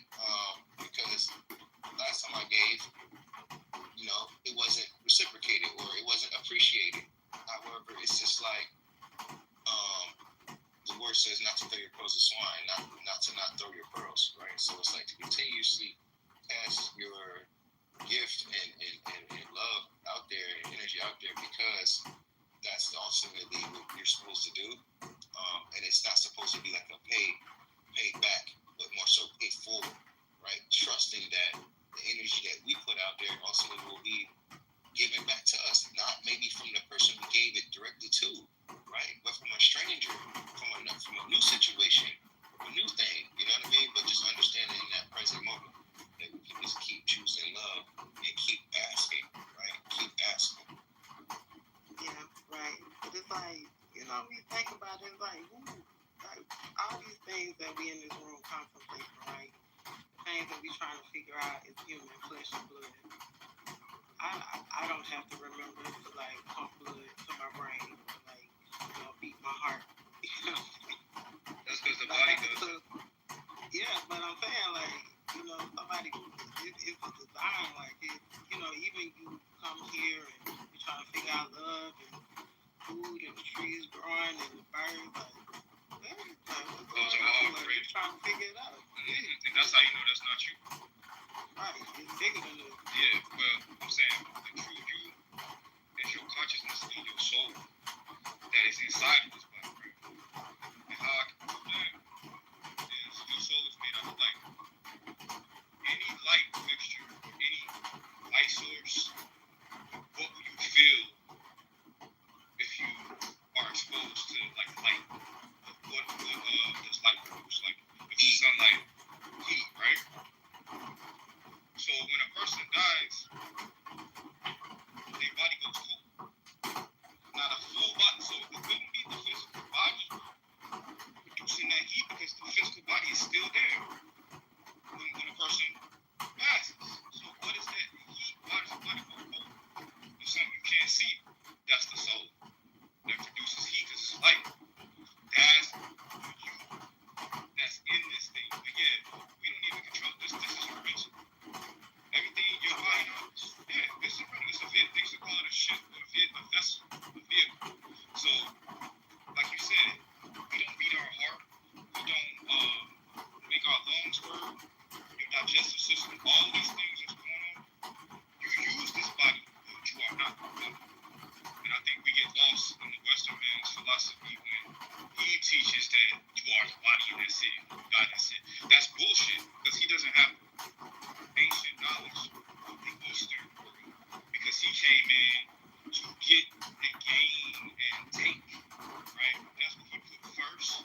So he thinks that's all there is. Now they are starting to learn now, right? With this new, they're making new words, right? We already had like fucking quantum physics and all that. No, all they're trying to say is things not visible that produce what you see in the physical. They want to give it all these, for ego stroking purposes. We're gonna make a new name like we invented it, but yeah, I'm saying that's the essence of who you are. It's not this physical. It's not this world. This world is basically like a computer system. Can we just touch on that real quick, bro? Because I really have a true disdain for that, bro. Where they reinvent the words for actions they were already doing, and it throws people off as if it's something new. That's how you know. And but it's like the old expression: "There's nothing new under the sun," right? And then they said that the 13th Amendment abolished slavery, and then now we're having a quote unquote human trafficking issue in America. It's like, well, what the fuck is human trafficking? Is that not slavery? Well, nah, you see, that's what I'm saying. It's all these. Well, yeah, exactly, but it's semantics. Right. Semantics. Because it said accept. It said accept. I'm like, wait a minute, hold on. It's like me telling you, ain't gonna be none of that in here. Accept. Wait, hold on, accept.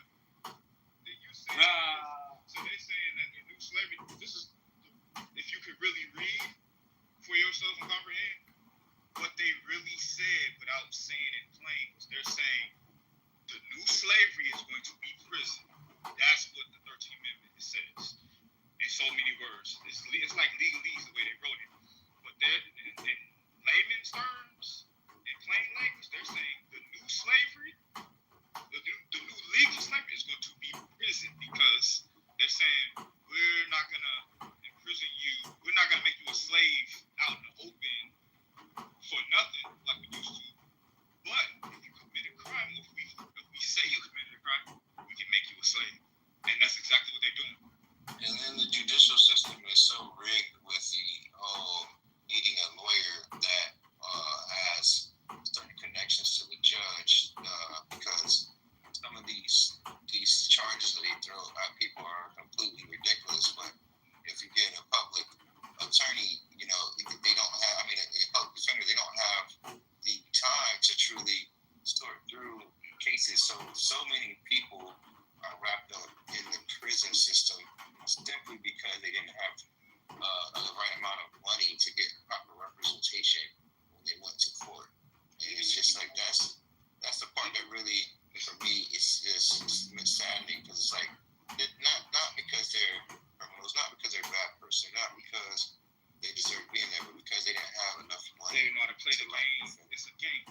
When you go to a court, you play a game. It's culture. What is cult? You have to, in any aspect, there's game theory. There's a way of how to play certain things, and everything is a game of chess. It's very strategic, and the deeper your philosophy, and I want to explain this too. Do you know there's sometimes there's so many moves on a chessboard that a chess grandmaster would sometimes just stare into oblivion, and they call it because they're such in a state of flow that they literally become one with chess, bro. Like, nigga, if you focus on whatever you focus on, you literally can become in a state to where your psychosis is whatever it is. When I believed in God, that was the most powerful, spiritualist psychosis. I was seeing demons. I was healing people. I had this, but really, it's all confident. Oh yeah, Really, what it really is, I would say, but really, what it is just, it's just borrowed confidence. It's like, because what is hope? Hope is confidence. Right. Really,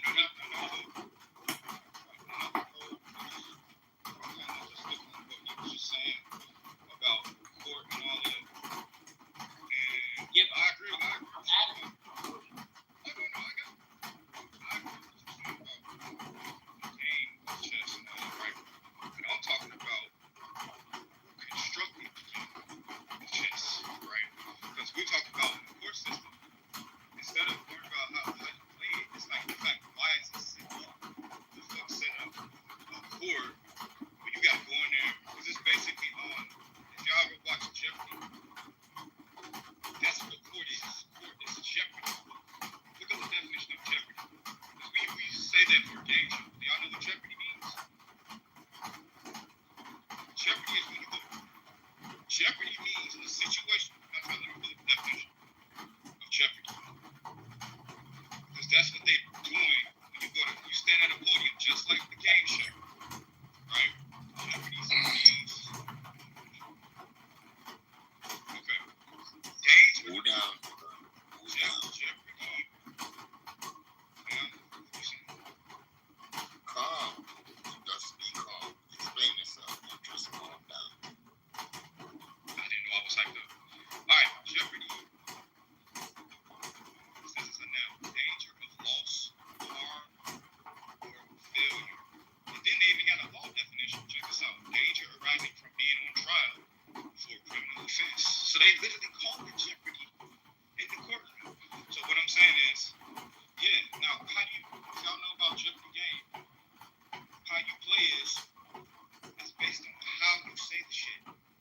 But you can have the right answer in Jeopardy, right? But if you don't say what is, you'll still say it's incorrect. So that's about formality, and it's a fucking game. So even in court, even if you're innocent, you do whatever, you don't do it in the right format, you don't suggest it to the judge in the right way, they'll still reject it. So it's a game. And there's an audience, they call it the jury, right? And there's a referee. That's what a judge is. A referee is a judge. And they have you and the other person if you're if someone's suing you.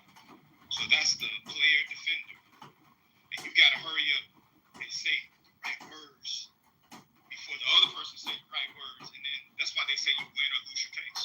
You can only win or lose a game. What do you mean I won my case? How can you win something? So point I'm saying, yeah, it's a game they set up, and this is the game of why when we go in a courtroom, if you don't know how to read legalese and law, we're all what's the word? Illiterates. We're all illiterate. Like I'm talking about the common person. The only speak English. You're illiterate because you don't know how to speak in the game. In the game language. So this is how they take advantage. If I'm talking to a baby, right? And the baby don't know big words, I can get that baby to sign whatever. I'm like, listen, I will give you 100 lollipops, right? For this. You see this gold you got right here? These gold bars that you don't know shit about? I will give you 100 and a PlayStation 5. God, that's dope. Really? I'll get all of that? But he don't know nothing how to read. He don't know that the gold bars he got is worth shit $500,000, right? That's priceless. So this is how they play with you in court when they get you a plea deal, all this stuff. You don't know how to read legalese, you don't know how to read contracts, all that shit. The lawyer went to school to learn that language of legalese. So you paying him to basically read for you, just like a baby would pay an adult or get an adult. Hey, can you read this for me? Because I don't know. See what I'm saying? But even then, you gotta get somebody who knows how to play the game good. Just because they know how to read the game and participate don't mean they're actually good. So these people that pay these Jewish people, it's like paying somebody to play a video game, but they like one of the top. Like they mastered that game. They know like it's a 90% chance if they play, they go that you gonna win. But you gotta have the money to pay for somebody to play for you because you don't know how to even read the shit, you know? But yeah, it's a joke. And that's how they do it. Yeah, go ahead, for sure. Yeah, please. The trick is that keep us, no matter, it's tricky. Remember I told you this a long time ago. It's a puzzle of numbers. And because I know, remember, it's from 1 to 9 is the everything.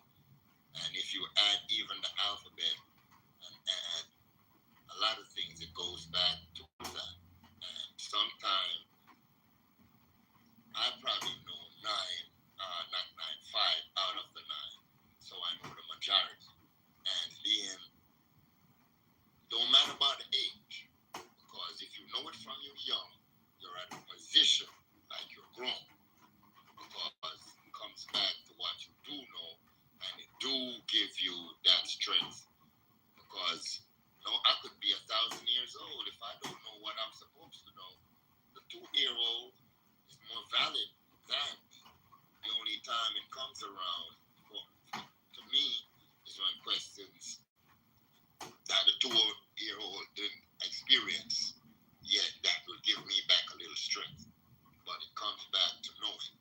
And this is a game. And it's many dynamic of the game. Because we are talking all of this that is in Earth. A lot of this starts from before we become in Earth. Because a lot of this that's going on comes from we wasn't serious. Right? And then what happened in Sirius had to happen here again to validate it. And it's just tricky because it's like what is going on right now between humans, it's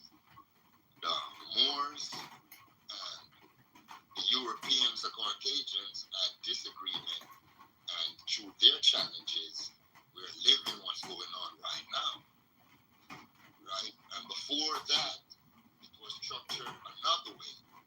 The point that I'm getting in is from the 2/3 attack the 1/3. What's today's date? Is the 1/3. Come on, 1/3. I'm a 1/3. Right. So that, and it comes in many different angles, right? And it's not easy for one to grasp it all.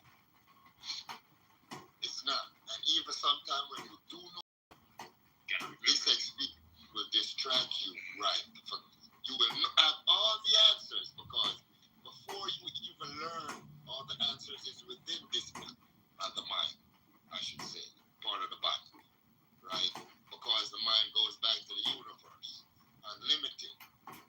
Each individual got everything, but yet still they're oblivious because they don't know. And then it's structured with who's is setting up all of this foolishness to mislead one not to get up or not to do the thing that give them benefit. It's structured to keep you dependent as a dependent, because when you come here, you can't remember nothing that's not here. And everything that is here is everything. That's a fact. Well, think about that word, the word games they play. They didn't tell you you was free. It's not free day. What do they call 4th of July? They're saying you are independence. But you think you free. And then they didn't give you free. They gave you freedom. Freedom. It's free to those who are dumb. They think they free.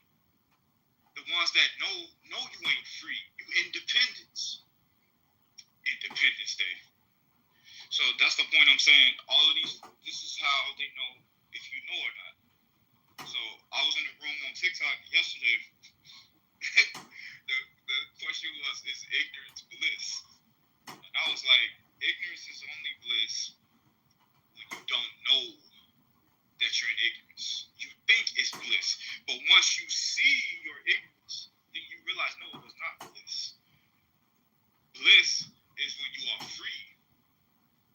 But when you think you're free and you're not, how would you know what free is? Just think about that. If you think you're free, you don't know what free is.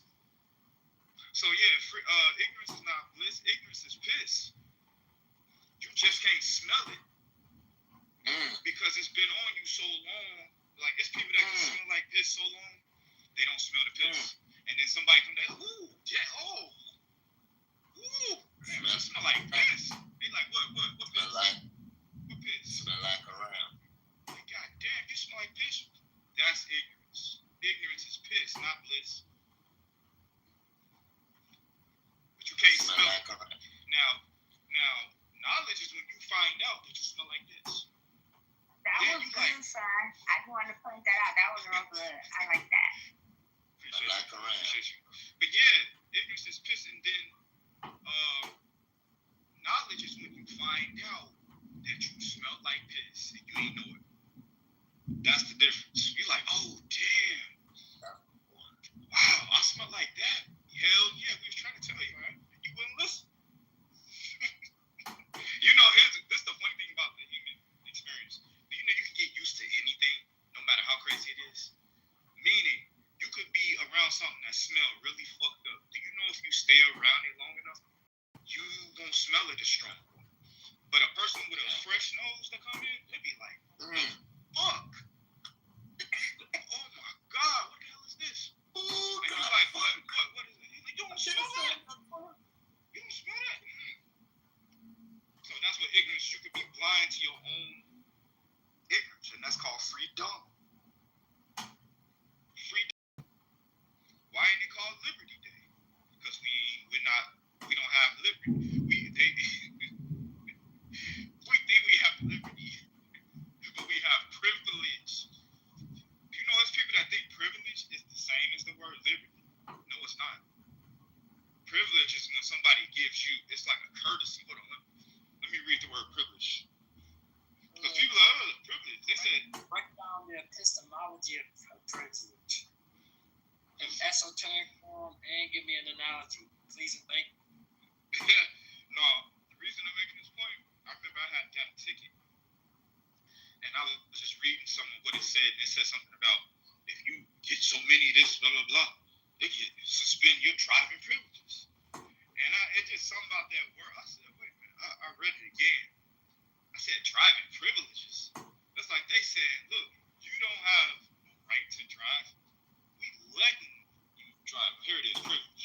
A special right, advantage, or immunity granted or available only to a particular person. Okay? Formal. To grant something regarded as a special honor. Third person. To grant a privilege. So it's not even what the definition is, but it's basically something that's granted to you, meaning someone, it's not your own, it's not coming from you, it's coming from somebody allowing you to do some shit. So that's what I'm saying, that's not freedom. That's not freedom. Well, that's not freedom. Yes, you think that's an etymology. Etymology, yeah, let's look at the etymology. Privilege is conditional. Privilege is conditional and can be removed. That's correct. Just like conditional love. You know, most people have conditional love. We got conditional. Well, can I break it down? Yeah, hold on. Break it down? Yeah, give me 1 second. Let me read the etymology. Privilege says mid-12th century grant, permission. Right, priority privilege, 12th century, and directly from Latin, privilegium, law applying to one person, bill of law in favor of or against the individual. All right, let me go all the way to the oldest one. Middle English also had privilege and equal law of privilege, late 14th century. From, privilegium, by substitution of pravis, Pravis, which means wrong or bad. And then you get the word white privilege, which says preferential treatment to Caucasians from 1960.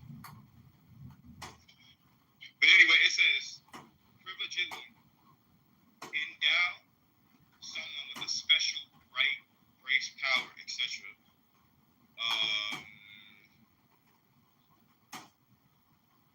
From privilegium, law applying to one person. So it just means that it's some shit that somebody's granted to you. It's not something that you have on your own. It's some shit they can take away. Like he said, conditional. So when you're under a conditional situation, you are not free.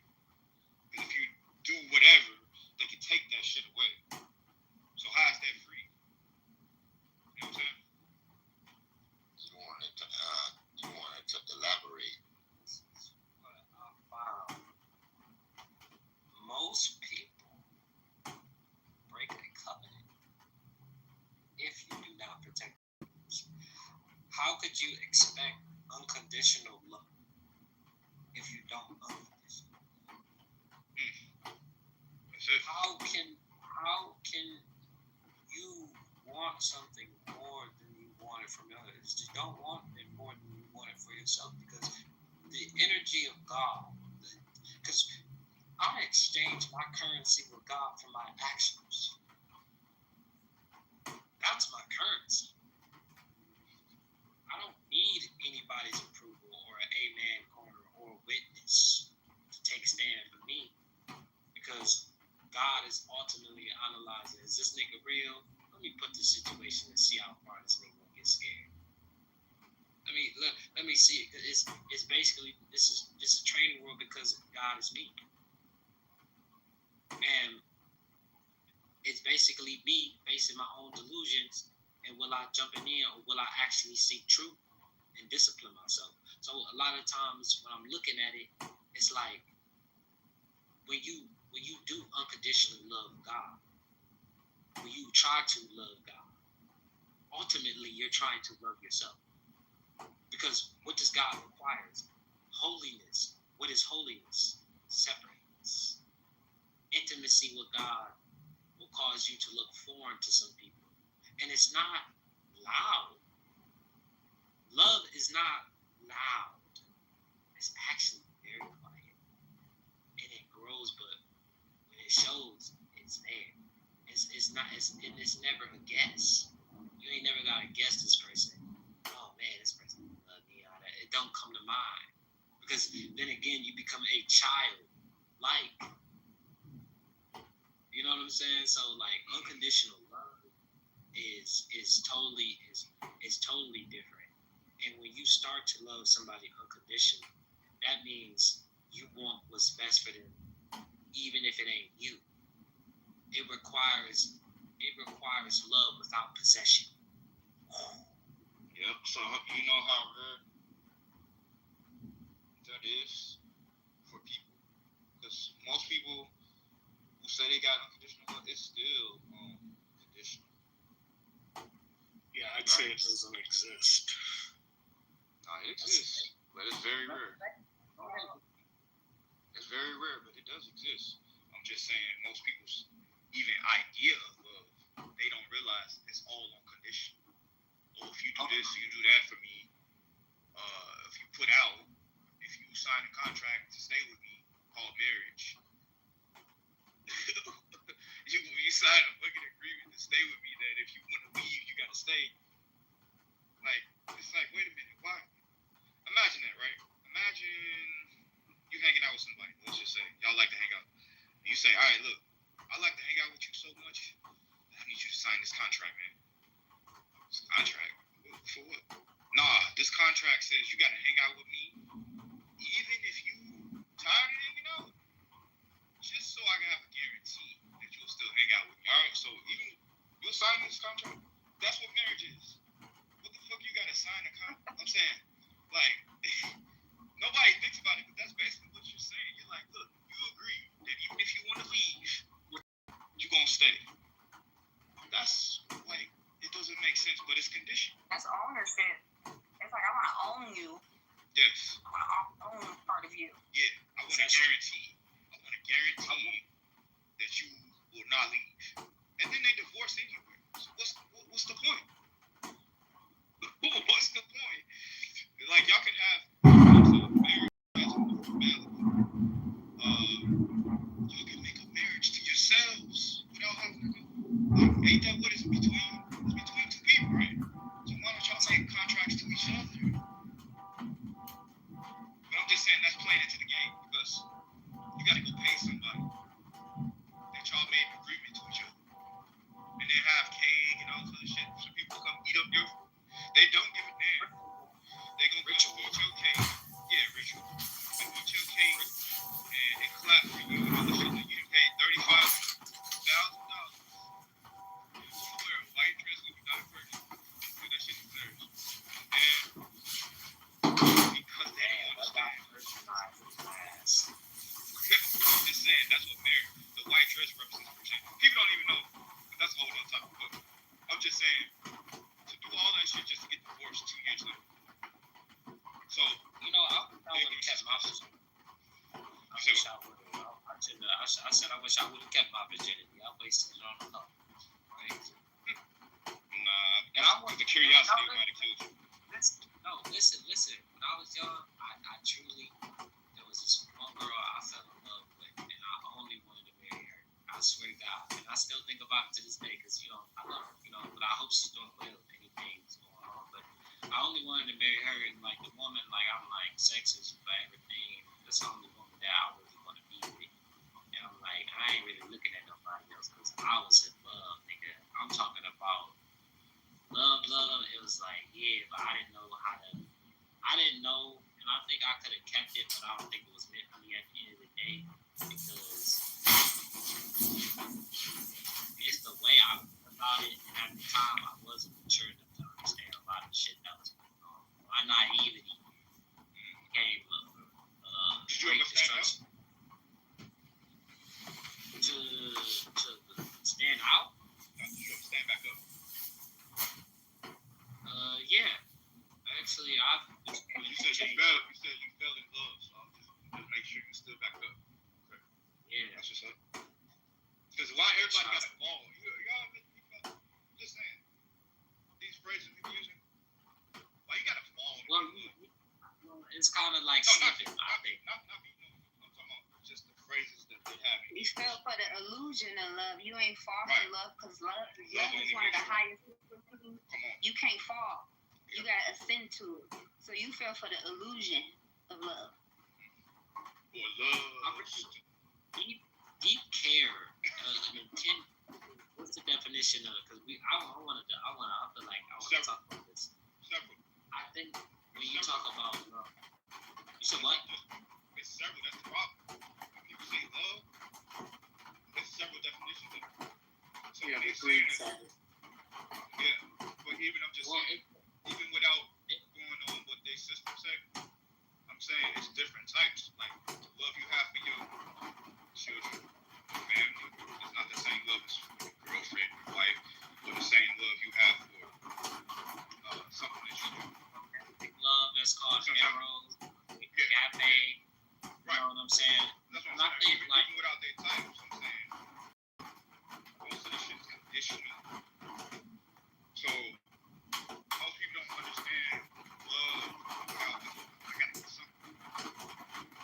Right? True love is I love you. It don't matter. And I'm not looking for shit. In the capitalistic world that we in, they'll call you crazy. I want to say love, but it does exist. You just have to find. You just have to find somebody. Love her, but truly, I don't even like the word love. A truly aware, a truly elevated person, they may understand love. Because guess where you find that love? It's not gonna be in another person. You can only find that love in yourself first. So if you're looking for that love in somebody else, you are gonna spend years searching for it because you're looking in the wrong place. You can only get that love from yourself because that's the only place you're gonna give from. I'm giving it out of my own wallet, right? So how the hell can I give you something that I don't have? So when you be like, oh, I love you. I'm like, you don't even love yourself. What are you talking about? How can you give me something? It's like if somebody said, I'm gonna give you $1 billion. She said, I'm gonna give you $1 billion. Like, you ain't got no $1 billion. I was in this one relationship, and this was my last relationship before I actually had went and say, you know what, I'm gonna control my sexual energy and really be very careful about my boundaries this time. Really said, because I was thinking like, if a girl is not meeting all my standards and my criteria, I'm not even gonna really lay down with that, because that's not even the energy I'm on. I don't need to be like watching that stuff or doing all kind of shit. Really, you can express sexual energy in a lot of different ways. It's just your sexual reserves and all that shit for it. What I found out when she said that she loved me, but yet when I was struggling and going through a lot of the things that I was going through, I never asked her for help. But it always played a part of what I was doing. Like, I could be stressed out. I could really be stressed out when I have a good day, and I'll communicate that to her. And she'd just be like, she'd just make it personal, and it just become about her. And it's just like, oh, wow. You really don't really care for me. You just like the emotional support I give you. Hey, son, while I agree with you that unconditional love, if you truly believe it exists, I would say it's minimal conditional is what we should be striving for, because it's my theory that unconditional love does not truly exist. And while I do believe that it does come from within, I think the idea of unconditional love, it's like perfection being the enemy of progress. When we seek unconditional love versus minimal conditional love, then we're not taking the love that's in front of us and minimizing our conditions for that love. Whereas when we call it minimal conditional love, we're putting in this realistic term that in our minds we're saying, how do we limit our conditions and how do we find people to love us that will minimize their conditions? You really feel that way? Because I think a little bit different. Like, I would say, like, from within myself. I would say I have a difference of opinion. And I would say why I have a difference of opinion is because, like, dude, I really love humanity. I love humanity for it all. But at the same time, like, I have a deep love, but then I have an understanding why I reject certain things. But I love it all. And if I see you out on the street and I had the funds or the material, I want to see you flourish at your highest purpose. And you don't owe me a damn thing. I don't want anything for you but goodness and love. Hope that you get what you get. Like, I'm a coach to anyone, but I see a person as very destructive, very chaotic. I would still lend out a hand to see if they actually want to change. Because I do believe in necessary. You're expecting change, therefore you have a condition. I have the expectation of change. So, but I want to ask Son a question when 1 minute is done about what he said. But it's not about expecting a person to change. It's more of like, I know I will give it to you. It's not that I don't want you to succeed, but dude, you're causing so much chaos in society, and how you influence people, because that's the real currency. Influence is doing so much damage that it's like, if I reward this kind of behavior, I'm part of the problem. Which I still love that person. I don't look at him like, oh yeah, he's deplorable. Oh, he's a rapist. Sure, you have love for him, but you have limitations and therefore conditions. And I'm with you, Son. I've experienced it in brief moments myself. But and we could go down this rabbit hole for like an hour. And I'll go, wait, keep going. Right? I've had this conversation. You can even say unconditional love for your children, but you would have expectations of them too. The minute you have expectations, you have some level of conditions. And I think you get it in brief moments, Son. That's what I would say to you. Right? You get brief moments. My friend. What's up? All right, hold on. Let me get to Bo. And I think Nassim was there. I didn't know if she wanted to jump in or not. I seen her coming off mic. Okay. All right, for sure. Peace. So my question to you, Son, is like, okay, I guess I'll give an example to see if this is what you're saying. So basically, are you saying that, okay, like in society, you know how like when people get married, right? And they like, okay, oh, I love you or whatever. And then like they end up getting divorced and then the love is gone. And to me, what I see in society is like, people say they love you until you stop doing what they want you to do or something like that. Because, like, it's like when if I say, okay, we say we getting married, right? You love me so much that you want to marry me. Okay, is that love only there if I'm doing what makes you happy? Because the moment that I start, okay, we married, but I want to do my own thing. You know what I mean? I got things I want to do that don't include you. Are you cool with that? You know what I mean? If I want to go and to Canada for 6 months away from you, that love is still gonna be the same. No. You know what I mean? All that shit is conditional. Or is it? Yeah, and then it's like so. No, I'm saying that was the point I'm making, because people follow what they see other people do. I'm saying the whole idea, the reason I brought up the whole wearing a white dress and you're not a virgin is people do this because they saw, like, we are with the prospect of marriage from children. You see a big wedding, you see somebody coming out looking like Cinderella, right? They got the cake and they got the suits on and they got all the, and they sell you this, I'm saying, from a child.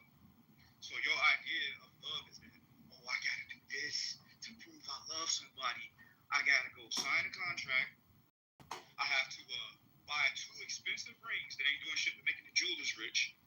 Because you ain't buying 1, you buying 2, and then you buying 3 because you can buy 1 for yourself. You know what I'm saying? To do all this shit that, like you said, y'all don't really, you don't even know this. Like are you saying unconditional love is okay?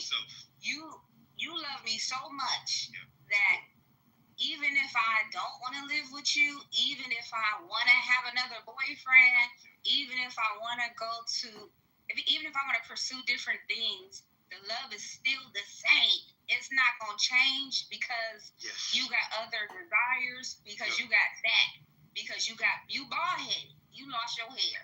The love is still going to be there as if it was like nothing ever changed. Is that what you say? Yeah, but that's between 2 people. But I'm saying the tree that the fruit from that is coming from is inside the person that they have for themselves. Then it's not conditional based on a contract. A contract is already conditional. But I'm saying the only way you can give that to somebody is within you. It's not the marriage thing is already, all that shit is conditional. All of that. If you stay with me, if you wear this ring, if you with me and nobody else, and like you said, all that, that's hella. Matter of fact, that's the most conditions actually. Because if you dating somebody, you got less conditions than if you marry him. You marry him, shit. It's like shit. So love trapped you. Did love trap you? That kind of love trap you?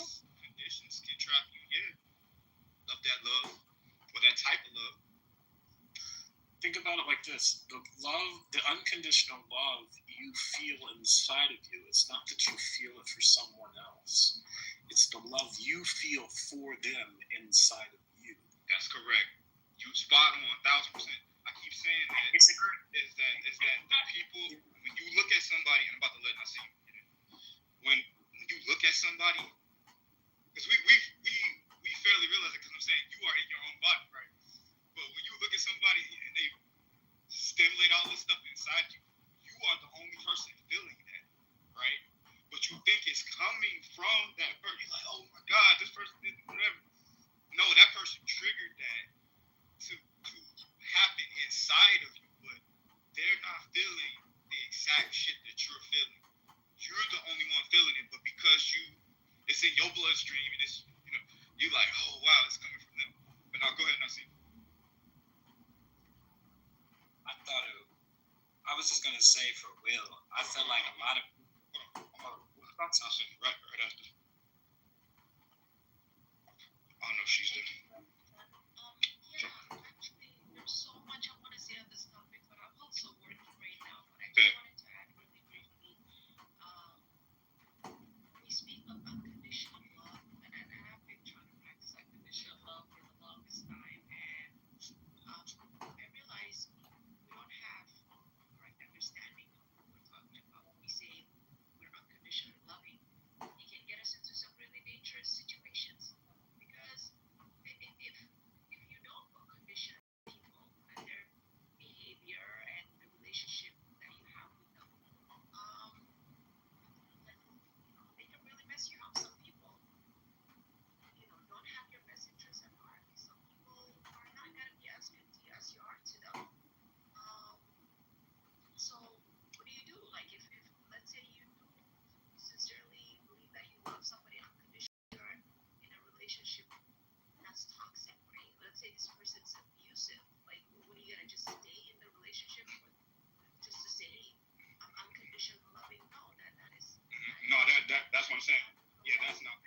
Yeah, so that's respect. The understanding that I came to is that what is unconditional is the love, right? Right. It's not a relationship in terms of that relationship and the interactions between you and these individuals. Those definitely have to have conditions. Otherwise, some people are gonna cross their boundaries and they're like I said, they're gonna mess you up. So that's what you have to put conditions on. The love, I will always have unconditional love for everybody, even the ones who have mistreated me. To this day, I have unconditional love for them, and I will do my best to do right by them. Because I don't want to stoop to their level. Yeah, you don't want to change. doesn't that love fluctuate?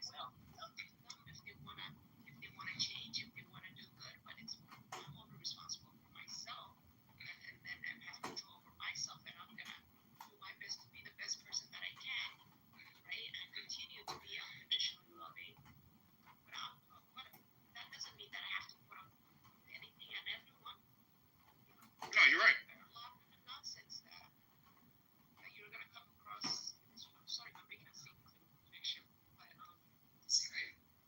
Yeah, no, I agree with that. Yeah, that's what I'm saying. Love. So, unconditional love is not based on what somebody like. It doesn't mean to be a floor mat. So, I'm not saying that. I'm saying it's regardless of what they do. Because you have love for yourself, you're not gonna let that change. You see what I'm saying? Who you are and the love you have for them.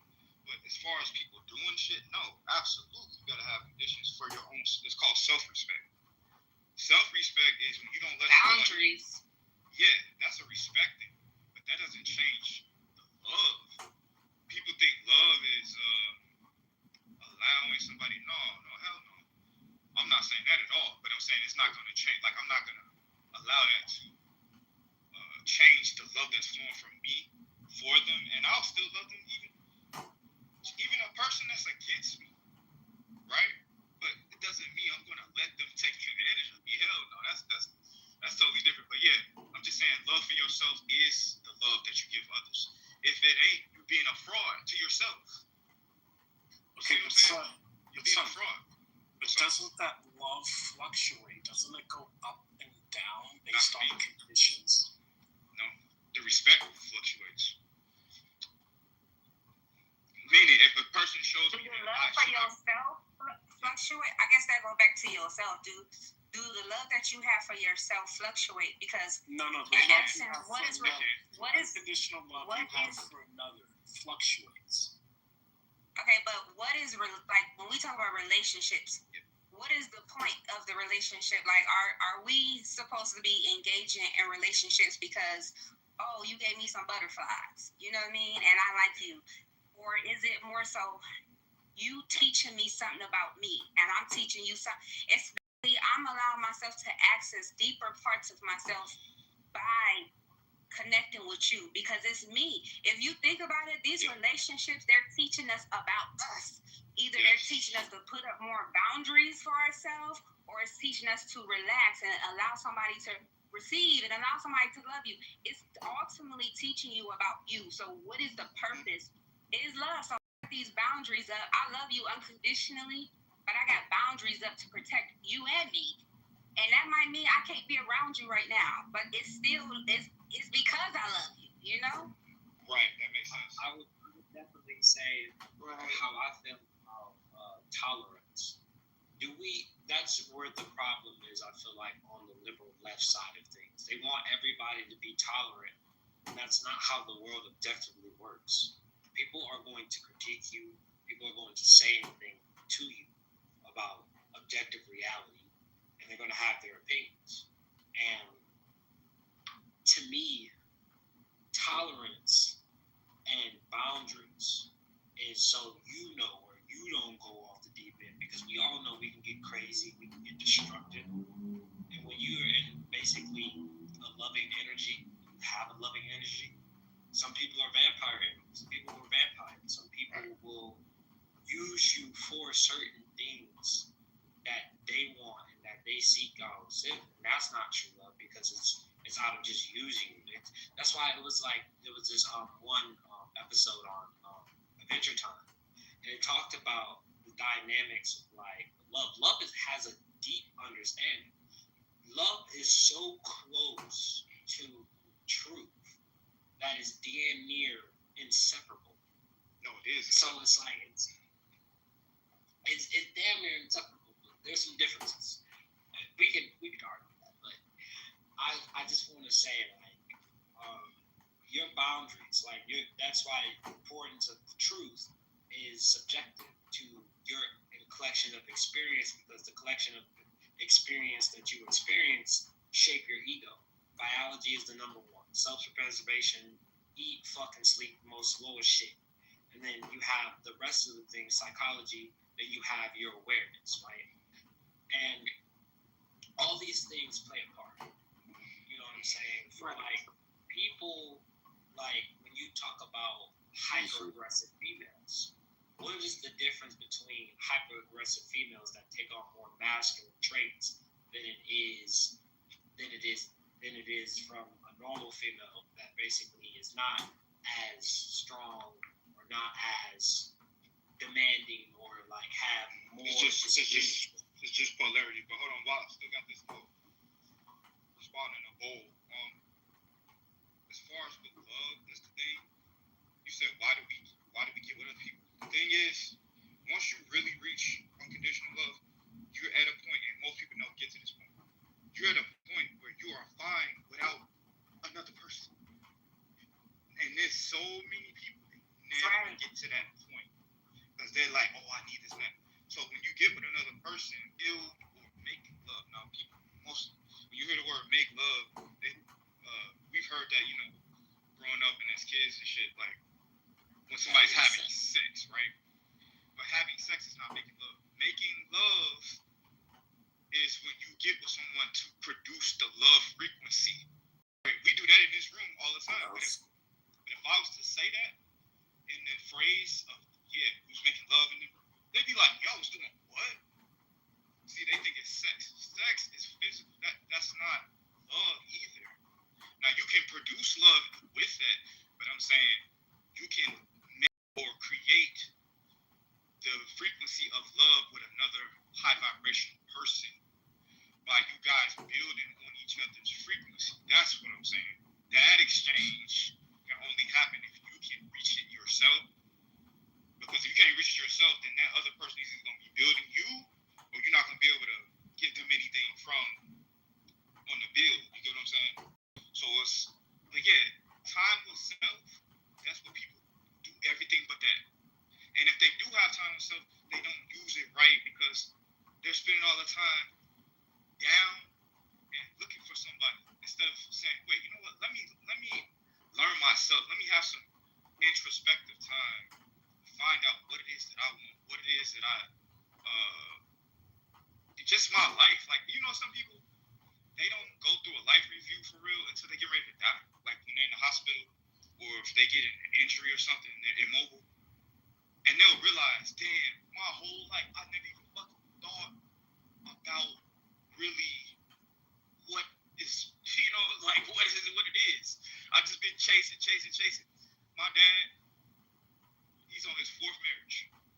Now, I'm not throwing my dad to the wolf. Just damn, you just put the business out there. Nah, it's known. It's known. But the point I'm saying is people, they're on this endless search and they will not find themselves.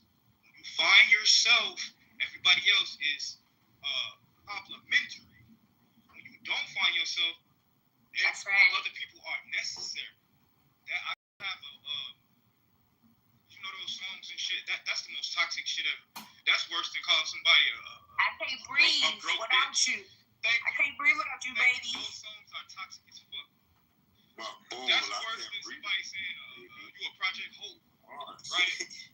I would rather hear someone say you a Project Hope than to say I can't live without you. I can't. That's the most desperate. But I can't live without her, son. But listen, do you want to be around somebody? Just think about this. I don't want to live. But think about this. I'm talking about from the other end. Not when it's you. Not when it's you, right? But think about on the other end. Do you want to be around somebody that is that motherfucking desperate? No, I don't. That's a turn off to me. Oh, I can't breathe. Oh, hell no. That means you need self-worth. You need self-worth. They don't drain you. That's you siphoning out the energy. That's the most toxic shit.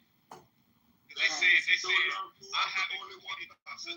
Yeah, I need you to live. No, hell no. No. But that's the way we was taught, though. That's the way we was taught. Ain't that the way we was taught? Yes. Mm-hmm. Yeah, but some I of us chasing and like all this to them damn songs. I can't breathe without. Hell no, nigga. That's too.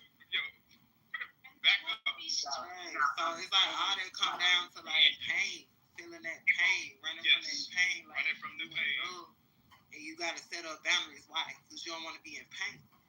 So to have unconditional love is like you really gotta have a strong heart to be able to take that, to be able to love a person when they hurt you, when they cross you, when they betray you. Like, okay, you know what? I'm gonna let you have it, and I'm still gonna love you, and I'm still gonna wish you well. Yep, for It myself. take heart to do that. Right. Yeah, you're doing it for yourself. Because I'm gonna tell you something. The people that hold grudges and shit like that, they don't realize you are scarring yourself up. You're scarring yourself up because now you're not gonna be able to look forward, right? And I said that I hold grudge though. Right, no, I ain't talking about you personally. No, I'm saying if that point. When you finish, I'm gonna make my point. Okay, good. I'm saying when a person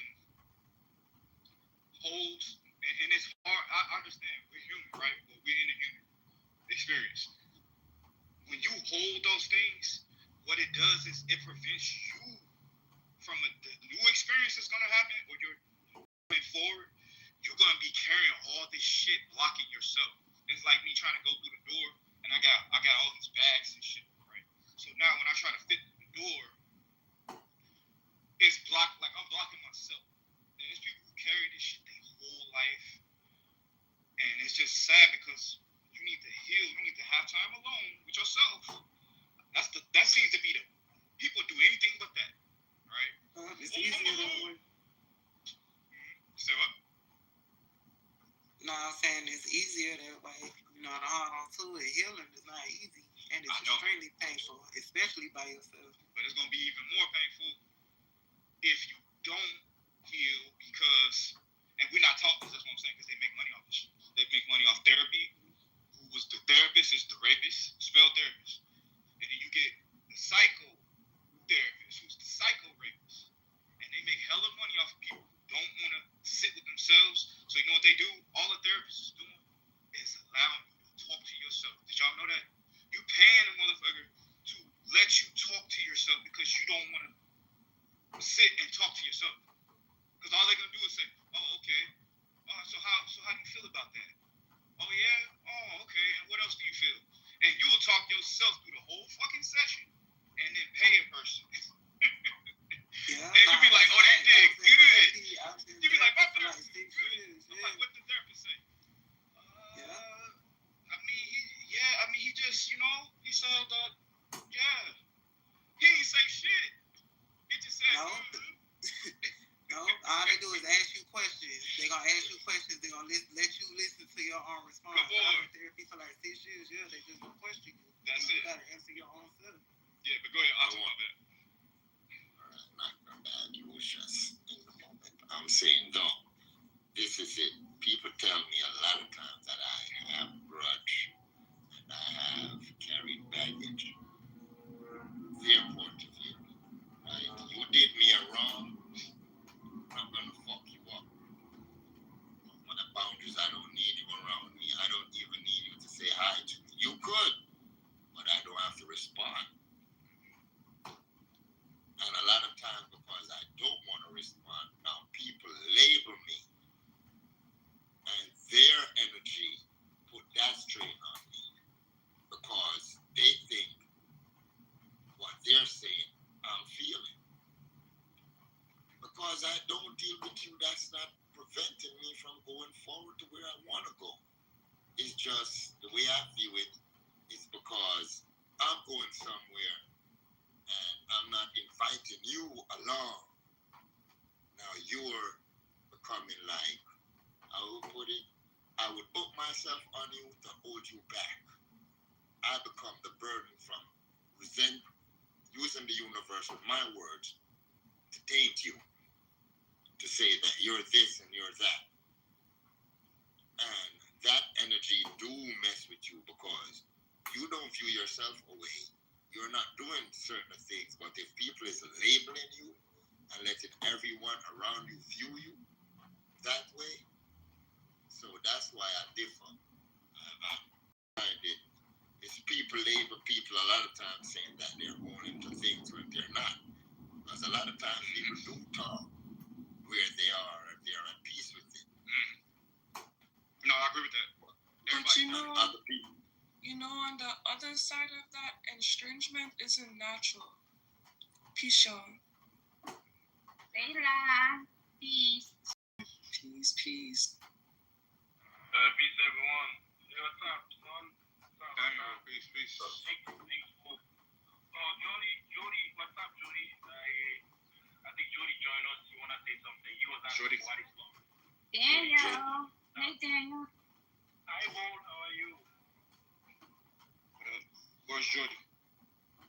Jody, down the bottom. Oh, Jody. Let him up. He gotta be. Is up? No, he's up. Yeah, this guy. Shalom to everybody. Is this what kind of like? This is my question. Can somebody define love? Who wanna go first? Oxytocin.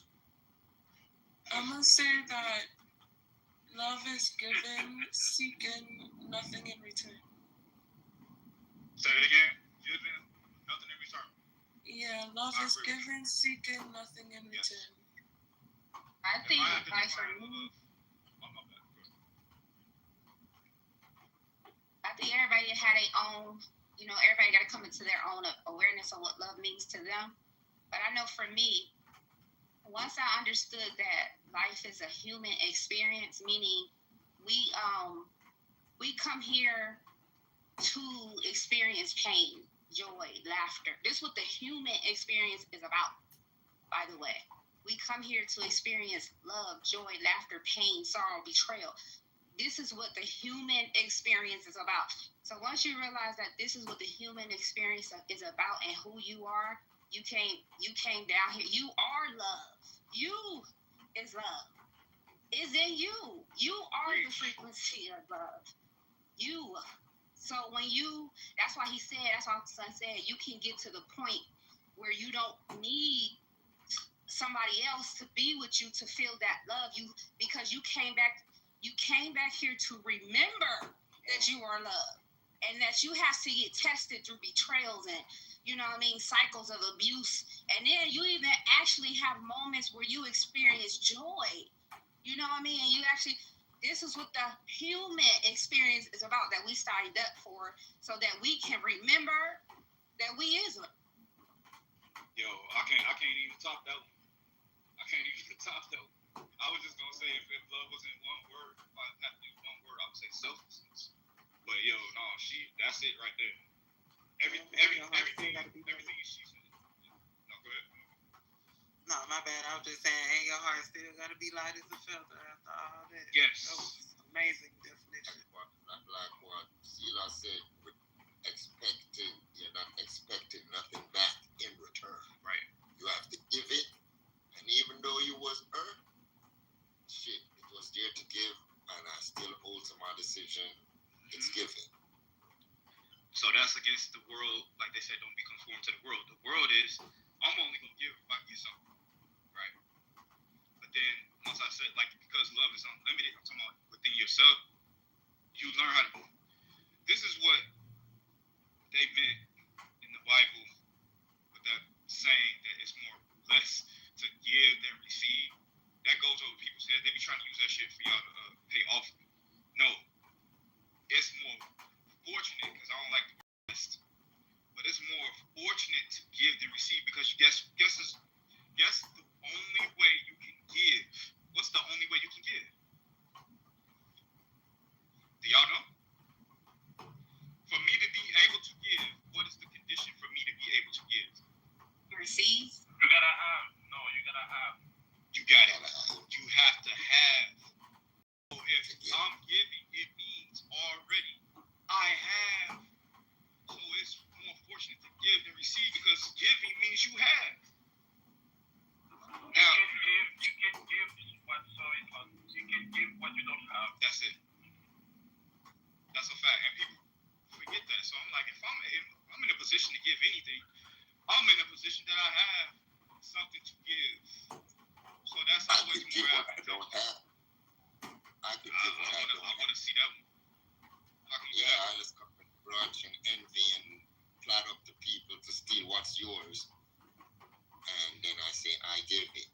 Yeah, but if you still was mine, then you still have what was, it's in your possession. No, you're right. I'm just saying people in people's mind. Yeah. They have it that really they never had it, but they stole somebody's thing and they say it's theirs. Right. That's called credit. That's called credit. Well, that's a question. Did you give him, or did you give her, or did you give it to her, or did you give it to him? That's a good question. I did, but honestly, like what y'all said earlier, I didn't have it. Well, you have to have it in some form to give it. You have to give, but I never had it. So you had a credit card, is what you're saying? Yeah. I told. Because that's what credit is. Yeah. You give it what the hell you don't have. Put yourself in debt. And my action would put me in debt. Because if I take what's not mine and claim that it is, because everything is paid for. Like when I was talking earlier, this experience comes with a cost. You can't have life here without debt. Because if it's the last person, something has to die for something else to come before that one goes. That's how this is structured, this experience upon, right? And by right, we're supposed to conquer death, but they don't want it to stop.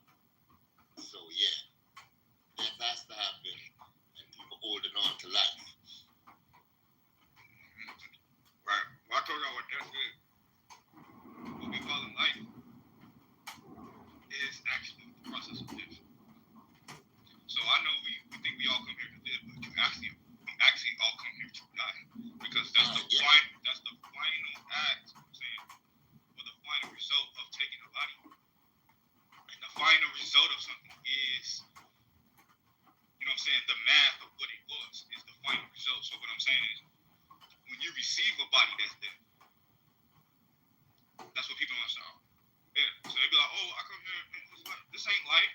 I come here to live. Right. Did you?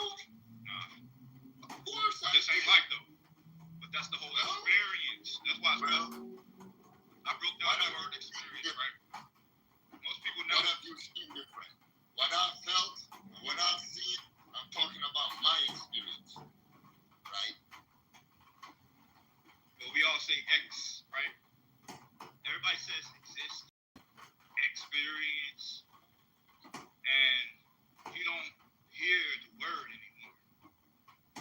We saying X, we came to X experience. Look up the prefix EX, what it means.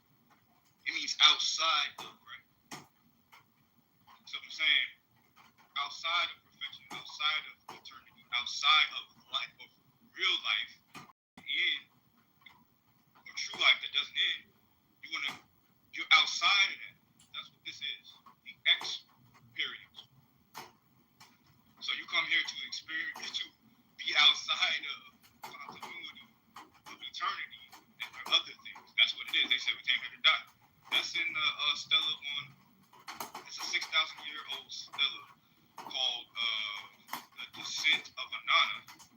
This is where you get your Easter story and all that they talk about.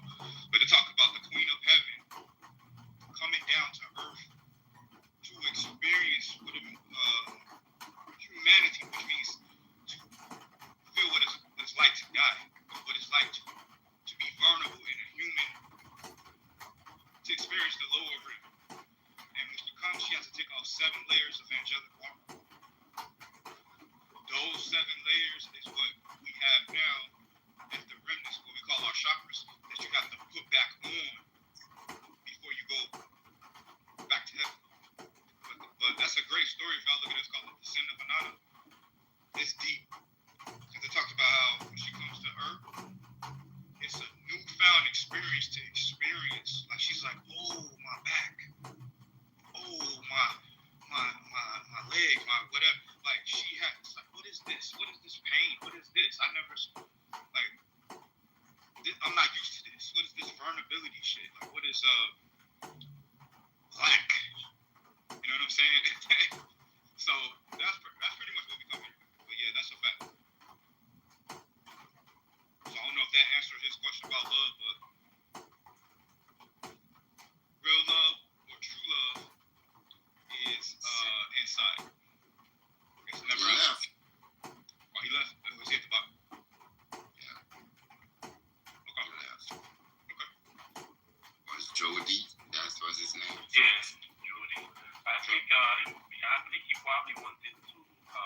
we're supposed to let him express himself. Or he could have dropped out. He could have dropped out too.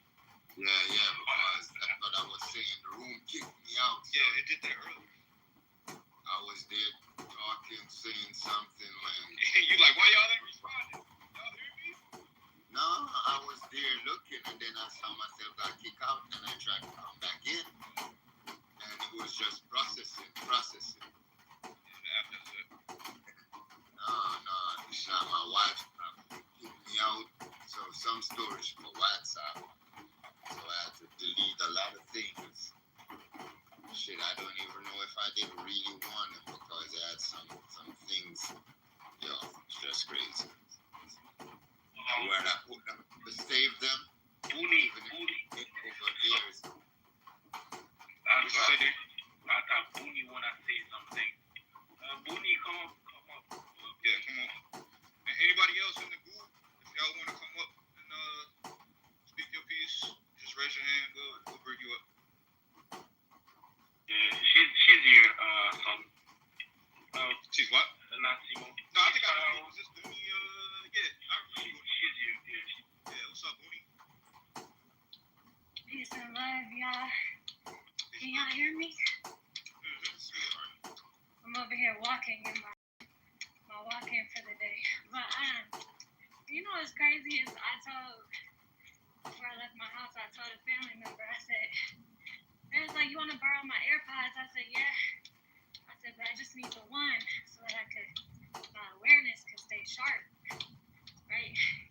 And this man been following me, which is why I'm paying attention. But that's why I told him, I was like, nah, because you put in 2 earphones, you cut off all your awareness to the physical realm. And that's why a lot of these women begin taking the way that they do. A woman's awareness is her safety. Like, that's everything. Anyways, son, you said something that was interesting when you was talking about the chakras. You said that you have to rebuild it and put it back on. Yes. And that made me think about when you, what do you got to do before you put it back on? You have to take it off. Yeah. Because I feel like there's an element when I was going through my healing process where I felt like I had to take everything off. So like complete like a rebirth. I have to burn my old habits, burn my old ways, and I have to rebuild myself. But for some reason, when you said putting it on, I had to visualize. Oh, I think it cut you out of it. Say that. You said you have the vision of putting it back. Yeah. It had cut you off for a second. But that's an ancient. It's on a stela. It's on these tablets that they found, talking about how the Queen of Heaven came to Earth. It's just talking about way back, like our first incarnations down here. It was saying that when you come into a human body, your armor is taken off. That's the whole point. So we're there. That's why they call us naked, because you don't have any armor. So the whole goal is to restore those layers, those angelic layers of armor. And then, they got the scripture in the Bible says put on the whole armor of God and all that, whatever. Do you know what the whole armor is? Love. Righteousness, breastplate of righteousness. Yeah, those are the different parts. All together, the word is the word is the sword. That's it. But love is the full armor. It's love. Because guess what? The word armor comes from the word amor.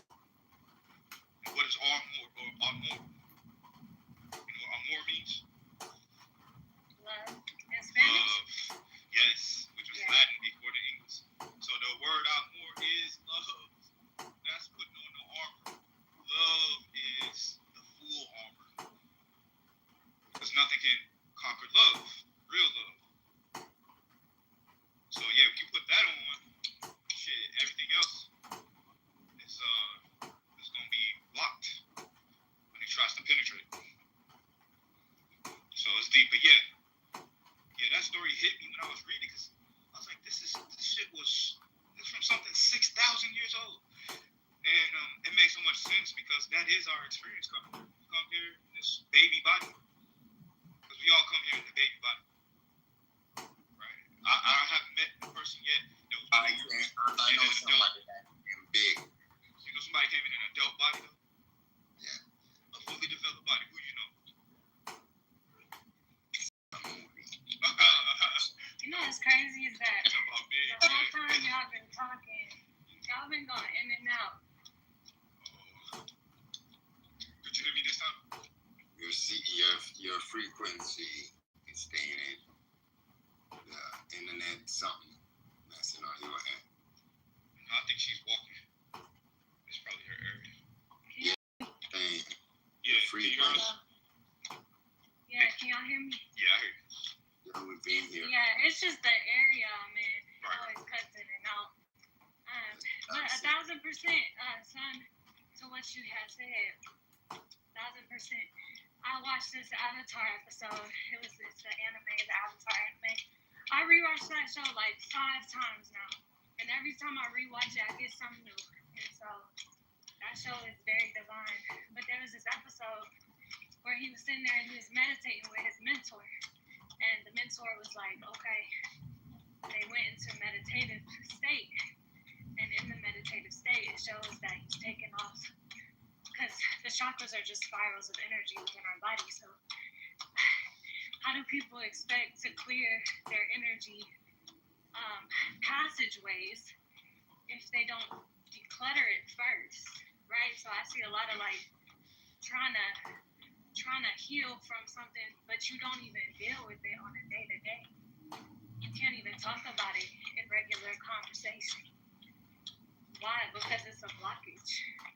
And so then blockages have to be cleared out before you can even get to healing. Like, big facts. Anyways, yeah. No, I second that. That's real.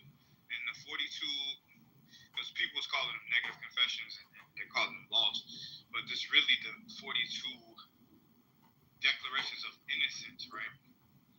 That's a better title. You're supposed to repeat that. Somebody got a loud background. You're supposed to repeat that every day, right? To remind yourself, because people is reading and thinking that's stuff to follow. It's also that, so it's dual. But you read that to remind yourself that this shit ain't even real, like that you are not your body, you are not the things here. That kind of grounds you. Because a lot of times when we slip into certain like depression or stress or whatever, it's when we forget that because we're so integrated into this experience, we forget that we are in the world, not of the world. So that was a way to remind yourself in the morning, hey, while you get ready to stress out, you have not done none of this. This is a false reality. We're participating, but it's just like when I play a video game. There's people that get so mad at a video game, they ready to pull up in real life. You know what I'm saying? I've seen this shit. They be on chat. They be like, pull up then. I'm like, y'all know this is a game. I don't give no fuck. He said, blah, blah, blah. I'm like, yo. So, yeah, it's easy to get caught in this life. So, it's good to ground and remind yourself you are the soul, not the body. Because there was somebody earlier said, I'm a nobody. I was going to say, yeah, you're correct. You are nobody. You are nobody. But you are someone. The one that you are is the soul. Soul means one. Right? If I say I got a soul, this is my soul child, this is my soul car, this is my soul house, whatever. You know I'm talking about one. Solo. So we are someone, but we are nobody. The problem is everybody want to be somebody. Somebody asked me that one the other day. Yeah, me and somebody, and they're like, who are you? I said, I am someone. Someone. The soul. Soul, S-O-L, and they don't, they also life. And what hit them is when I said they like because they're basing from what their eyes have seen. And I told them in the land of the blind, the one-eyed man is king. That's it.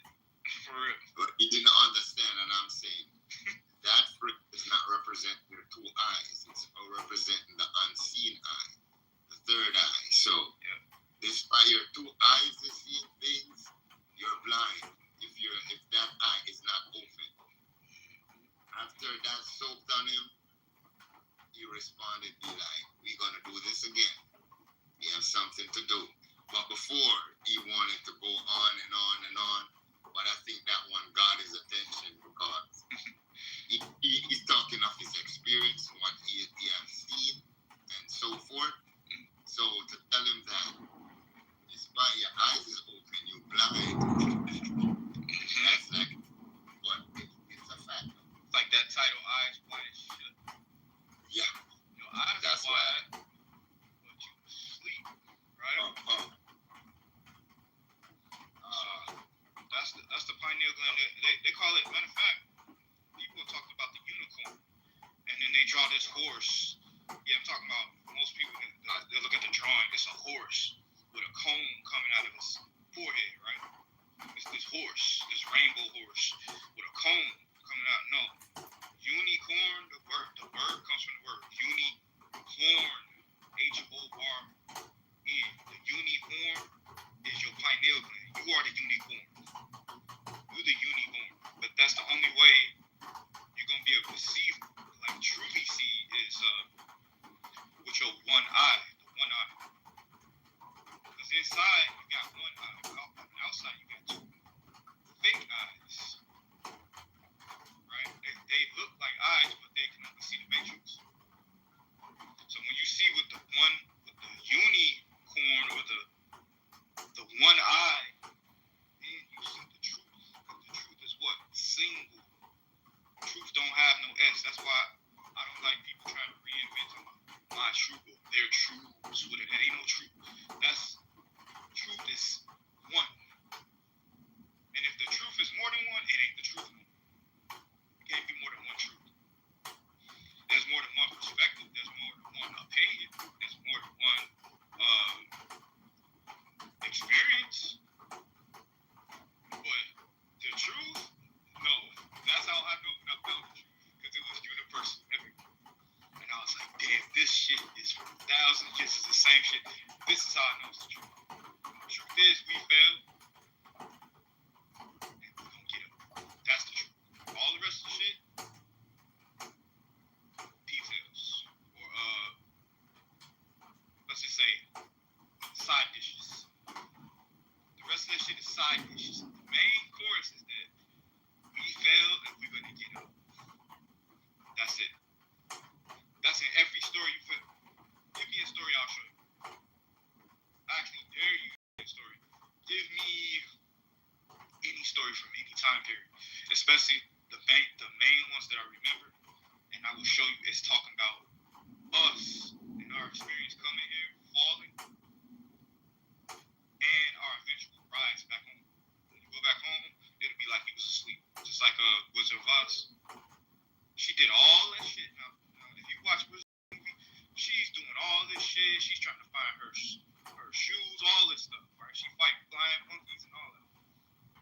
And then at the end, she wake up at home the whole goddamn time. All she had to do, all of that shit that was going on, all she had to do was click her heels to come home. But she had to get her shoes back. But that's what this will feel like once you come out of his body. If you were sin, it'll be like, damn, I did all that shit and all that crying. But man, that shit wouldn't even. Wow, I thought it was totally. It felt so real. Nah. It's the reason they call the movie reels. They call them movie reels. They used to use a reel, and their reel spins around. This world runs on a reel. 360 goes around over and every year. It's it's a repeat. So this is the movie set. Watch the Truman Show, y'all. Truman Show is an esoteric movie because if you know what you're really looking at, they're telling you about the world is a stage. Y'all ever heard that saying? All the world's a stage. They're saying this world is like a construct. It's deep, but anyway, we're the only true thing here. The people with souls. The rest of it is constructed here. It's just like the props, the background shit. What they call them nowadays, NPCs and the extras. Any movie you watch, you gotta have extras and shit to make the scenes look right and all that. But all that shit is just generated just for your experience. So, but it's deep though. It's deep. But yeah, ask and it will be given. People don't want to ask. People scared to ask. I had to ask that shit. I said, yo, what's the other books in the Bible? Why don't they want us to know about the women? Why is this? Why they don't answer this? Why don't they answer that? Because I was asking the preacher when I was about 11 years old. What? Why? To become wise. Now the question I have for you, son, why some people get mad when you ask them? Then I try to figure it out. Because they're mad. Or they have to answer it. No, but some people get mad. It depends on who you ask. If it's a person trying to keep you in a certain position, they mad because they don't want you to know that shit. Because if you know that, you might not do whatever it is they want you to do when you find out. So you like, wait, hold on. Man, nah. See? So they want to keep you asleep.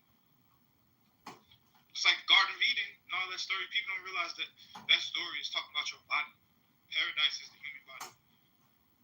Yeah, it's called paradise. It's homemade school up just like they did.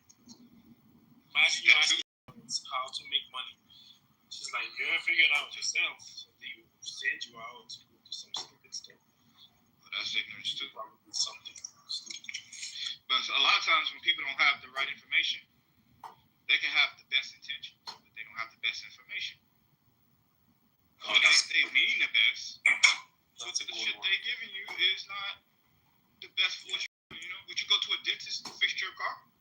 Would you go to a plumber to cook your food? No.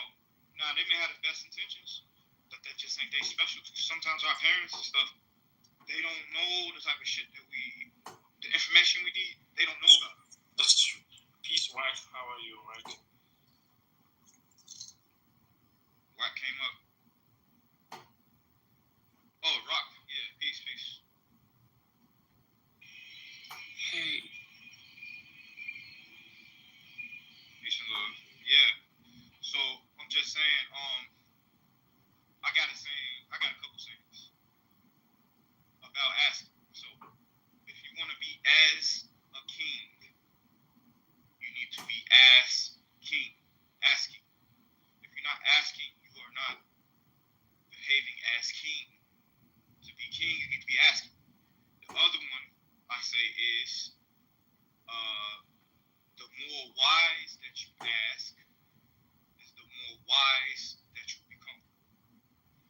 The more wise, W-H-Y-S, that you ask is the more wise, W-I-S-E, that you become. So that's wisdom is asking why.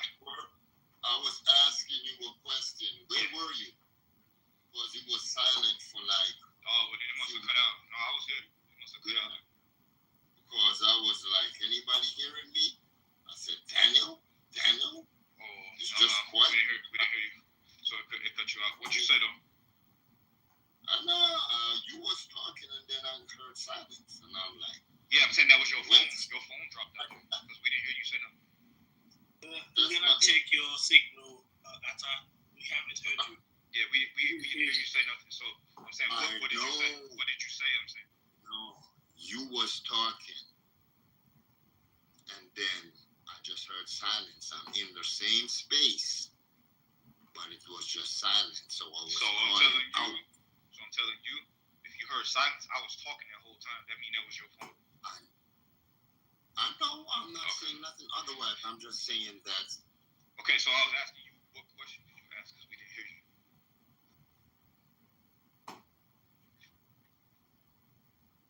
I'm just saying that's why I was calling. Let me ask the question to myself that I have asked me today. What runs this world? Is that money? Is that power? Or some elite people? It's beyond people. What runs this world is fear. Yep. People don't want that answer though. But yeah. Fear runs this world. Fear. Yeah, they made fear. Who? The people. Who? The business elite. Is that right? So I'll explain you a simple scenario. We born here on a planet called Earth, right? We used to consume food. We happily roamed all around the world. Suddenly something happened, and then people started using technology. People started diverting from cultivating their own food to someone who is giving them food. Oh, sorry, right. Guys, I'm gonna be out. Coming back. Oh, you're going? Yeah. All right. You at work? You going to work? No. I'm gonna cook something. Okay. Yeah. Okay. All right, holla. Right, Mr. Okay. All right, what was you saying? Yeah. I was talking about these days people are getting infected by many viruses, many unethical diseases, right? So what do we think we are? We are technologically upfront. We are knowledgeably upfront, knowing everything right, but somehow the diseases are spreading much even faster. The reason is because they are not disease anymore. They are spreading as rumors. For example, diabetes. Who do have diabetes 40 or 50 years back? That's only just a few fear. people. Mm-hmm. Yeah, And exactly. it would be children will have it. Yeah. That's a business. That's a fear. Someone is polluting the group. I don't know who they are, but I know personally that I guess that OASIS, OASSIS, this is a person, and Russell, these are the people who controls the medical industry, pharmaceutical industry, and they try to preach everyone saying that they do infected by virus, and Bill Gates, these people, you probably must heard about John D. Rockefeller. Oh yeah, he changed the medical industry. Yes. Of course he does. These are the business elite people who polluted entire world. Now they took control of them. We are using their technology. Cell phone. Who do need a cell phone? If we are living, so if you're living in a certain, for example, say Sierra Leone. I'm not sure from which place you are. I'm from India. So if you're living there, your family will be there. So your family, all together, cultivating your own food, and you will be eating there, and you will live a happy life. But these days, they separated everybody. By the name of technology, by connecting people, by connecting your relation together, everyone is separate with a single mobile devices. Wow. So what am I telling you is, yes, absolutely right, that fear is running this world. Mm-hmm. And it's been even before then. That's what I'm saying. It's beyond what the humans are doing. It's on a dimensional level of this shit got hijacked. It was hijacked a long time ago. When they brought the moon here, the moon was like inserting a program into your computer, right? Let's say your computer was running really well, and somebody inserts this module, malware, that is extracting. It's a virus. malwares, yeah, like malware, that is extracting energy, siphoning it. Now your computer is not running efficiently. Like it's taking energy from it. The energy that it would have had is running slower because this process is in there. It's like a leech. And so that's what the moon is doing. But people don't even know about the moon. That's a whole other conversation. But as far as the fear and all that, yeah, fear is how you control it. That's why they call it the atmosphere. The at most fear. That's what runs it. Fear is the highest. Fear is one of the highest. People respond to fear before they respond to all the other emotions. Meaning, if you was fearing for your life, everything else is second. So this is why they always threaten something that's going to take you out, like what they did with the fake scamdemic, like they doing with all these other fear. That's how you control it. That's what they did with Charlie Kirk. And I asked you last night, you were supposed to tell me the other part because you said that he's bringing 8, but you never explained the 8. I said he did the what? You said like they say that he was giving hate. Oh, but yeah. I'm not saying. I'm saying explain it to me because I told you about the George Floyd thing. He lied about that. He lied about the crime statistics, like trying to imply. He used traditional racist talking points about a lot of different things. And then there's people who accuse him of being misogynist too. Because he's saying a woman supposed to be in her place and all this other. He said a lot of shit that, I didn't really like him. But I don't believe he deserved to die the way they killed him. But just because I didn't like him, don't mean, I wanted to see him get killed like that. So, but he was an asshole. That's real. Yeah. Afterlife. Yeah, he was one. Well, the funny thing is, this is how I view it.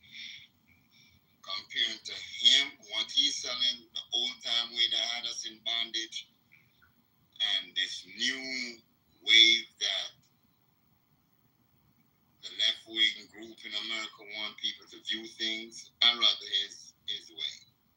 The old way. Because this LGBTQ that don't make no sense, selling you nonsense. It's like you have sense, but you're gonna go on a delusional path.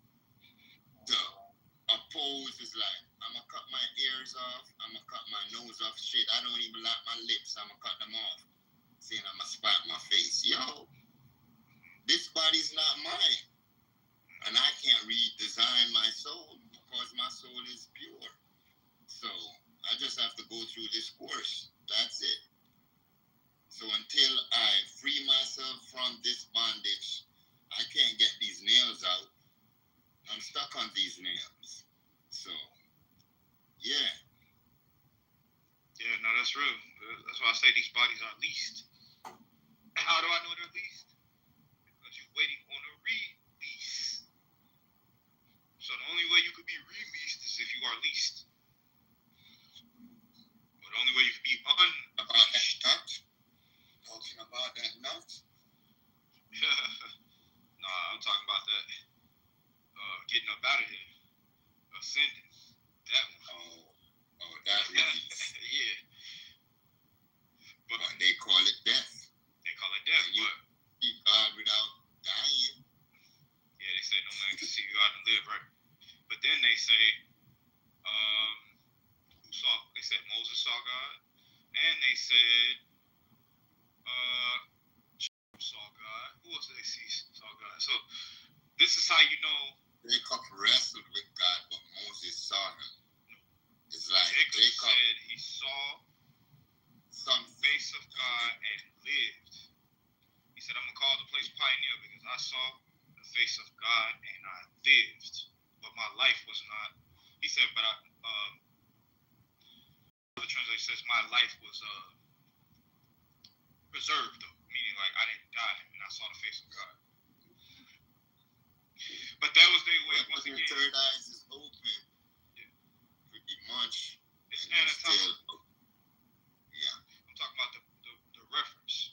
how they call the pineal gland the face of God, and then you call the back of the neck that's attached to the brainstem, the back of the brainstem is called medulla oblongata. They call it the mouth of God. They call it spine, but it connects towards medulla oblongata. Yeah, oblongata. Right. Yeah, the mouth. So the face is the pineal gland. The mouth is the medulla oblongata, and then the what's the other one? Yeah, medulla oblongata. Yeah, so it's a weird Latin name. But the cross and all those, listen, every location they list in the Bible, I can show you where it is on your body. These are not physical places. These are physical places on your body. When Jesus was crucified, they said he was crucified on Golgotha. Guess what the word Golgotha means? Your skull. So this is a place in your body. This is a place in your body. When they say he was on the cross on Golgotha, right? What is the cross? What did they put in Jesus' feet and hands? Let me see if they know. What did they put in Jesus' feet and hands? It's a question he's asking. Yeah. Nobody could reply and respond. I think they know. No, they don't. When they see it on the cross, when they see Jesus on the cross, he's nailed. They don't know. They want to know. That's why nobody's responding, because or they might be breaking. But all I know. Okay, so Jesus, they show you this image. It's a drawing, though. But they show you a man on a cross, and his feet got nails in them, and his hands. Nothing else has nails, but his feet and hands, right? And he's got his hands out, like the Vitruvian Man, Leonardo da Vinci. Okay, this is your human body. That's the representation of the human skeletal, and what they call the crux, which is your body. And guess what? Guess on your body, what is in your fingers? What do they call the things in your fingers? It's a nail. A fingernail, right? What do they call it in your feet? Nail again. Toenails. So this is you. This is a representation of you, the human body, on the cross. Because we have nails. We have nails in our hands and feet. So it's not literal of a man with a nail in his hands and feet. No, it's the human body. But the way they wrote these stories, it was coded for who it was written for. This stuff was never meant for like mass consumption the way they published. Because if it was, it would be written in plain language. It would be easy, but it's not. That's how I know it's a blueprint. And even when they show Jesus speaking, he's always talking in parables. That should let you know, okay, this ain't literal, because don't nobody speak in all riddles. You got to earn it. Correct. You gotta figure out what he's saying. Yeah. And I'm the master of riddles. I love a hard riddle. So I was like, wait, oh wow. Just like the rapture takes place in your body, the human body, because it says in the twinkling of an eye, not eyes with an S. It says in the twinkling of an eye. So as long as you waking up, yeah. That eye is your one eye. Twinkling means the activation. A star twinkles. It's saying in twinkling, it says you shall be transformed. They talking about in your mind. Renewing of your mind. That's in what they call the third eye. But it's also called the neocortex. You talking about Neo? I'm talking about Neo in the Matrix. Neo? Neo was the neocortex. Neo was the one. He's Mr. Anderson. He's the one eye. The neocortex is the one eye, not the one like Sophia Stewart. She's a fraud. Talking about she owned the franchise of the Matrix and all that. That's bullshit. But bottom line, she says he's the one. Neo was the one. Yeah.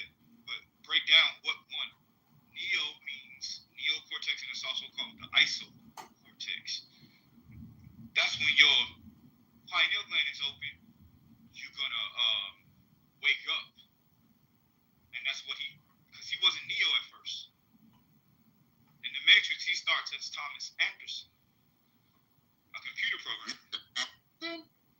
Now, when he takes the red pill, when his eye opens, then he becomes Neo. But before that, he wasn't Neo. He was sleep. So that's all of us. It's a sleep period. It's a rapture. All of these riddles in people's face, but they still sleeping. So when we all see them, what it is. So that's where the message comes. When someone tells you, just like in Truman Show, there was a messenger that woke up Truman. If you've seen Truman Show, there was a messenger that woke him up. Her name was Sylvia. She met him in the library, which is symbolic because they're saying this is where you might get the message. It's in a place that has knowledge. So he was in the library, and she came and whispered to him, "Truman, it's all fake. Everybody, they're all actors. You're on a movie set." And then she was saying that, and they came and grabbed her. The guys in the suits. This whole experience is staged. It's staged. None of what we've seen. I can prove it's a stage. Before every play, what do they do? What do they call practice at a play? Rehearsal.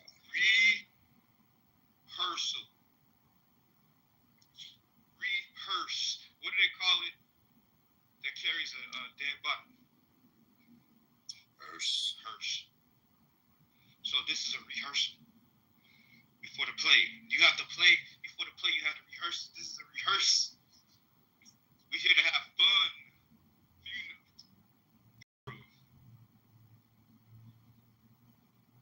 This is the place to have fun on Earth. So we're having a rehearsal. So to play a play, you gotta have a costume, right? Your costume is your body. Because you can't see your soul, but your soul wears this costume. That's what we see. And we judge each other. So that's real Halloween. We all wearing costumes. You can't come to the play without a costume. Right? You can't come to the Halloween party without a costume. So you can't come to this world without this body to participate. And then when you're done, you hang it up. Right? And next time you might come and play a different role to go around. Because all plays repeat. That's the funny part about it. That's about life. All plays, if you've seen the play one time, when you go back, they may have a different person, but it's the same play. Shit, they read the same lines. That's life. They say lights, camera, action in all movies. So on Earth, for you to live on Earth, you got the lights, that's the sun. Camera, that's the human eye. Action, that's the body.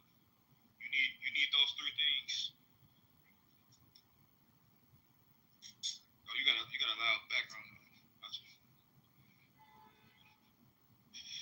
Yeah, it's I don't know what it is. It's coming through. You probably don't got you got noise canceling on it? Yeah. Oh, you do? All right, because it was crispling. It sounded like somebody was cooking some catfish or something. But it's all good. As you hear. The only thing that could make a noise like that, they're doing construction across from. So you're hearing tiles move.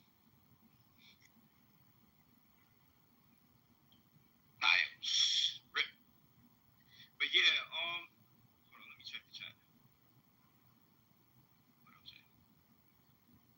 Oh, David. Somebody there. Love equals sacrifice. Yep. Give to self what is love. Mr. Amp, what discussion going on this club?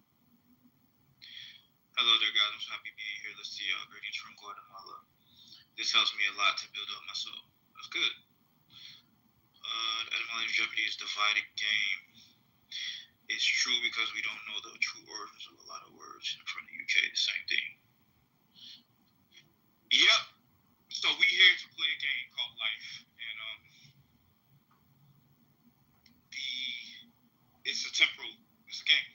It runs runs out. So the whole point is figure this game out and help other people complete the game. That's it. If you don't, you have to do the game again. So they said game over. Over does not mean end. Y'all know that? The word over. If I told you to turn something over, if I said I'm gonna go over, it means either around or to the other side of another thing. But it ain't the end. So when they say game over, it means that shit gonna start over. Start over. And that's called reset. So when you reset something, you start at the first point again. This is how we come on to earth. I haven't met a person that didn't have to come as a baby. So that's how I know this is a game that's set up. It's got rules and foundations. But it makes sense though. But it's a hellish game. But people like it though. People like it.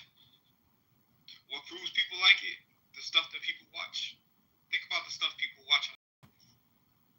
They like to see violence. They like to see soap operas where people break up or they have drama and relationship issues and shit like that.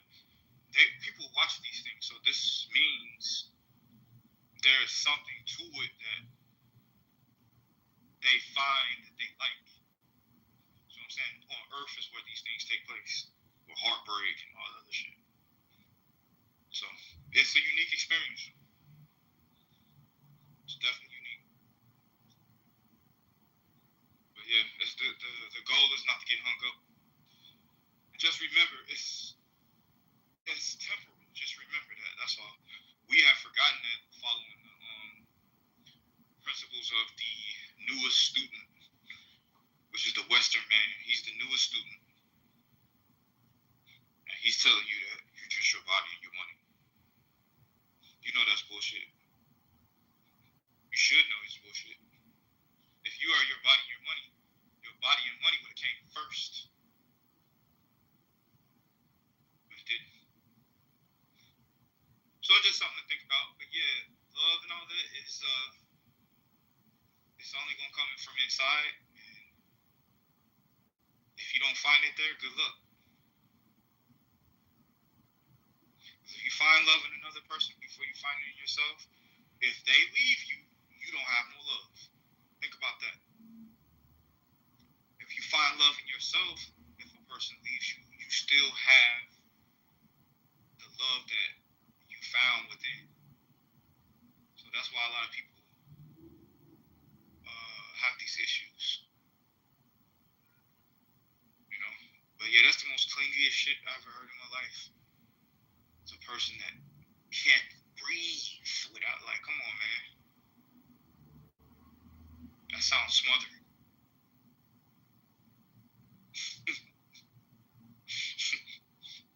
And it is. That's why people get divorces. They be like, yo, this is smothering me, man. Let me breathe in this.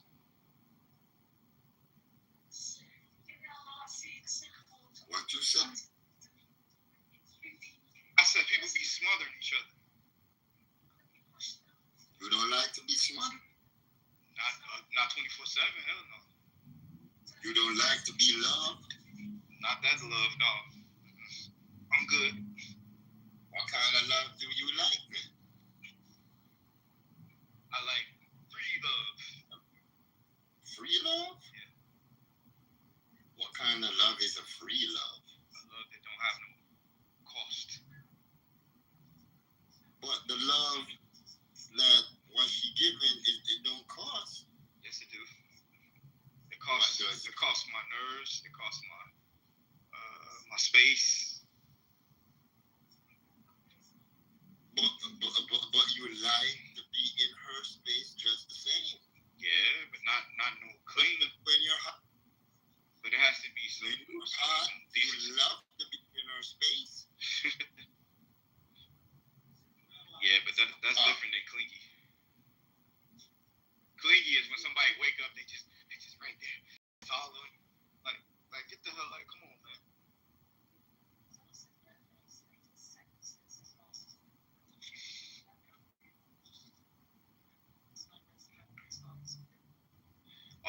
your TV. That's what we was hearing. Okay. No, TV. Somebody talking to me. So that's what I said. Oh yeah, probably. Yeah, it sounds like television. Okay. My TV is on low. Oh, I don't know how you hearing it since this is the second time you bring it up. Yeah, my TV is on, but it's on low. So your phone must be real close to it. No, it's not. That's my point. That's why I'm saying it's on low and it's a distant. All this other talking you're not hearing, but you're hearing the speaker. Yeah. And speaker always in tune with other speakers. I've been noticing that. Oh, okay. That's probably what it is. I'm watching Sky now because I ain't got Max no more. Right? It's like it's just funny. So I didn't even get to see a lot of things. Right? But I saw that they clapped Kirk. Yeah. They got the 10th before the 11th. And his wife was talking. Well, she made a statement yesterday. So Style was showing it. Now, what now? Is it now? Well, I'm going to change. I overplugged it.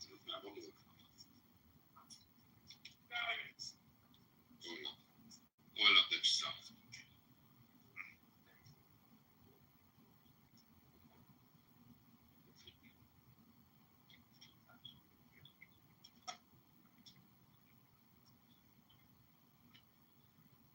Hold on, I'm gonna just mute it for a second because it's.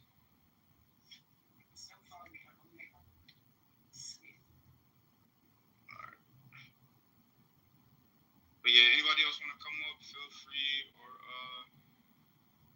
you know what I'm saying? Don't be shy. Got an open stage. Shout out to the goof.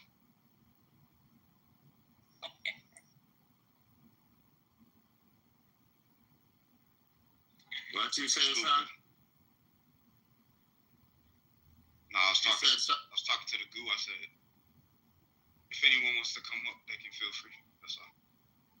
Atta, are you in Jamaica? Yeah. Coming to Jamaica next week. You have any recommendations?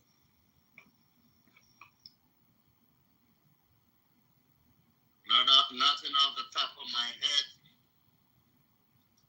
You know why you're coming here, so I don't know what to say. I don't know what you do like. They don't have no recommendation for no sites, no rivers to visit, no tourist attraction. To be honest, not really. I'm not. You're asking me to offer a recommendation, but I could recommend things, but my mind is not there. You just put that up of the random, and right now, right, and you have your plans already. So. But no, I don't. It's like what? I know it, but it's like what Pierre said. He's gonna come in on space. We have to ask him questions. He can't. So if you ask questions about Jamaica to find out like a reference from somebody, well, I could fill in better. But for me, just to say, do this, do it. Nah, I'm not that type. It's just a suggestion, but I know. I'm gonna go to Bobo Hills. Yeah, you could go up there and visit, but it's very strict up there. Especially for women, because they follow the patriarch principle.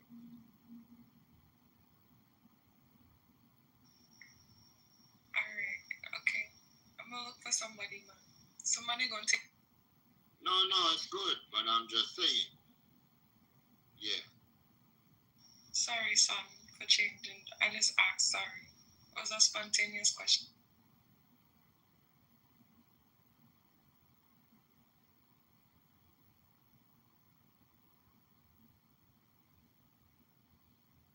Oh, no, you're good. It's all good.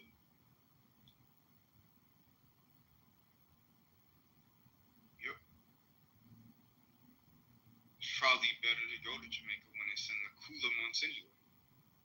I'm saying cooler for United States is the time to probably go. So when it's hot, I couldn't do that. Yeah. It's too hot here, it's going to be too hot there.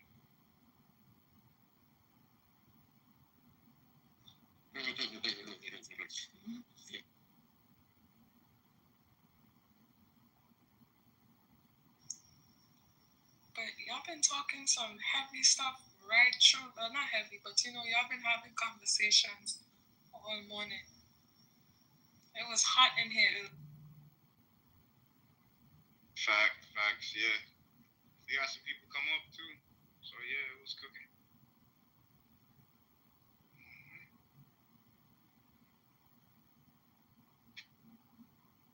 Yep. I don't know, maybe people digesting it now. I don't know. We'll see.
Son? Yeah. I have to come to the. Yeah, what's up? No, I'm saying the ass supposed to be tired now. Because you've been up early. You came in here like, yeah, like 111, 115. And that time's fine with me. But as I went and I had to sleep, got up, and I'm like, son's still going. He's on a marathon. Wow. But, yeah. Rest up.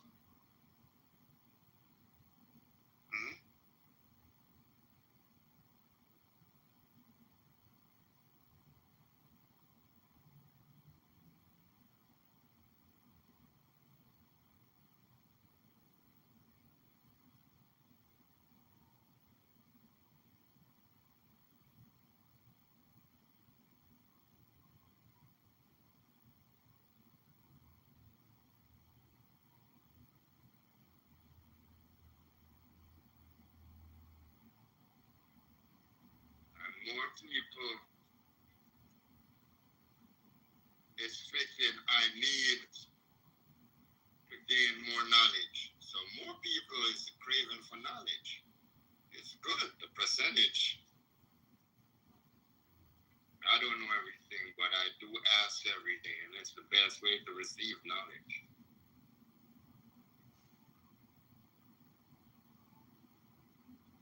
That's a fact. I think I don't ask enough questions. I think I could ask more. But like you said, the more awareness you have, the more knowledge. I feel like you know what questions to ask, you know? Yeah, you will go in a better direction. Because getting things that you don't really want will frustrate you. But know what you want to ask for it. Yeah, please.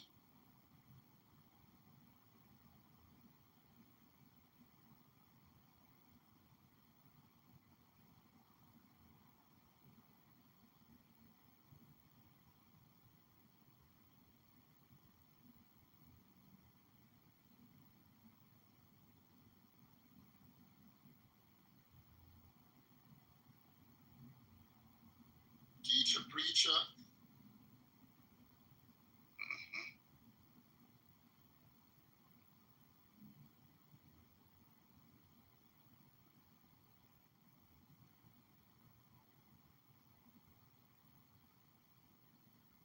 As I was saying last night, son, I don't think you're gonna come to Jamaica. I think you're gonna talk. You do. Oh, okay. Let me finish saying what I'm saying. Get all the you said it. Put your seven your 7 pieces of armor on. But I'm just saying. Right. Layers, yeah.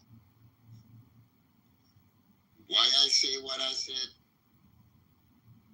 you was to me out of the group the first one for years that have access to come here because people was volunteering to buy you ticket and offer areas for you to stay. So in that space, that's why I said I don't think you really, I don't know what but to me you've been getting the first access because Benali been begging you to come. Although it's scary, the way that you pointed out how she pointed it out, but so that's why I'm making the point in what I'm saying, that I don't think you're really gonna come. You do wanna come though, don't get me wrong. I know that much because you like to have your own experience of things. But more think it's on your time when you have whatever you have it that you want, then you will take that experience.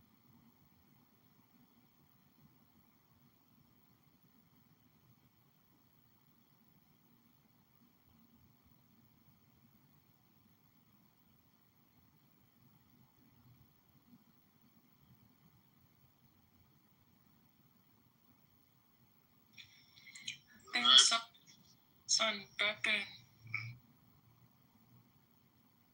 You said a what? I said you pepping like you falling asleep. I'm burping? Pepping.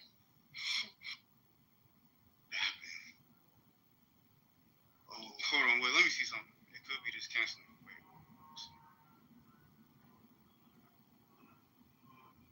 Oh yeah, I got canceling. I don't know. You heard what I said? What you say?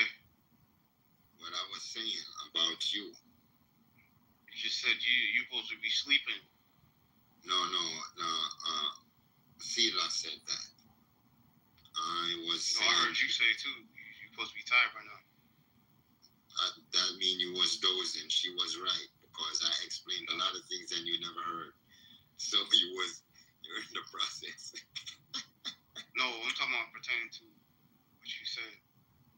I was saying the reason why I think you don't want to come to Jamaica. You're not gonna come to Jamaica. Oh, you didn't hear me respond to that? No, I didn't hear you. You heard what I said about you always had options to come here and stuff? Yeah, and I said that shit was too hot. No, that's what I said. I heard when you was talking about that was before I asked the question that you were stating that here is too hot. No, you say Jamaica is hot, America is hot. You would more come here when America is cold and it's warmer here. I heard that, but I asked the question after. I said the reason why I think you're not gonna come. You don't. Yeah, why you're not gonna come is like you always have options to come here. Because Ranali been offering you options to buy a ticket and stuff in that area. To offer you a place to stay, but you're not interested. So I'm saying when you feel at yourself to come do this experience, to come here, you will come. But that's why I'm saying I don't think you're gonna come. Because you know what you want for your comfort. So when you come, it's just a scheduling. Huh? Yeah, it's just a scheduling. Okay. A scheduling thing. I'm not gonna come ready. In that sense. Yeah. That's all it is. And I don't wanna come and I'm on somebody else's. It's okay to somebody helps you for a little bit, but no, I don't want to be somewhere and everything is on this one person. Nah. I don't like that. Okay. So you probably take up Steph on the venture. Because she said that she put you in. Steph, she like, put me son, in. Yeah, she's like, son is gonna come. Yeah, she put your name on the list. Well, I'm saying to myself, son, She didn't ask. I think she asked before, but not No, yet. she didn't ask me. I'm talking about to put my name on the list. She didn't ask me this. Okay, I thought she asked the question before. That's why she referred you. Like, or you just explained it like, yeah, scheduling. So it's like in that sense. Like tell you before and be like, son, the next 2 months we're gonna do this, You be like, all right, bet. Give me a little time, let me get certain things in order, but I'm on it. In that sense, she refer you in. Yeah, that didn't happen yet. Listen, son like his freedom. That's the honesty. Oh no. I mean, I don't have a problem coming to Jamaica, but I'm saying it's got to be right. It's got to be right, and it's not gonna be when it's hot as fuck either. I'm sorry, I can't do that. It's not that hot, like the heat in the Caribbean, like yeah, the sun be stinging, but it be cool, like Shit, not when it's hot though. When it's hot. You ever been to Florida, son? Yeah, Jamaica is like that. Depends on the areas that you're at. But it's all tropics. But you will get a lot of cool breeze in the shade. Mm-hmm. But, yeah, and it's gonna feel tormenting hot because you don't used to going in buildings without AC in it. And a lot of the buildings down here is not the local areas. A lot of them don't have AC. So yeah, coming down here is like living 100 years ago. And everywhere you go in the earth, yeah, you have to deal with natural air, no? Natural hair? Yeah, meaning the air, the seasons. Now it's summer. Air. Yeah, so you're going to feel exactly. Natural air, so you're going to feel the heat of summer. Now it's summer. Compared to like it's autumn in certain places like Nebraska and them places. Very cool up in them areas because it's autumn. So yeah.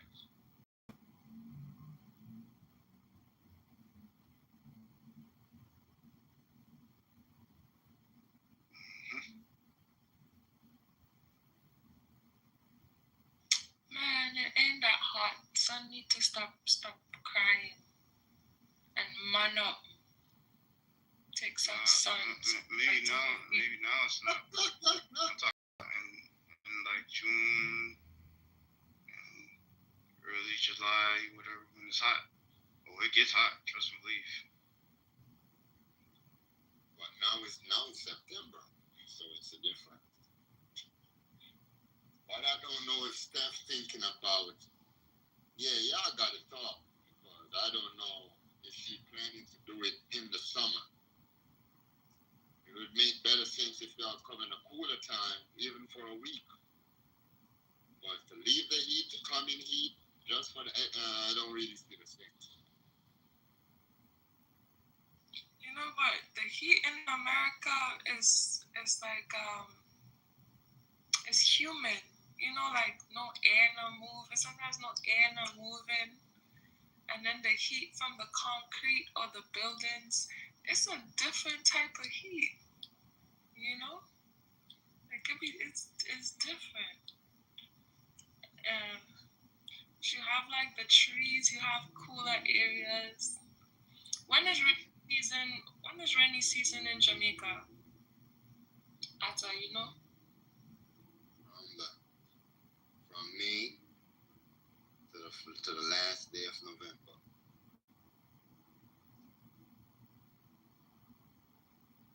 You see, all that time is rainy season. It's gonna be cool. I think it depends on what region you're into. And in the winter season, you don't get rain. It's moist, but you don't get rain because it's cooler. And a lot of the growth is different because the grass don't flourish that much. Till spring comes up, then you start to see the growings a lot. But it's like cut the grass and the starting of cut the grass in the starting of winter. Yeah. Either a week before winter starts or a week after winter starts.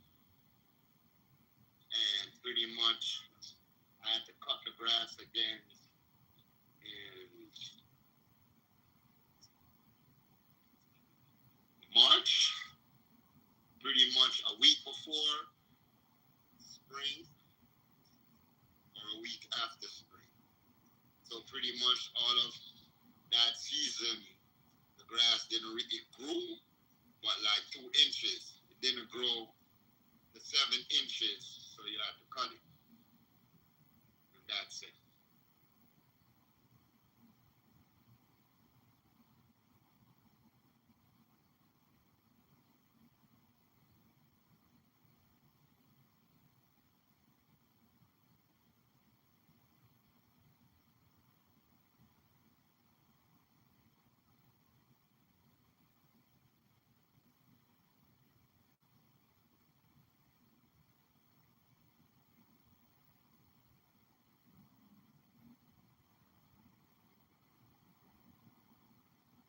Man, if you go around my season, everything will be fine.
everybody does doing their own thing.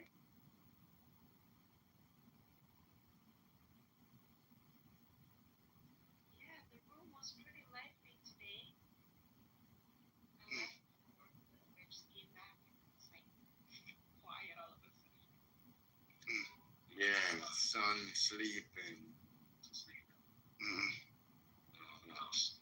You know, he's the one that kept the room lit because I was in my moon stage when he came in. And he kept the place lit until the sun come shining. Now he got to charge himself up. Yeah, get some rest, son.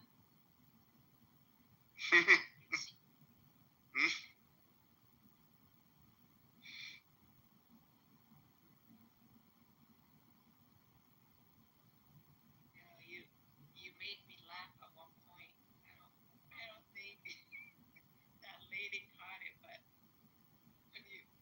she was like, when she was talking about that time when she was like drinking, and I think she said, Candace spoke to her. Oh yeah, the spirit talked to you, right? You're drinking. Oh yeah. Yeah, she didn't. She didn't catch it. Nah, she's. Something, I think he said, I laughed. I was really laughing by myself. Yeah, she didn't get a chance because somebody else. Yeah, that was funny. Just funny.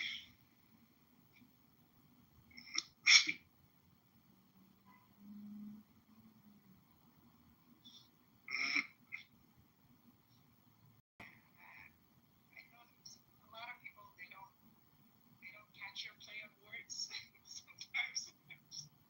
Yeah. Like, stop it. I hear you. It's so funny though. Now he can't help. When I say he help himself. Wordplay. I enjoy it. I like playing with words too, so I always catch it, and I'm like, I appreciate that. Yeah. Yeah, some people are not even thinking about it though. So.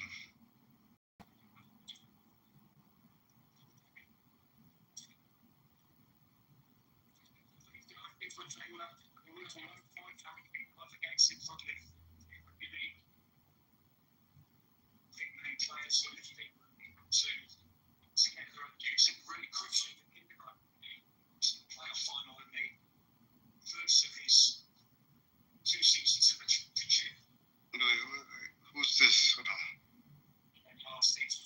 That's Ata. Why Hey.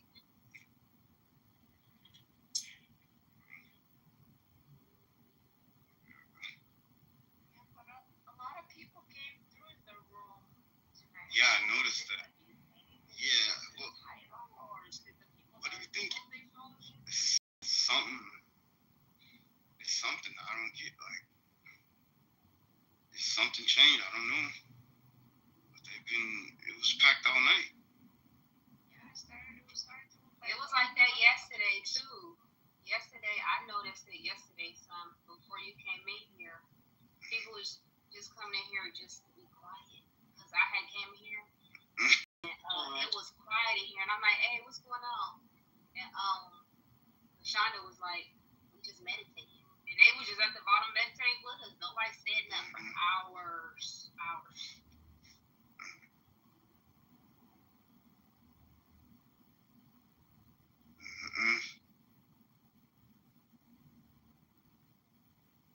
Gravitational pull.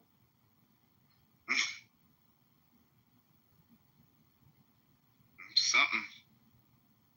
So I said, man, they were just stacking and stacking.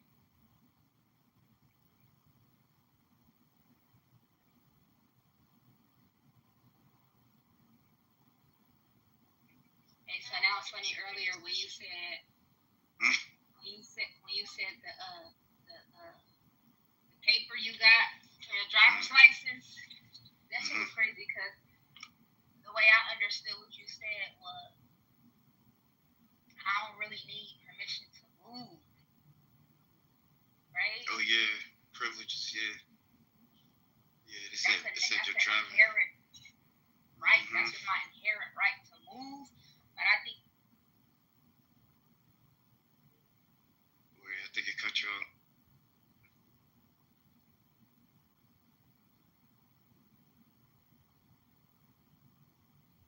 Exclusive. But you just moved it. Oh, it must have cut you out. You said exclusive. Yeah. Driving is not an exclusive privilege. That's your inherent right. But oh yeah, it should be. They changed the word to travel. So now it's like, oh, this is exclusive? No, you're just fucking moving. You should be allowed to.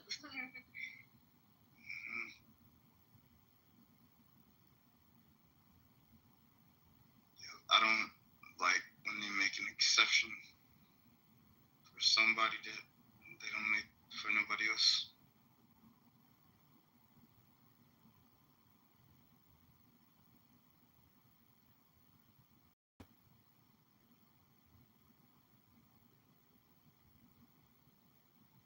Nothing. What you over there doing?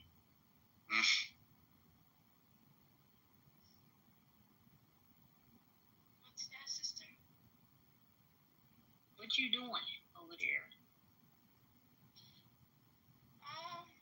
I just finished with some work that I was doing. I'm just chilling. It's raining over here. Evening here, actually.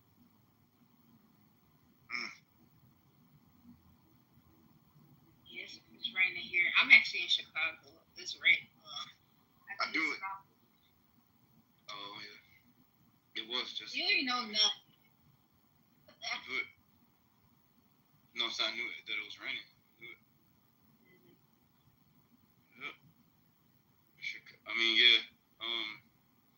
But it's been on and off for like the last hour. It stopped. I don't know.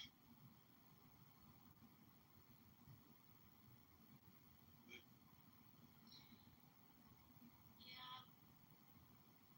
I was listening and working at the same time for most of the conversation y'all were having, but it was really interesting and I enjoyed discussions on spirituality. And I know there was a lot of that today. But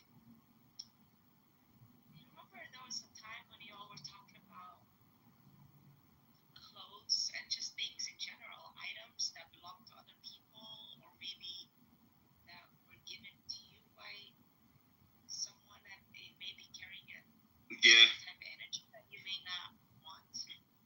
Yep. I was intrigued by that actually. I wanted to ask you, have you ever received an item as a gift and the item is really nice? Like there's really like intellectually you can't explain why you don't use this item or wear it or whatever. Like it's just something is just blocking you from it. But you can't like intellectually explain it. And it's something that actually looks nice, right? That you will probably wear. But like have you ever had that kind of experience? Yep. Just trying to figure it out. Yeah, I experienced that like 2 Christmas ago. My ex-mother-in-law gifted me with some bracelets. My spirit was a little disturbed. I threw that shit out the window. I'm like, hell no. Some people, they can attach things and give it to you. You know what I mean? I'm like, nah, I'm straight. My spirit let me know. No, absolutely.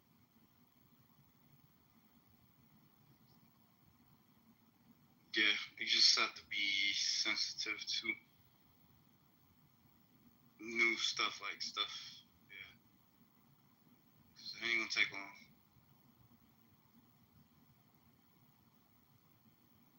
Right. I've had those kind of experiences. And because the items were new, I wondered what it was. Is it like, and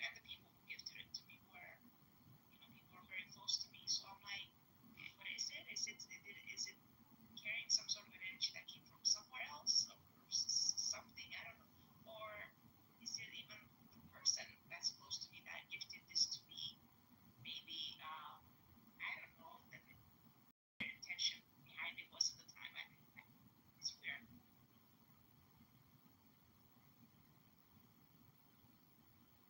Yeah, yeah, yep. It's one of those find out type of things. And I seen too, like, what I thought that too, your family be the first ones to offend you. Like, they be the first ones to crush you.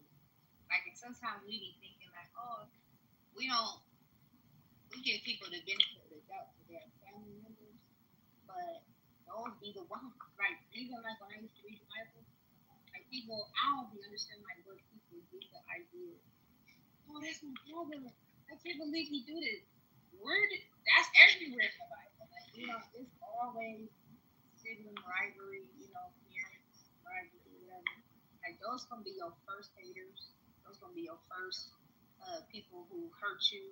Is your family. Like sometimes like the betrayal, you like, nah, my family wouldn't do this. It's the fact that you think your ignorance to the fact that they won't do it. Why won't they? They the first people that's gonna do it.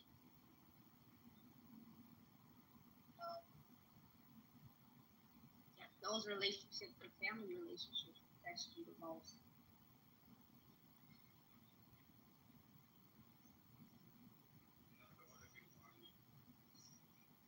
Yeah, shalom. Can't hear you that much though.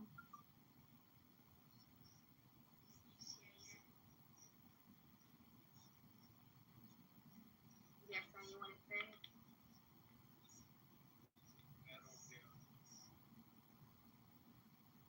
I barely hear you.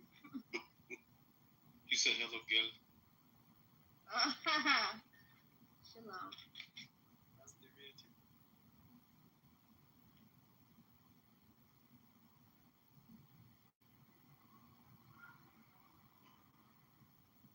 He said what? Nasty meat? Nice to meet you. I see nice to meet you. Well, he said you got nasty meat.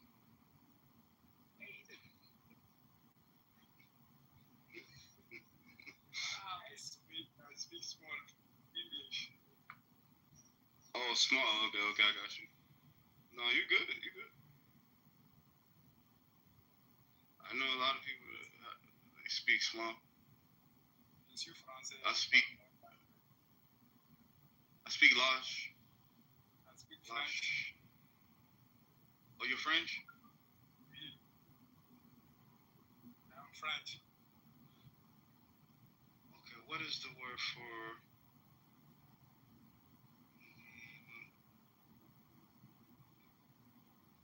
I gotta think. Merci. Yes, thank you. Thank you.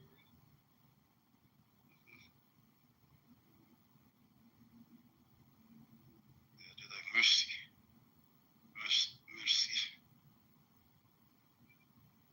Hello, beautiful people. What is the topic? I'm just joining.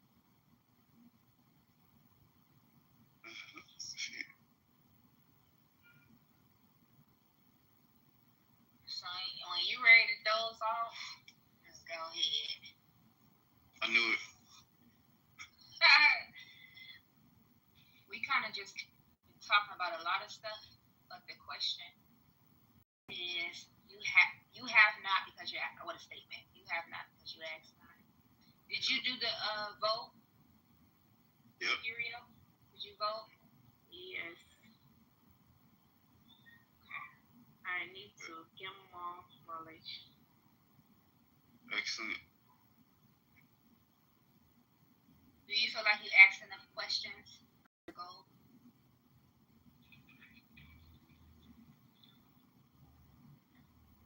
You haven't done the first thing.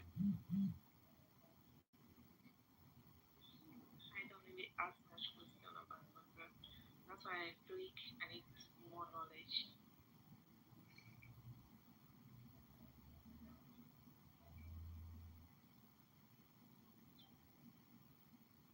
it. It's just, do you feel like you ask enough questions about your goals?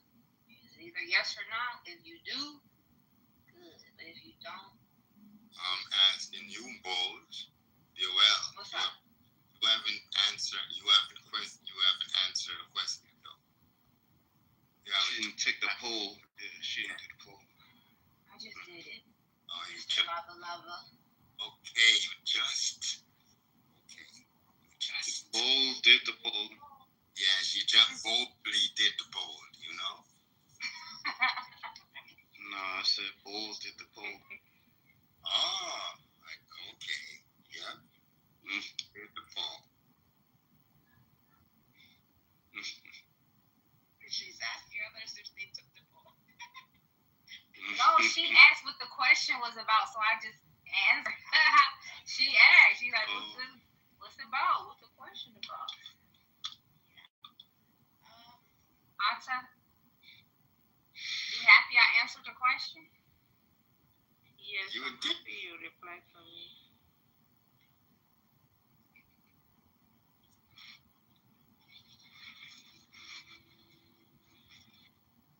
Ask every day. Ask and it's given. Some questions people scared to ask. It's like, oh, I don't know if I want to know that. I want to know. I asked a question yesterday. I said, what am I hiding? What did I say? I was like, what am I hiding that I don't want to? Yeah, I forgot what the question was. I study in my birth chart, and the 12th house is the hidden house. That's the secrets and the part of you don't want nobody to know. I wanted to know that shit. I'm like, tell me. Yeah, you supposed to know it. You don't want nobody to know it, but you supposed to know it. Yeah, that's what I'm saying. Like, I asked a question yesterday about myself. I was kind of nervous to ask it, but I'm like, shit, I just gotta know. I'm nosy. Like, what's my fears around this, and that? And what I found blew my mind. It blew my mind. Like, it's crazy how off the other side of your fears is your bliss. Bliss when you get over that fear, when you face your fear, the things that's holding you back. Yeah. Where you live? What state you in, Bo? Well, I'm from Ohio. I'm in Chicago right now, but I'm from Ohio.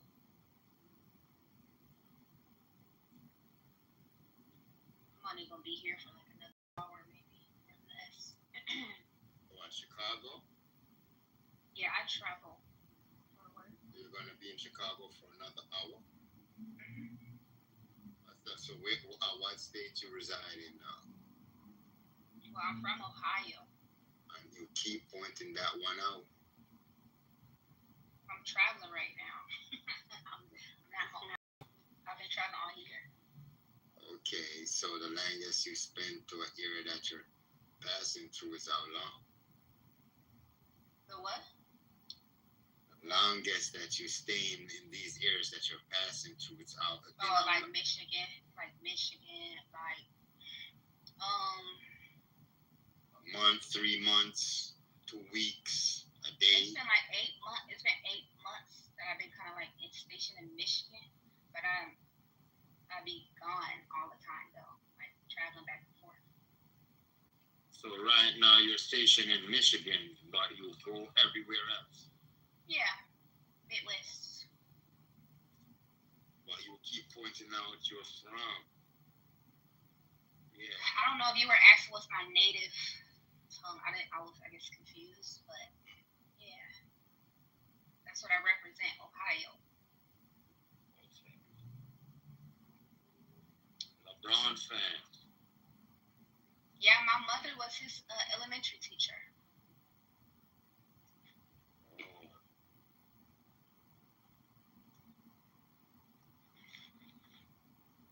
What's the other question I want to ask? What zodiac you under? You don't remember? Because we had this conversation already, sir. Wow, no, I don't. That's why I'm asking. I'm the mother. Oh, yeah. I bet you remember now.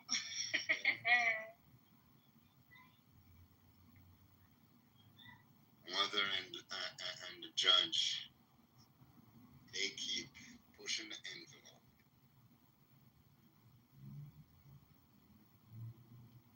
Yep.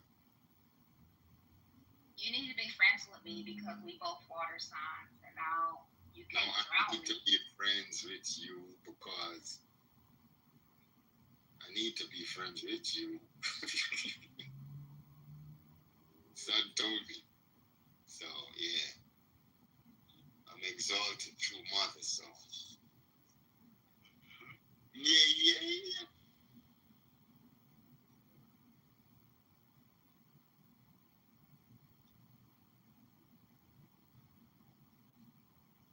What ear you follow?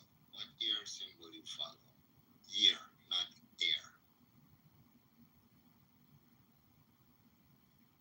What ear symbol? What do you mean? Ear that you was what? You're the rabbit, the lion, not the lion. Oh, the dragon. Dragon. Oh. What are you? I'm snake. If anyone That's like the same family. Dragons and snakes. Huh? Same period.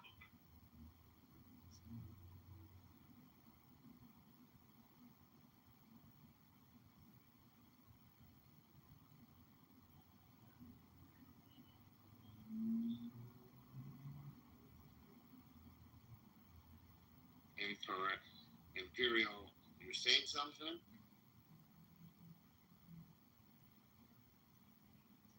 Or these movements, but we're not hearing.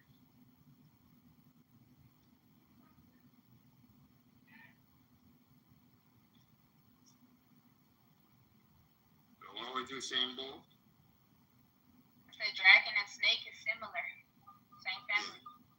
Yeah.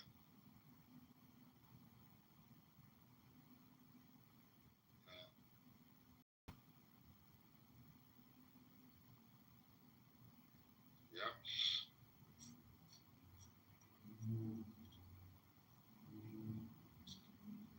Man, stuff.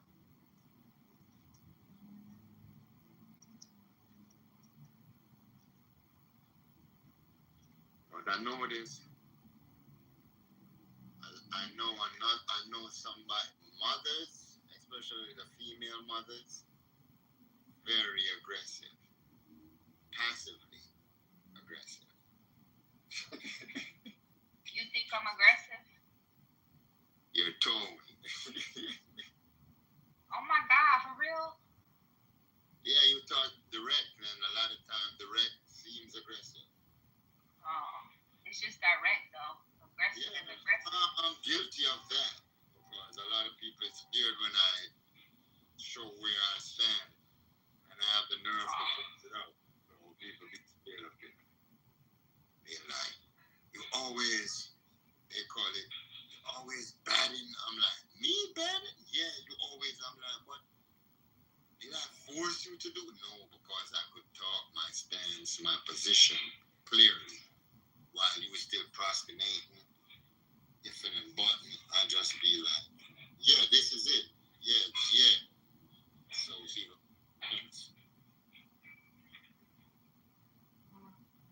So you really just talk, you just being direct. I know. But people find it like it's they like. Just intimidated. They're intimidated, so they use the word. You being direct. No, you intimidated. I'm being direct. You intimidated by my directness. Well, and you call it aggression. Yeah, because as you said, I'm timid. Shit, you got me Tim. What? How? Just by me being direct? So you want me to play games and beat around the bush? Is that what you want? Me, I'm just saying that's what happened when you're direct. People get Tim. That's it. So in return, they be like, know what, I'm messing. Yeah, I'm gonna leave, yeah, too. But they portray you like you came for a fight and you came to take, which that's not the case. It's just the fact that you know who you are and you give your stance, and because they can persuade you, they're timid by it, so they're like, shit, yeah, nah, yeah, they are the nah. You'd be like, what? I wasn't even asked, nah, but so in that sense. Yeah, I get it. I don't know. I just don't like small talk. Like I love conversating, right? But I don't like small talk. Like tell me directly what you're saying. I don't like beating around the mulberry bush and I gotta find clues and shit. Just tell me exactly what you're saying and we can dialogue. Okay? That's just me.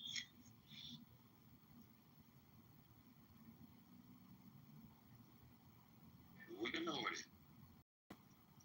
Boldly and do the notice.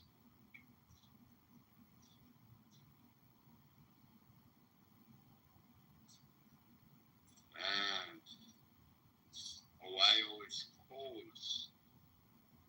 Right now, Ohio probably getting like 60s. Yeah. It gets in the 60s in Ohio and the 50s. Yeah, my daughter, she born in October, the very beginning of October. It be snowing around that time.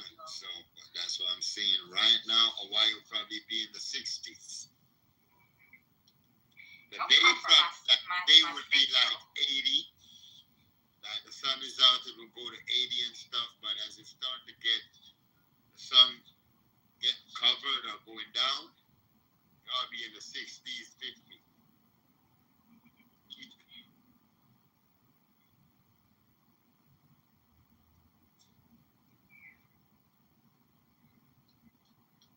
Shalom. Oopie. Shalom. Hello. Yeah, it's the fall, so it's gonna be different temperatures in different climates. Like, so it could be hot one day and being cold the next day. I don't like to see fall coming. When the sun is not up, it's gonna get colder. Yeah. I don't like when it's cold. I don't like to be cold. I don't like to be too hot neither. I love the cold. I hate the hot. I was born in the cold. And I love it. I hate the cold. I was born in the cold and I love it. Oh, so when your birthday? In the winter. Oh, January. You shy to tell. I'm not in January, but I'm born in winter. Okay. I'm Pisces. Okay.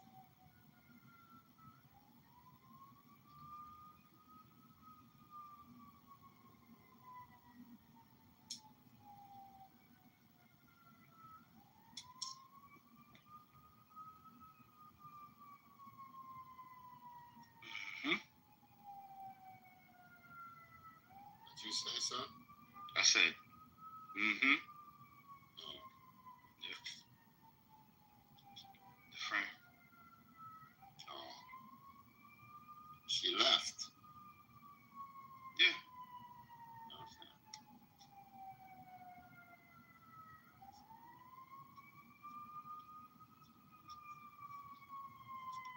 Waving their hands.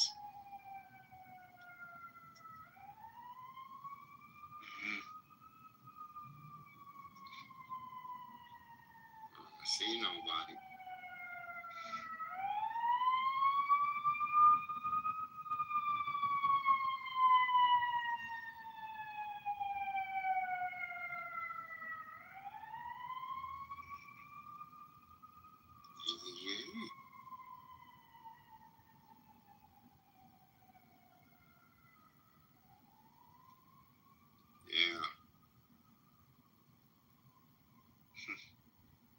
But yeah, son pointed out that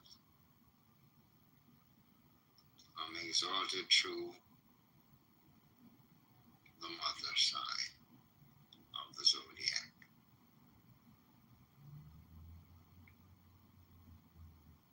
And I found out too, son, my moon is Capricorn.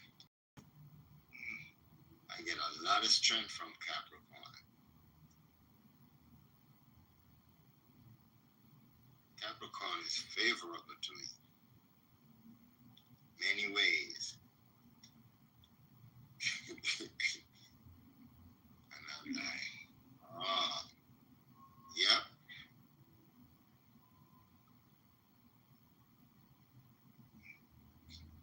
It's just funny.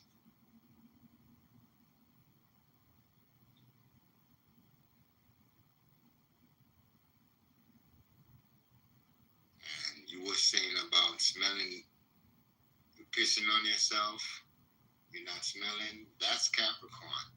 That's the ram. No, that's not Capricorn. Capricorn is the goat. Well, the goat and the ram got the same odor because they're very pissed up. Not pissed off. They're very pissed up. Or the ram, you could smell the urine on it from a distance. Yep. When I used to eat meat, yeah, that's the one that you want to butcher. The one that got the rank. You'd be like, he stank. Yep. He got the rank. Yep. And the ewes be like, ooh. What you eat now? Vegan food? Yeah, but I don't digest meat unless it's fish. Otherwise, fish and vegetables. And I'm crying because I'm getting a little weight. And I'm like, My sister was like, of course, boy, I put on weight and it's still skinny. I'm like, that's how it starts. You think you're still skinny. You're not watching nothing, and then before you know it, in that sense, yeah, I'm 6'1", and to be 6'1", you're supposed to weigh like 170, 175. I thought you was short. For some reason, you gave me that impression you was short with bow legs.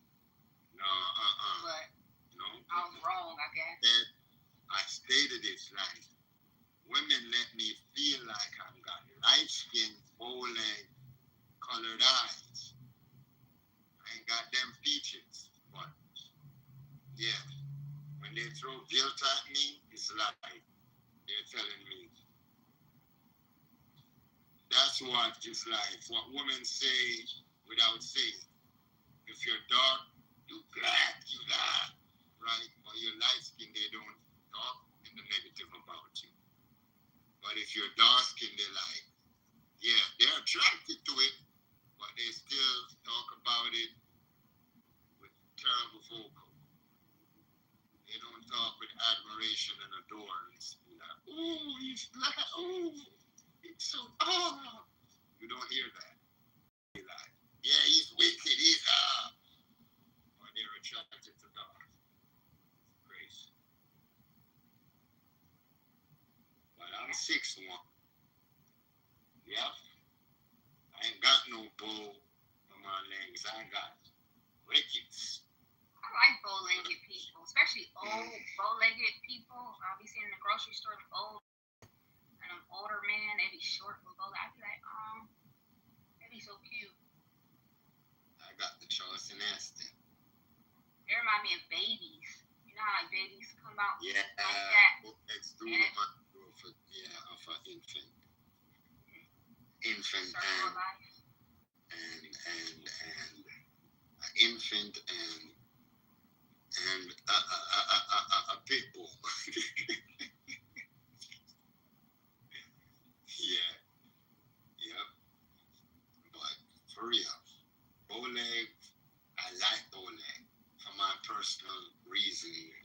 the reason is sexually, but I love the fact that I got regular rickets because somebody broke that down to me.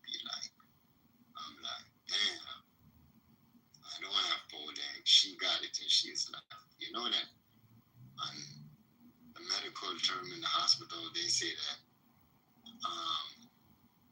like a disabled, like a handicap. I'm like, you got 4 legs? She's like, yeah, but they regard it as a deformity. I'm like, what? She's like, yeah. Unregistered in the records, you born the right way, the normal way. I'm the one that have rickets, so the handicap. I'm like, what? Yeah, I'm like, wow, ain't that something? I wouldn't accept that. I'd be like, no, I'm exactly how I'm supposed to be. Now you gotta deal with it. You can try to label it. She's telling me that because when I was younger, I was caught up in that. I said, when I have enough money, I'm gonna do the bow leg surgery. Shit, people doing plastic surgery, but do the bow leg surgery. But as I got older, I'm like, I got this body complete. To be honest, it's not really getting older. I've been through stages that I've been shot. I've been through stages that my skull was cracked. And then I realized all these features that you get and you take for granted, yeah, they're not really replaceable. You lose an eye, you can't just go like a car to get a new eye. Right? The fact to get up and walk, I was walking and running till I got tired of it. When I found myself couldn't walk, you know, it feels to be in your 30s and make 5 steps and then you're telling yourself, you just took 5 steps, but the body is so weak and real. You're remembering like, damn, when I was fully and complete that, I act like this if I was jogging for like a mile or 2. But I just took 5 steps. And I'm like, damn. So I started to cherish all of them little things. And it makes sense more. Right? Yeah. Yeah, I do. I know, like, I can relate because like most of my childhood I spent in and out of hospitals, and I just, like, for me, I just had to get to know life through like you say, the word they use is handicap or disabled or whatever. And for me, like I said, life is an experience. So we came here to experience all things: sickness, disease, happiness, joy, pain, love, all that stuff, right? So, like, if you know that this is just a temporary experience, okay, so they say I'm disabled, I'm limited. I'm limited to things that I can do. But for real, I found that it was a beautiful thing because it made me focus on the things that I was supposed to focus on, like, which is my spiritual hygiene. Because sometimes when you have the activities of your limbs and you can do things that people take for granted, you don't get the lessons you're supposed to get. You know what I mean? So, like, me being restricted a lot of my life and limited, it made me strong spiritually. Strong. So, but that's actually the path to enlightenment for me was sickness. Sickness was like a path to enlightenment. I learned so much about the divine, people. I couldn't even believe some of the things I've actually, the pain that I've actually got a chance to experience in my body. I didn't know it was possible that a body can endure so much fucking physical pain. I just didn't know it was possible. So, like, being that I got a chance to experience that, I'm like, damn, it made me look at life so much more, than I used to. What kind of illness you troubled? You said you was. So I was born with something called sickle cell. I don't know if you know about anything about that. Does that mean you're thin skin? Meaning their body size? No, it just means that the red blood cells break down. I know, I'm just saying, a lot of people that I know have it is thin. They're not fat or big. Oh, they skinny, you mean? T-Boss, you know who T-Boss is from TLC? Yeah. She got it. You see how she look? She's nice. She's like solid.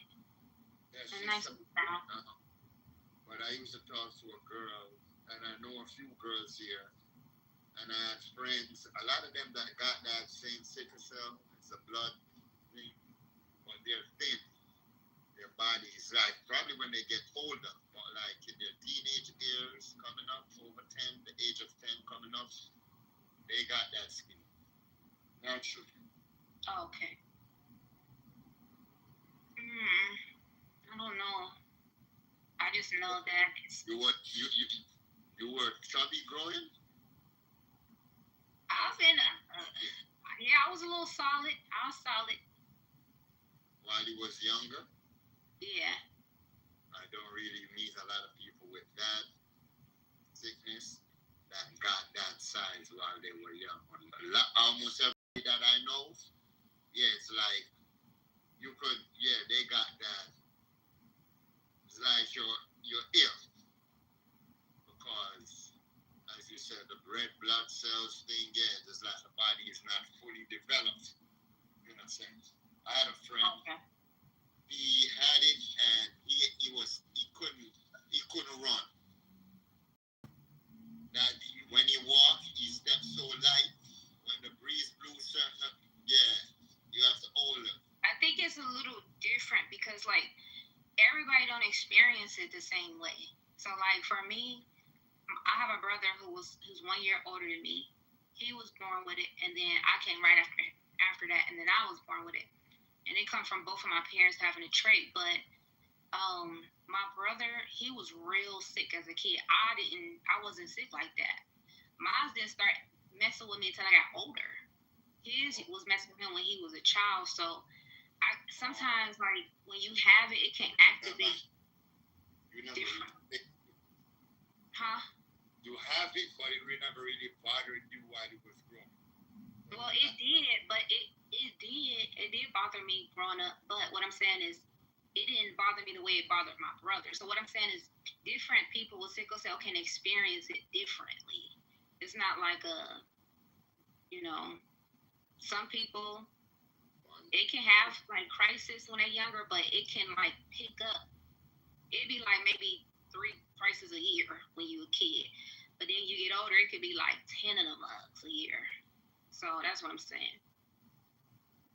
Well, a lot of the people that I know have it, the doctors would say you're not going to live past 25 or 35, them type of arguments. They tell them that, and that shit was always kind of scary. Because Latoya, she was cute, pretty, even, but yeah. Yeah, they told my father that about me too. They said she not gonna make it past 16. They always put a label on people with sickle cell and be like, yeah, they're gonna live, but they're not gonna get old. And you be like, you mean like, what you mean? They're not gonna pass 30. They're not gonna pass. Like you say, they're gonna live to 50. What people live with it too, but just the way how they talk about it, it's like you got. Yeah, because we don't know. Like a lot of people know about sickle cell. We learned like from the Europeans who don't even know what it is and don't ever get it. So like we're being taught about something that they don't even understand. From what I understand, sickle cell is a protection. Our ancestors genetically mutated cells and shit long time ago to be able to protect us so that we can survive harsh environments. So this and it acted as a protection originally, meaning we were the only ones who couldn't get malaria, and malaria was killing people left and right. And the ancestors genetically mutated our cells so that we can survive those harsh conditions. And then, so sickle cell used to it wasn't considered like a bad thing before. I think what made it bad is just the processed foods we eat and then everything else that we go through. But what I'm looking into now is, like, we already know they say there's no cures for it or whatever, but that's what I'm actually studying right now. Because everything that they tell us about sicknesses and diseases and stuff like that, we're finding out that it's not true. It's just, they want to make money. They want to make money off of people dying slow. So they tell you there's no cure for this, but it is a cure for it. And then it's not a disease. It's an illness. Sickle cell is a genetic mutation. But they taught people with sickle cell, something wrong with you. But it's actually a protection. It was originally supposed to protect from malaria, because at the time they mutated the genes and stuff. Malaria was killing motherfuckers crazy. So they're like, all right, we're going to put this in there to protect them so that they can survive. You just stated something, and that's something that I know. And this experience that has been going on from I was young. A lot of us pay for our disasters and destructions. Going to the doctor, doing the regular checkup, depending on the doctor's every move and every word. When you're finding out, you're literally paying him to shorten your experience. Paying him to kill you. Ain't that a bitch? I'm telling you.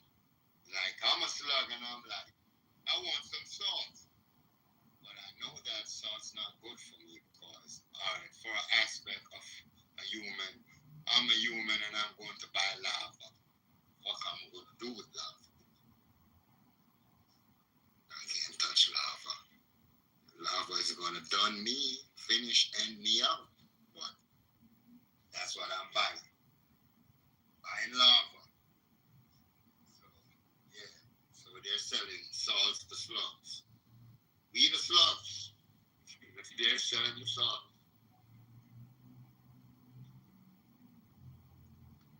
And they had to kill our mothers and our grandmothers and shit like that just to even for there to be a pharmacy and, hospitals like this as we know it, where you going in a revolving door. You're not getting the results that they're telling you that they supposed to give you. You go in there, you sick, you leave out sicker.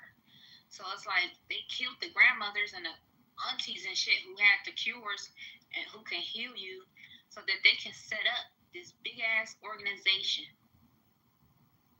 They don't want to heal nobody. No. They don't want to even know the antidote.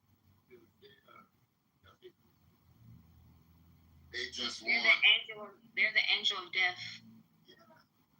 They're disguising as the angel of light, but they're actually the angel of death.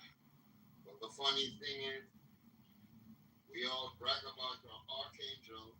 The archangel is the lowest one that don't really give you the positive things you think you get from these angels. All about what? Perception. They having us perceiving what is not good for us is. And the things that's good for you, you looking at it like weird. I remember this one time my aunt, she had something wrong with her. I don't know, she had she couldn't go to the bathroom for a while. And the doctors was giving her pills and stuff and she still couldn't use the bathroom. I made her some cookies. In these cookies, I had flax seeds in there. I had dates. I had I forget something else I put in it. She used the bathroom that same day. But she looked at me like, hey, I gotta ask my doctor. I'm like, what?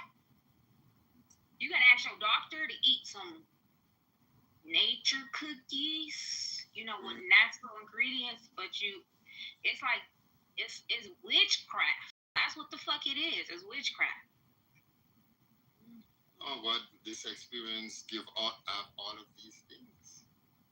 And a lot of time we as humans like to be dependent or dependable. So that's why they're gaining so much strength now. They're bringing in AI and all of these things. It's like, go cook for yourself. Or I could bring some food for you. Damn, I want to do nothing. Bring the food come. So the food will come, but it's not going to give you benefits. So, yeah, you're getting the food, but you didn't really prepare it, so you don't know what is truly in it. Gobbling it down. When you finish, you find yourself facing a lot of symptoms, injuries, and things, and you question it. Yeah. Because us dying is life to them. They need our organs, they need our plasma, they need everything from us. So if I can, like, damn, why every time I go to the doctor you gotta take blood? Like, damn, you ain't.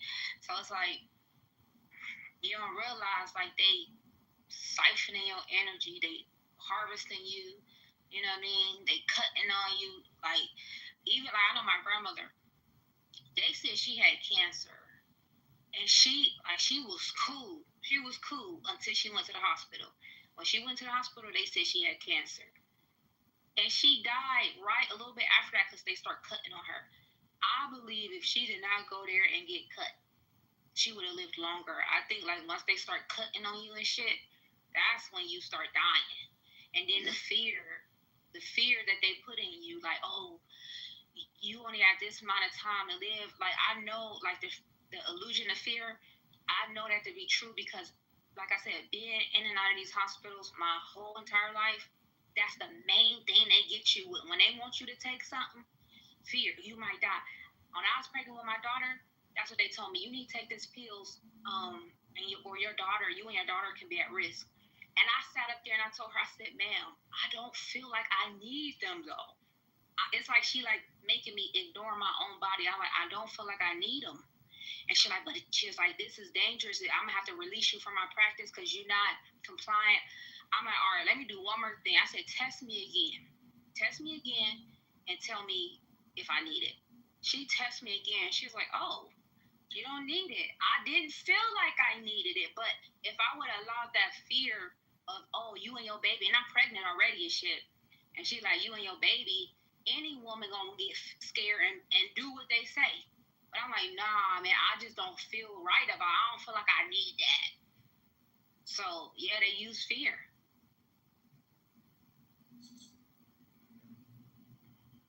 Because fear, they use fear,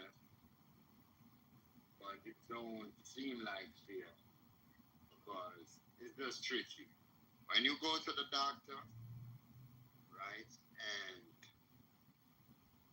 there's a problem start when he start to feed you with his prescriptions because he's giving you drugs, and these drugs that your body reject, even drinking water. It's funny. After you start to take these prescriptions that they prefer, you don't even want to drink water. Literally. Very bad states. Yep, that's what they do.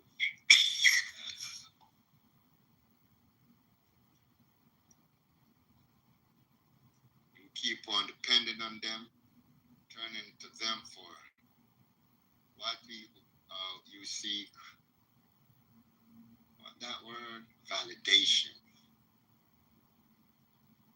Yeah, and they just be gaslighting. Yeah. But no. You ever, for instance, you ever seen a child figure out something, but you don't want them to know what they figure out? You gaslight them. That's what they do to us. So it's like, oh, this is a cup. No, it's not a cup. It is not. No, it's a mug. Mug is a cup as well, but they're not telling you that it's another form of cup. It's a mug. No. So the no that you reject what you were saying. Then you got older, you'll be like, damn. But a mug is a cup. The fuck grandpa said, or grandma, or mommy, or daddy. That's what they keep doing us.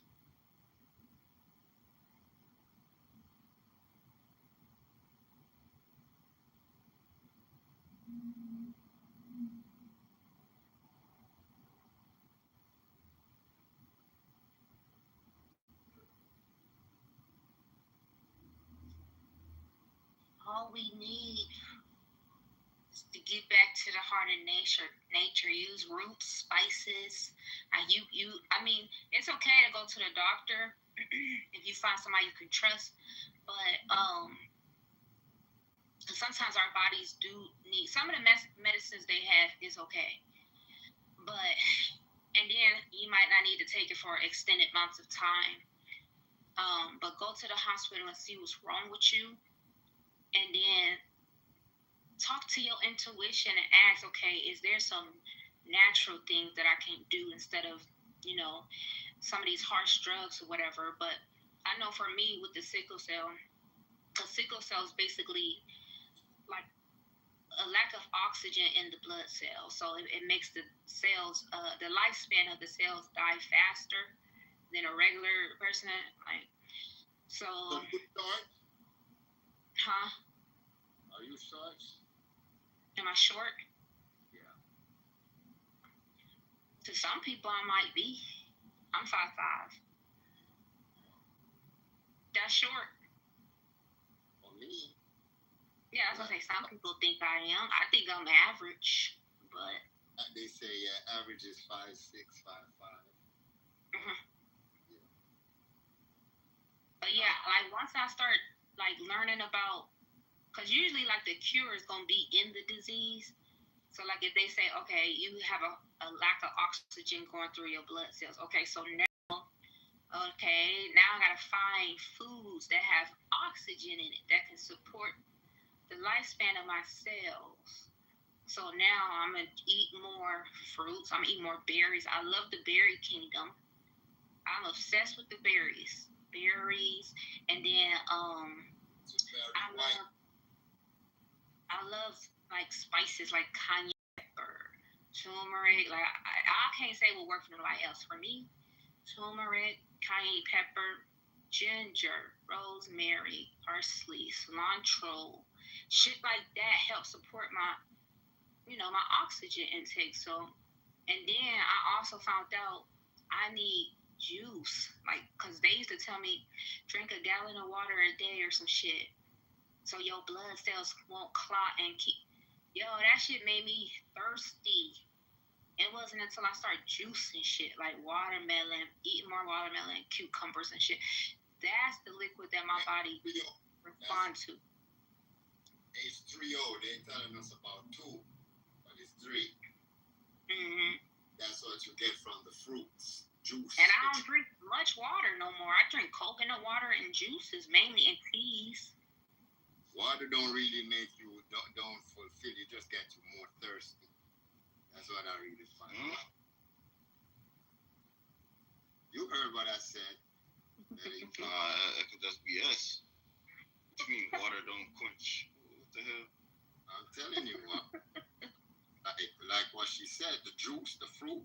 So you ain't drink enough of it then. You have to drink way enough. I did. It wasn't doing. I was drinking a gallon of water a day. That shit was making me thirsty. A gallon of yeah, that means you got salt. You got salt in your system. You gotta drink more. It would help me with juicing the water from the fruit. The water from the fruit, that's what quenched me. Well, that what you're saying about salt is like a lot of the food that I do intake, as I said, salt. Like chips, I like banana chips. Salt. I like fries, and I don't like fries with ketchup.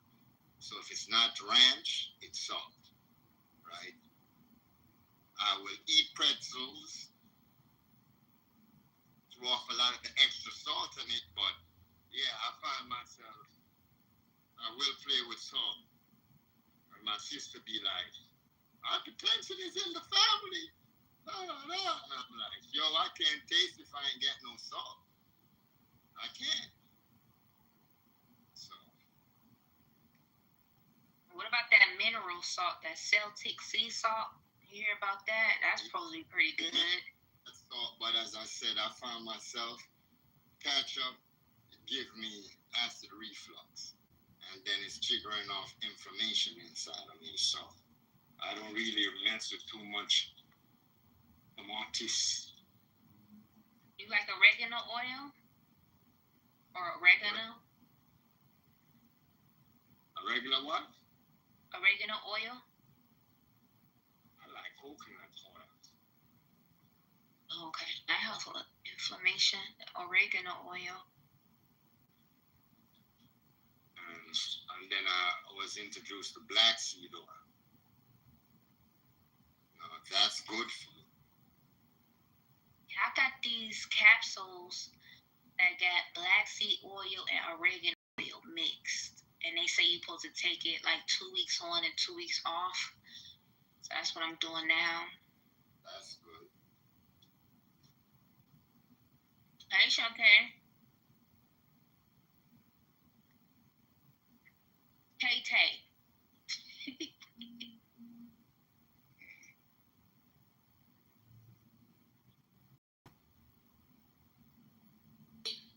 Peace. I said peace in the chat. Let me hear your voice today. I don't have one today.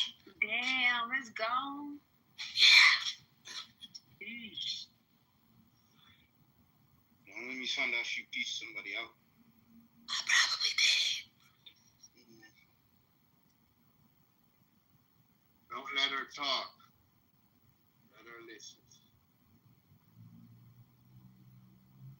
You know what talk is backwards, Sata?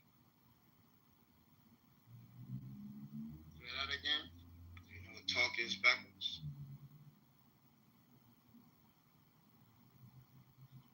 No, I never really like that.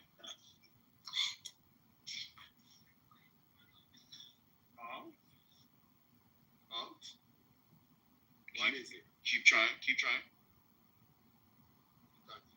Keep trying? Close.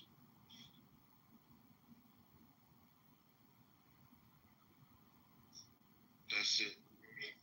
K-A-T.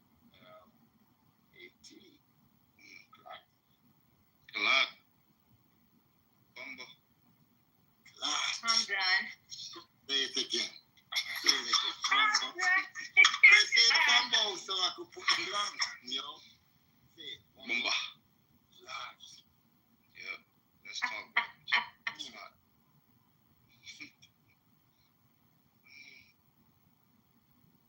Yep. Now to find out what Bomba is backwards.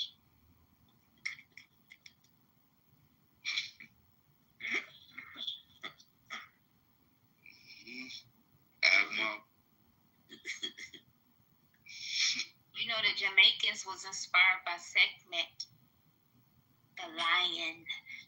They got that from her. They was influenced. Judah. Yo. Yep. The line of Judah.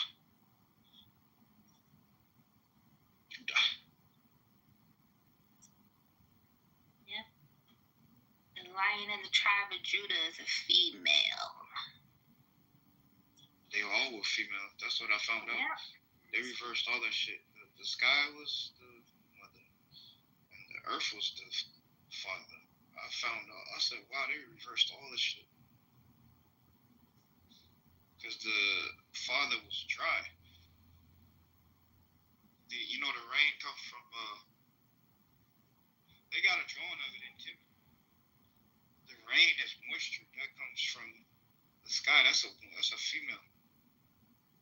Well, the other day, a guy, he's aware of a lot of things naturally to himself. And I pointed out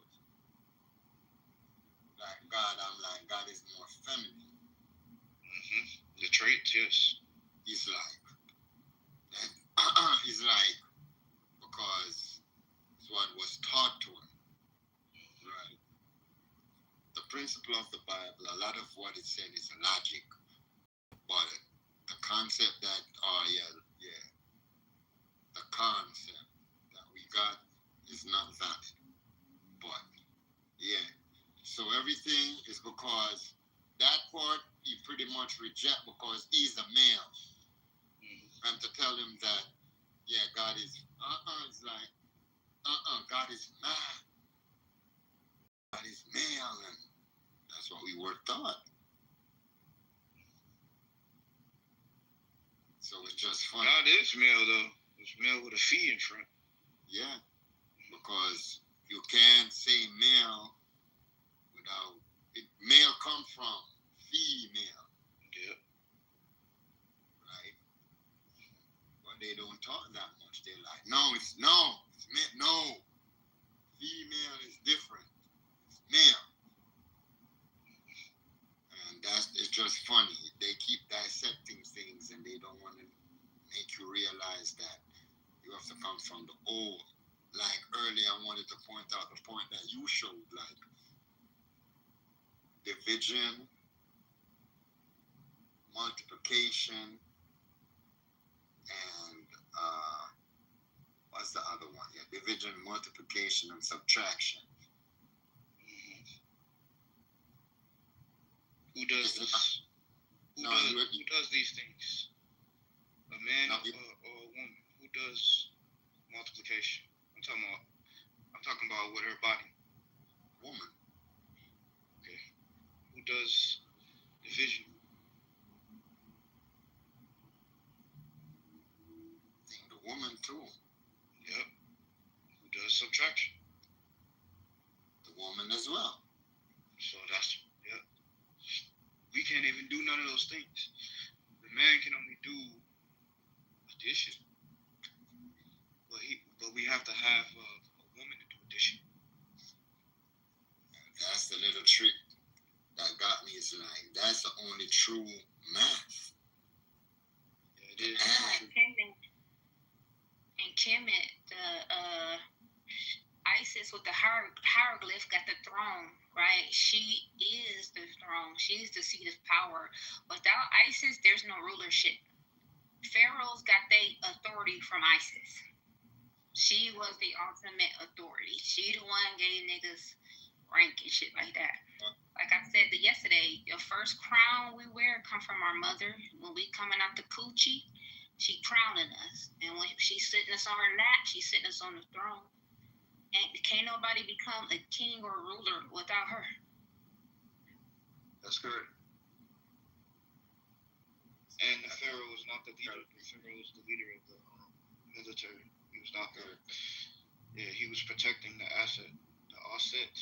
These and all of them, it's the queen that runs things. But we know that though. That's why they say things like, "Oh, behind every successful man is a woman," or "A man's life get better when he with a woman." Yeah, why? Because she is the authority. Sorry.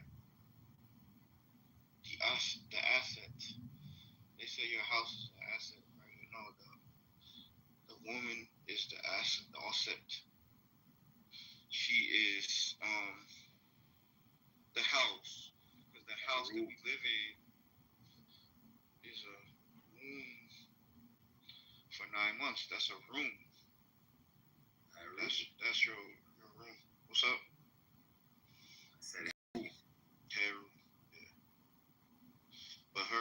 It's the house of Heru. Heru means son or soul, S-O-L, soul. So Heru Salam means the house. So they pronounce it Jeru. It's Heru Salam. That's solar plexus. It's the same word. Solar plexus. They're saying that Jay was always around. The European couldn't pronounce it. Yeah, exactly.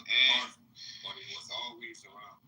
It was pronounced her, but the J that they can't pronounce is J, but it wasn't used with a J.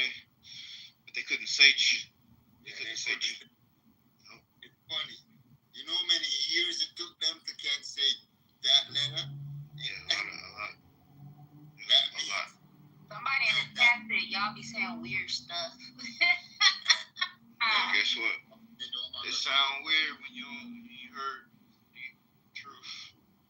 They don't understand. That's why. I understand. But the funny thing is, because we talking about Kemet stuff now, that's not as common. So you're probably like, what the hell are you talking about? But listen, as another example, I didn't break down. Hold on, wait. I didn't break down none of what I was saying about the woman doing the multiplication. That's probably why he's saying, what the hell do you mean? Like, I know y'all know, but they're wondering, what do you mean only a woman could do? So, yeah, the X chromosome, that is multiplication. That's why when a woman makes something, we call it what? Reproduction. Reproduction is multiplication. But no, go ahead, Austin.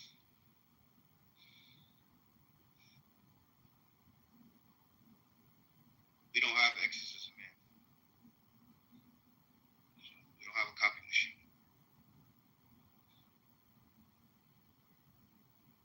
The X is a Xerox. That's correct. That's what I was getting at. Yep. That's why I said only women can do multiplication. Y'all have the Xerox. That's why they call it a Xerox. Xerox starts with an X, ends with an X. They made the Xerox machine after studying the X chromosome on a woman. That's why they call it Xerox. And X is pronounced shit. Did you know that?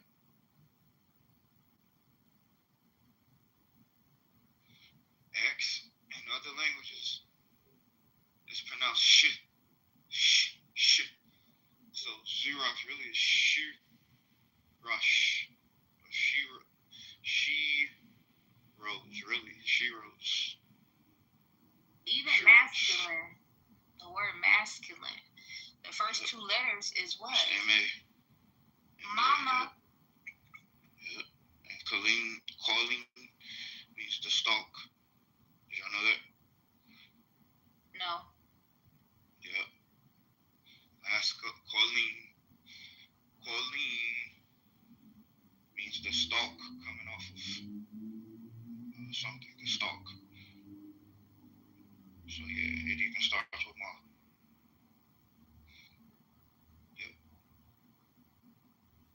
Feminine, all of the numbers come out of 9. So if she's feminine, we only have 9. We're like 5 or 6. That person that came in just distracted us, saying that with in the chat. I was explaining to him because I said some statements earlier. No, I'm just saying the person that said they left, the people. Yeah. Other people are hearing it. But yeah, a man can't multiply. So that whole shit about a man made a woman, no. Half cannot make whole. A whole can make half. Listen, they were willing to fight and hurt people.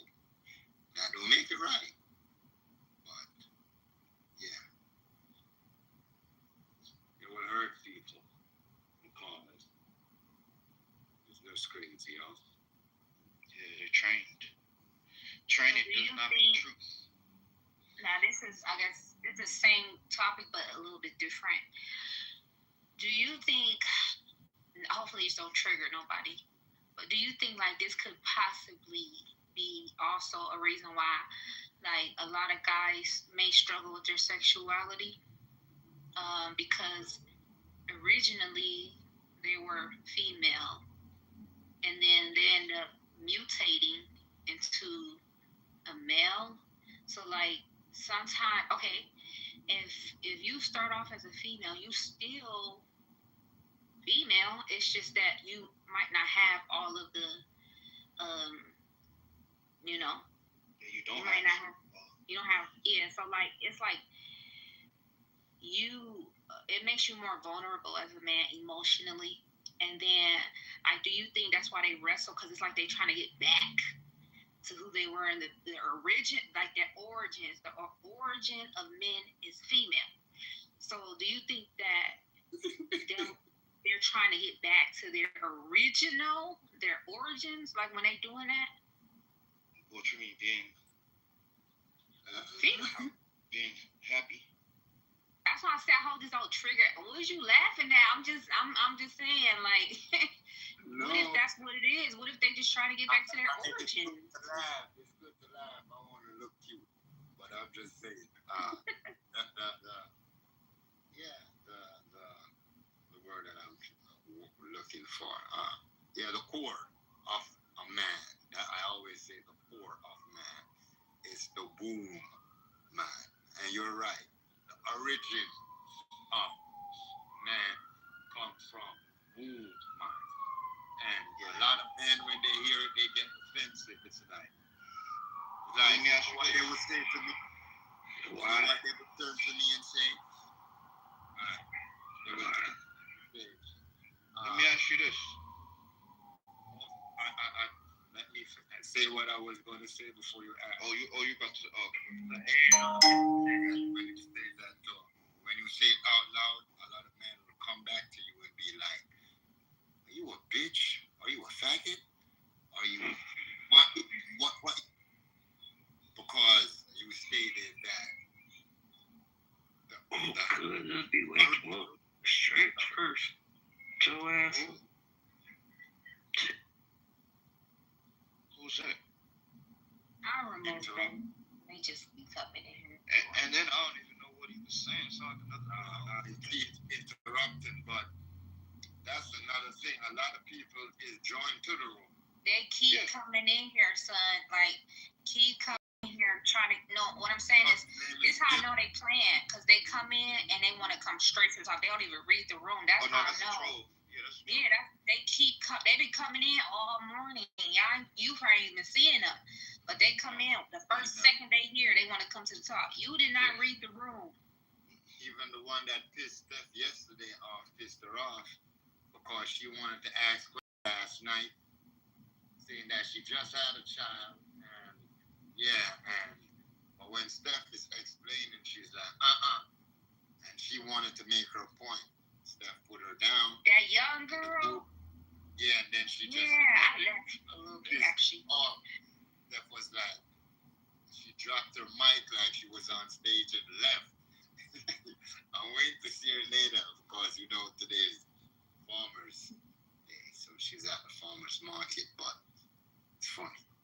She was being patient with her. Like, when she first came in the room, I kind of felt the energy that she was trying to be disruptive, but yes, that's how she was being so patient with her. And put her questions because we was talking. She didn't ask, just came and just threw it out. I want answers. And we did give her answers. And then, but she never wanted, she just wanted to have that spotlight until Steph was like, People just need people to talk to. I realized that on Clubhouse. People just need to talk to somebody. Like, damn. You paying, remember, like I said, they go to the therapist to pay somebody to say, you paying to listen to yourself. So yeah, a lot of people do need people in it.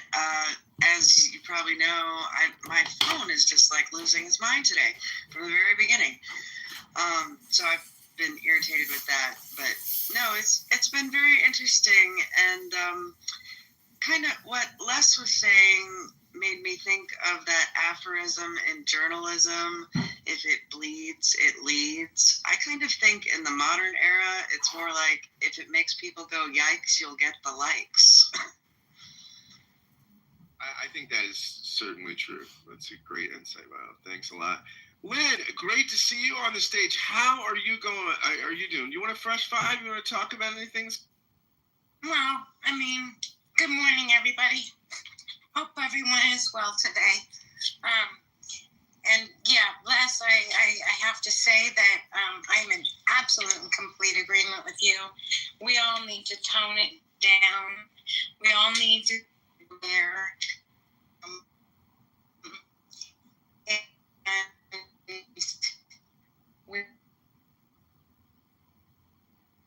Lynn, you're in the Matrix. You kind of went in the Matrix. I'm still here. Oh, there. Okay, you're still there. Hear me? Can you hear me? Yeah, I got you.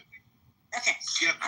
And I agree with Denise as well. We're all kind of stuck in an algorithm that kind of mimics what we think and feel, and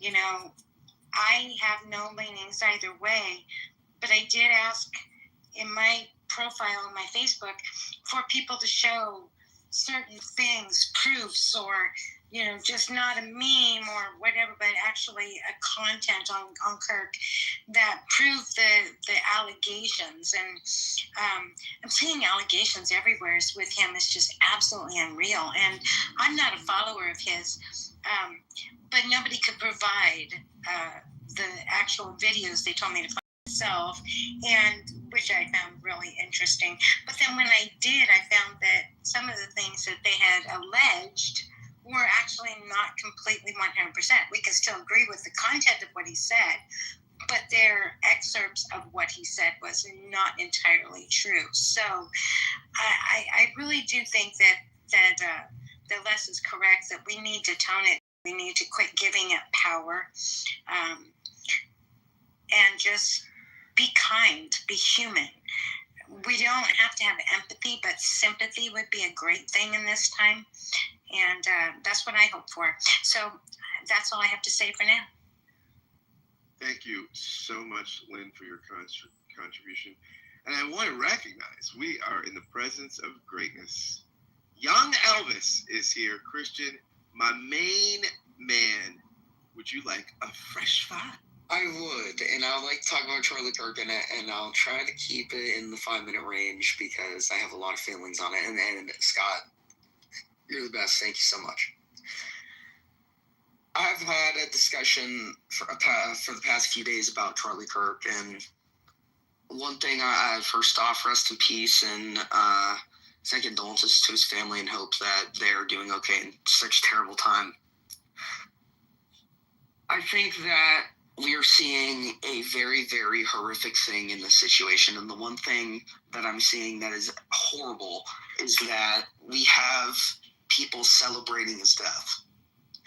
And I find that so wrong for so many reasons. We should not be celebrating a man who died. He was a father. He was a husband.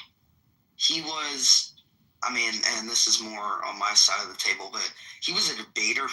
He impacted the youth so highly. And just because he went around and brought these young people into the political world, you know, to the political span of things, he unfortunately had to die at 31. And I think that this just shows how horrible some people can be. And one of the things that I did see, which I was very, very happy for, is that his wife finally came out with a statement. And it was very, very sad to watch, but she did say very, very thankfully that she would continue the work that Charlie Kirk did, and that it wouldn't go in vain, which is very, very exciting. because what Charlie Kirk did, despite what some people might disagree with, he did something that most people would never, ever be able to do. And I think that the impact that he left will be something that we cannot ignore, regardless of whether or not he's dead. And I hope that we can remember him for what he did and how he impacted people, and not for him just, based off of people making up, exaggerated points about him and labeling him as a bad man. Because there's things that he did well. And that's pretty much all I have. Thank you, Scott. I appreciate it. Thank you so much, Christian. And hey, do you want to do a little plug for your show there, Freak? Oh, yeah, sure. Absolutely. Ask the Autistic today in about half an hour. So for anyone who wants to show up, you can add me or join my house on my profile. I think it's there. And hope to see you guys there. Thank you, Christian. I want to lift up a comment that Courtney Love has said in the chat. She says, exactly, this is beyond left or right. He was unaffiliated and previously a conservative Trump supporter. It sounds like he's an extremist, beyond the political spectrum extremist. I don't know if that was Courtney or Courtney was responding to somebody. But that's interesting, because I often find that people like this that commit acts like this are not.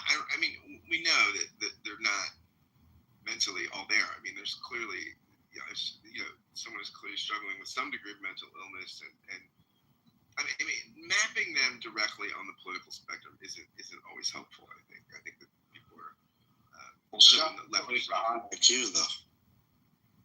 You can have a high IQ and have mental illness. I mean, it's Yeah, no, I'm just saying, to say he's not all there, I don't know if that's true, but I think he just had a... Whatever your choice. I don't think this is the behavior of a rational political actor. Right? While I agree with you to an extent, I also do want us to be careful. There is a Groyper movement on the far extreme right that we need to investigate and spend time studying and counteracting. I want to be very careful that we don't make this some weird outlier. The Groyper movement, Charlie Kirk has been on there. They've been at war. Those two factions of the party have been at war for several. There's been multiple interactions. So yes, you're right. Every individual person is responsible for their own actions, and I think as this comes into the public forum, we all need to be curious and start digging into this group of people and to be careful about it. Why don't we dig into the left, though, and how they've tried to kill Trump? I'm fine with that. I don't support any violence. I'm just saying, Denise, I just don't understand where the logic that the right, the far right, would want to kill Charlie Kirk, though. How would that help our movement? And you feel like that because you haven't investigated. You don't know anything about this guy. Can I just finish really quickly? The thing that we agreed with, I was kind of in the middle between the Groyper and the Kirk thing. I guess the Groypers had differences with Kirk's support of Israel. But here's the thing: is a lot of you, I support Israel. I'm a supporter of Israel. I don't really know where we, had such bad differences. I guess that they said that Kirk was a little bit too moderate, and the Ben Shapiros were a little bit too moderate. But there's no reason to kill Kirk over this. I don't know. The logic in this doesn't make sense for the Groypers to want to kill Charlie Kirk, because it's not a killable offense here. That's not gonna, and we understand on the right, we understand that's the thing, that killing a person is not gonna silence them. It's gonna make them more powerful. So I feel like this whole Groyper thing is bullshit, and it's going to be looked at, of course, but I think that we're barking up the wrong tree here. It's a distraction from somebody. I just don't understand. The real thing is here, listen, if you talk to leftists, if you talk to people on the left, they have very little sympathy for Charlie Kirk, or not at all, or they're celebrating it. Because But somebody on the right actually shot him. I don't even know who we're talking about. You don't have to believe anything. You can believe anything you want to believe. You can believe anything you want to believe. What I am saying is be curious and keep listening. If that, I don't know why that's upsetting you. I don't know how do you know let's not do a lot of direct. We try. Steve doesn't. We don't really do that. But yeah, what I'd like to add. I will just say this. I have heard lots of people on the left, myself included, express sympathy. I've expressed sympathy for his family. I've had many Democrat friends, people that are where I'm at on the spectrum, express sympathy. I've heard it countless times. Well, Scott, you're not mentally ill probably and actually have a heart, dude. But a lot of these people. I mean, this is anecdotal. Yeah, but let me jump in here because Mountain, you're doing exactly like what people are saying. Like you're saying. So for example, if this individual is mentally challenged, right? Like the guy who shot John Lennon or the guy who shot Reagan, put them in that box and leave everybody else out of it. You're saying it's almost like you're saying an entire group of people killed Charlie Kirk as opposed to this individual killing Charlie Kirk. Saying that we are a danger to democracy is things that can motivate people. When you're telling people every day that one side is a danger to democracy and danger to somebody's way of life, that might motivate them to want to hurt us, dude. Yeah, it might motivate, but think about it. It might motivate someone who might be mentally, either mentally susceptible or just mentally damaged. Oh, man, that's the one side is a danger to democracy. That is that's telling normal people that we are a danger to democracy. How do you? But Matt, I hear the right say that we're a danger to the republic, that we're fascist, that we're look at your hold on. Listen to your language, right? Like you've said like leftist 10 times, right? So I mean, you have to admit you have a perspective on people who you think are on the opposite side of the fence from you. And pattern here, bro. Scott, you might say that it's overwhelmingly been the right, man, that's been causing the most violence. But if you actually type it into Grok, it'll say that right has caused more harm because they consider Nazi Germany, who are the National Socialists, to be right, which is fucking crazy, and they consider fascist Mussolini to be on the right. Yeah, but I'm talking about contemporary studies by like the University of Maryland. No, I know, man. And if you look at that's American violence. It's not throwing in. So we're looking historically, though, not just American. It's been the left studies. We're looking at contemporary studies. I'm well aware of the arguments that Joe. I'm looking at modern political history. I'm looking at American political violence. I posted some studies. I don't know why we gotta exclude just violence in general as humans in history. The reference I made was to American political violence. You didn't at first. You just said the left would do something violent. I said that I put two studies in the chat. They're very clear that the context of those. So if I didn't make that clear enough, I apologize. I was not talking about world history. I was talking about the contemporary political moment. I'm talking human world history. Okay. All right. This is 12:40. We're going to go to closing comments. Mountain, since you're speaking, do you have any closing comments before I give you a first-class escort to the VIP? Yes, thank you. I'm worried about my country. If any of you guys who I might disagree with politically were shot and killed, I would not be happy, or I would not say I have no sympathy. You're a human being. It's tragedy. So can we just remember that this is a human being who has a little girl and a little boy and a wife, that a guy died, and that we're in a scary place. Let's just remember that, please. Thanks. Thank you, Mountain, and thank you for your first-class escort. And by the way, I want to say I did a podcast about Charlie Kirk yesterday. I'm on the record as expressing my sympathies and tragedy. I'm a public guy. I put everything.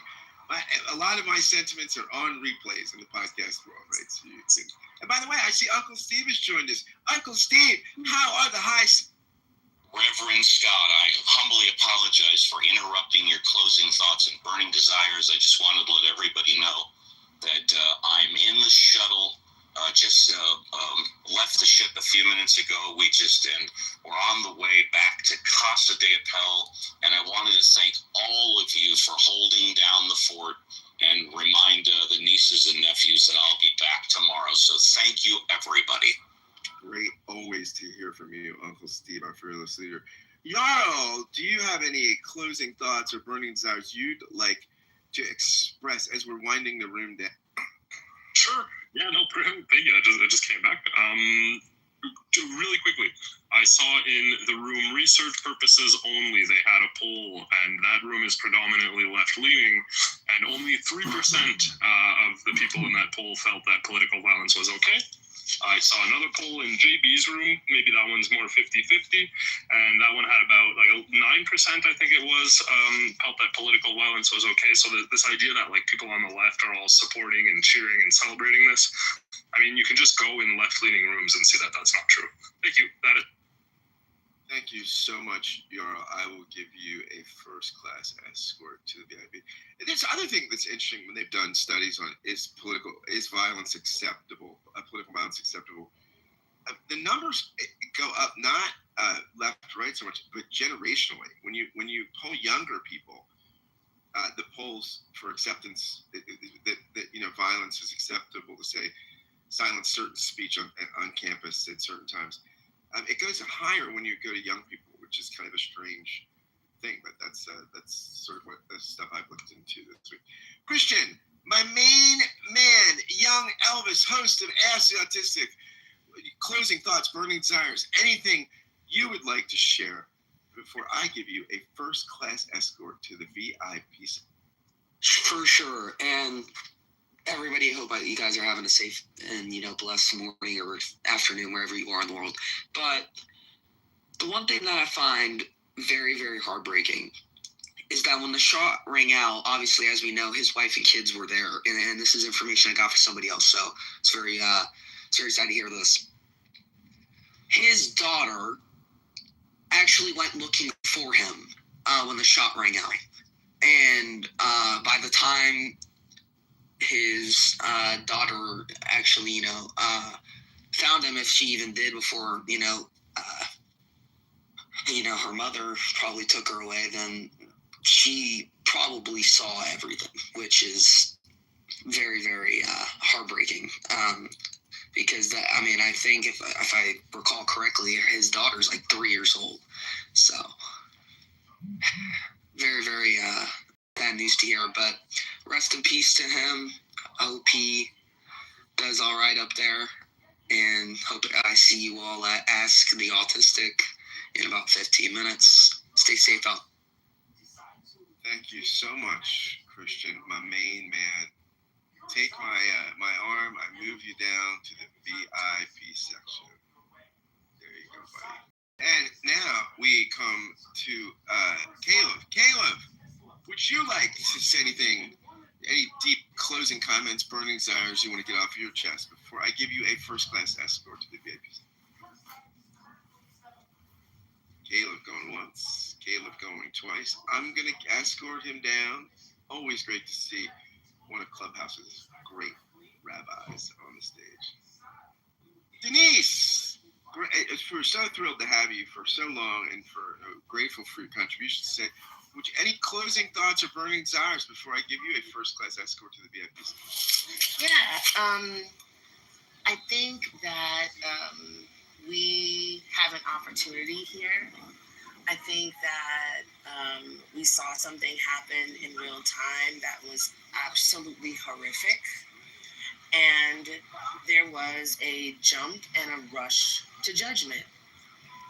And I think the dialogue was set on one path, and then new information came into the game, and people still want to hold on to the old, broken, incorrect path.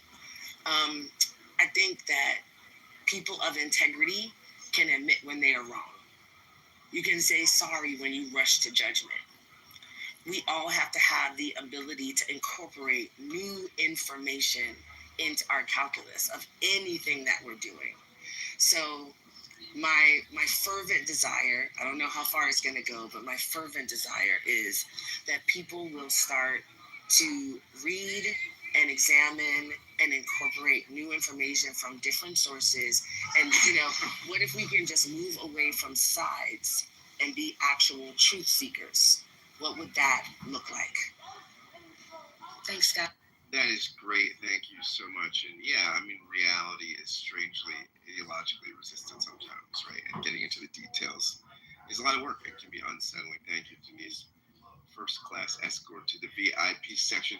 And now we have the mods who do not get escorts to the VIP section. They have to stick around to do the heavy lifting. Dallas, your mic is open there. Do you want to take? Oh yeah, sorry, I didn't realize that.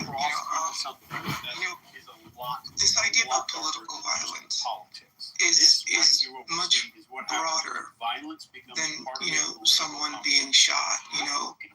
Because perspective is a matter of everything, right? It's like political violence to some might be, the president sending the National Guard to my city to police my city. I could see how some people might see that as a type of political violence.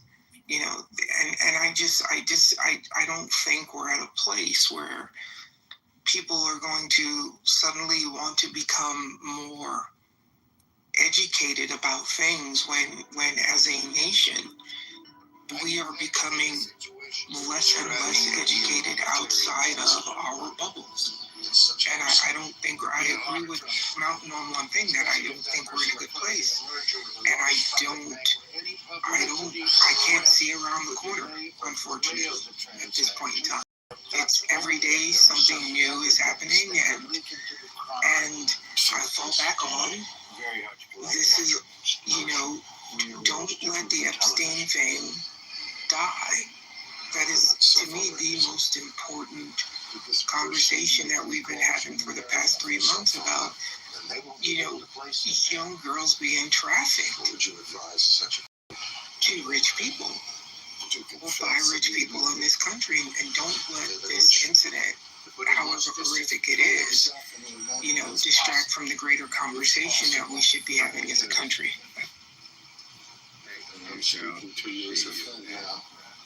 There's about 50 things. Violet, would you like to say goodbye? The more time that passes, the more lies that are told. Really great show today, Scott. I'm looking forward to hearing about how Steve's trip went tomorrow, and I hope everybody has a great day, and see y'all tomorrow. I know. An accident is not the worst. Alfonso, are you If we talk to them now, we probably work it out.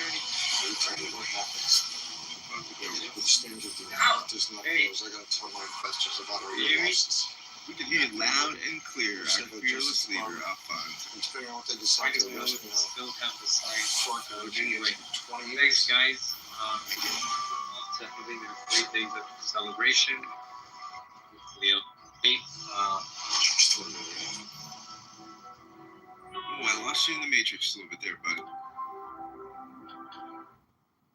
Thank you, Alfonso. I think you're in the Matrix, but it's always great to While have you. looking for things during the night, I would you spotted like an to adult female say Leptodectus goodbye, actans, commonly referred to as the southern black widow. I think I shared residing about all underneath the the wisdom, building. and anybody wants to hear Using from a me. twist tie that I found on the Everybody ground, have a I great gently day, tugged at the silk strands of her web to maybe join simulate us the with vibrations of a Ask trapped insect. Elvis afterwards. The more I continued to And, pull, see the y'all closer she soon. would inch her way out from Amazing. underneath. Thank you, and everybody. Take a look at It's that been bright great. We're red winding down a hourglass little on the early underside today, of her. but it's been a great room. I thank everybody for participating, and we, of course, will see you tomorrow for Ask the Atheist.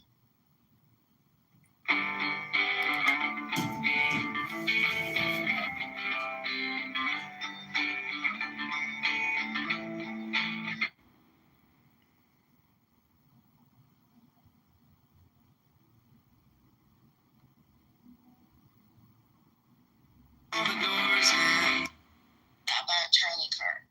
And how are you being disrespectful? Or you're not disrespectful? Are you giving too much empathy to this man? You're not giving enough empathy to this man.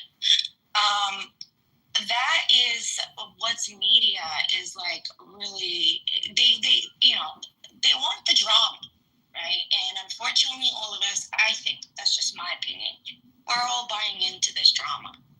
And instead of sitting there and discussing his views and going over about, how much empathy we should have towards a human being, I'd rather say it was horrible. As a human, it is horrible. I don't think we should have gun violence like this in our country. And yes, we can talk about what happened to him. I just switched to the kids at the school. And don't give in to it, because I see it's happening a lot right now, and that's the narrative that they're pushing is like, quote unquote, the left doesn't have enough empathy, and they're happy about his death, and all this other stuff. So I try just don't even buy into it. I acknowledge it is not okay for these things to happen to anybody. That's just my opinion. Amen. All right, come on now, wrap it up. Yeah, and that's it. Just kind of like, don't give in. Don't give him the more fuel. Okay. Hey, Tom, good to see you. All right. The double standard for me is how there's bipartisan condemnation of the killing of Charlie Michael, Kirk. let me just say this to the Muslim. I'm hopping in the shower, so I'm not going to be able to pull people up and conduct this conversation for at least, 20 minutes or so. Anyway, so I just want you guys to know that I need to be on alert. Thank you. Sorry, Michael. Go ahead. All right.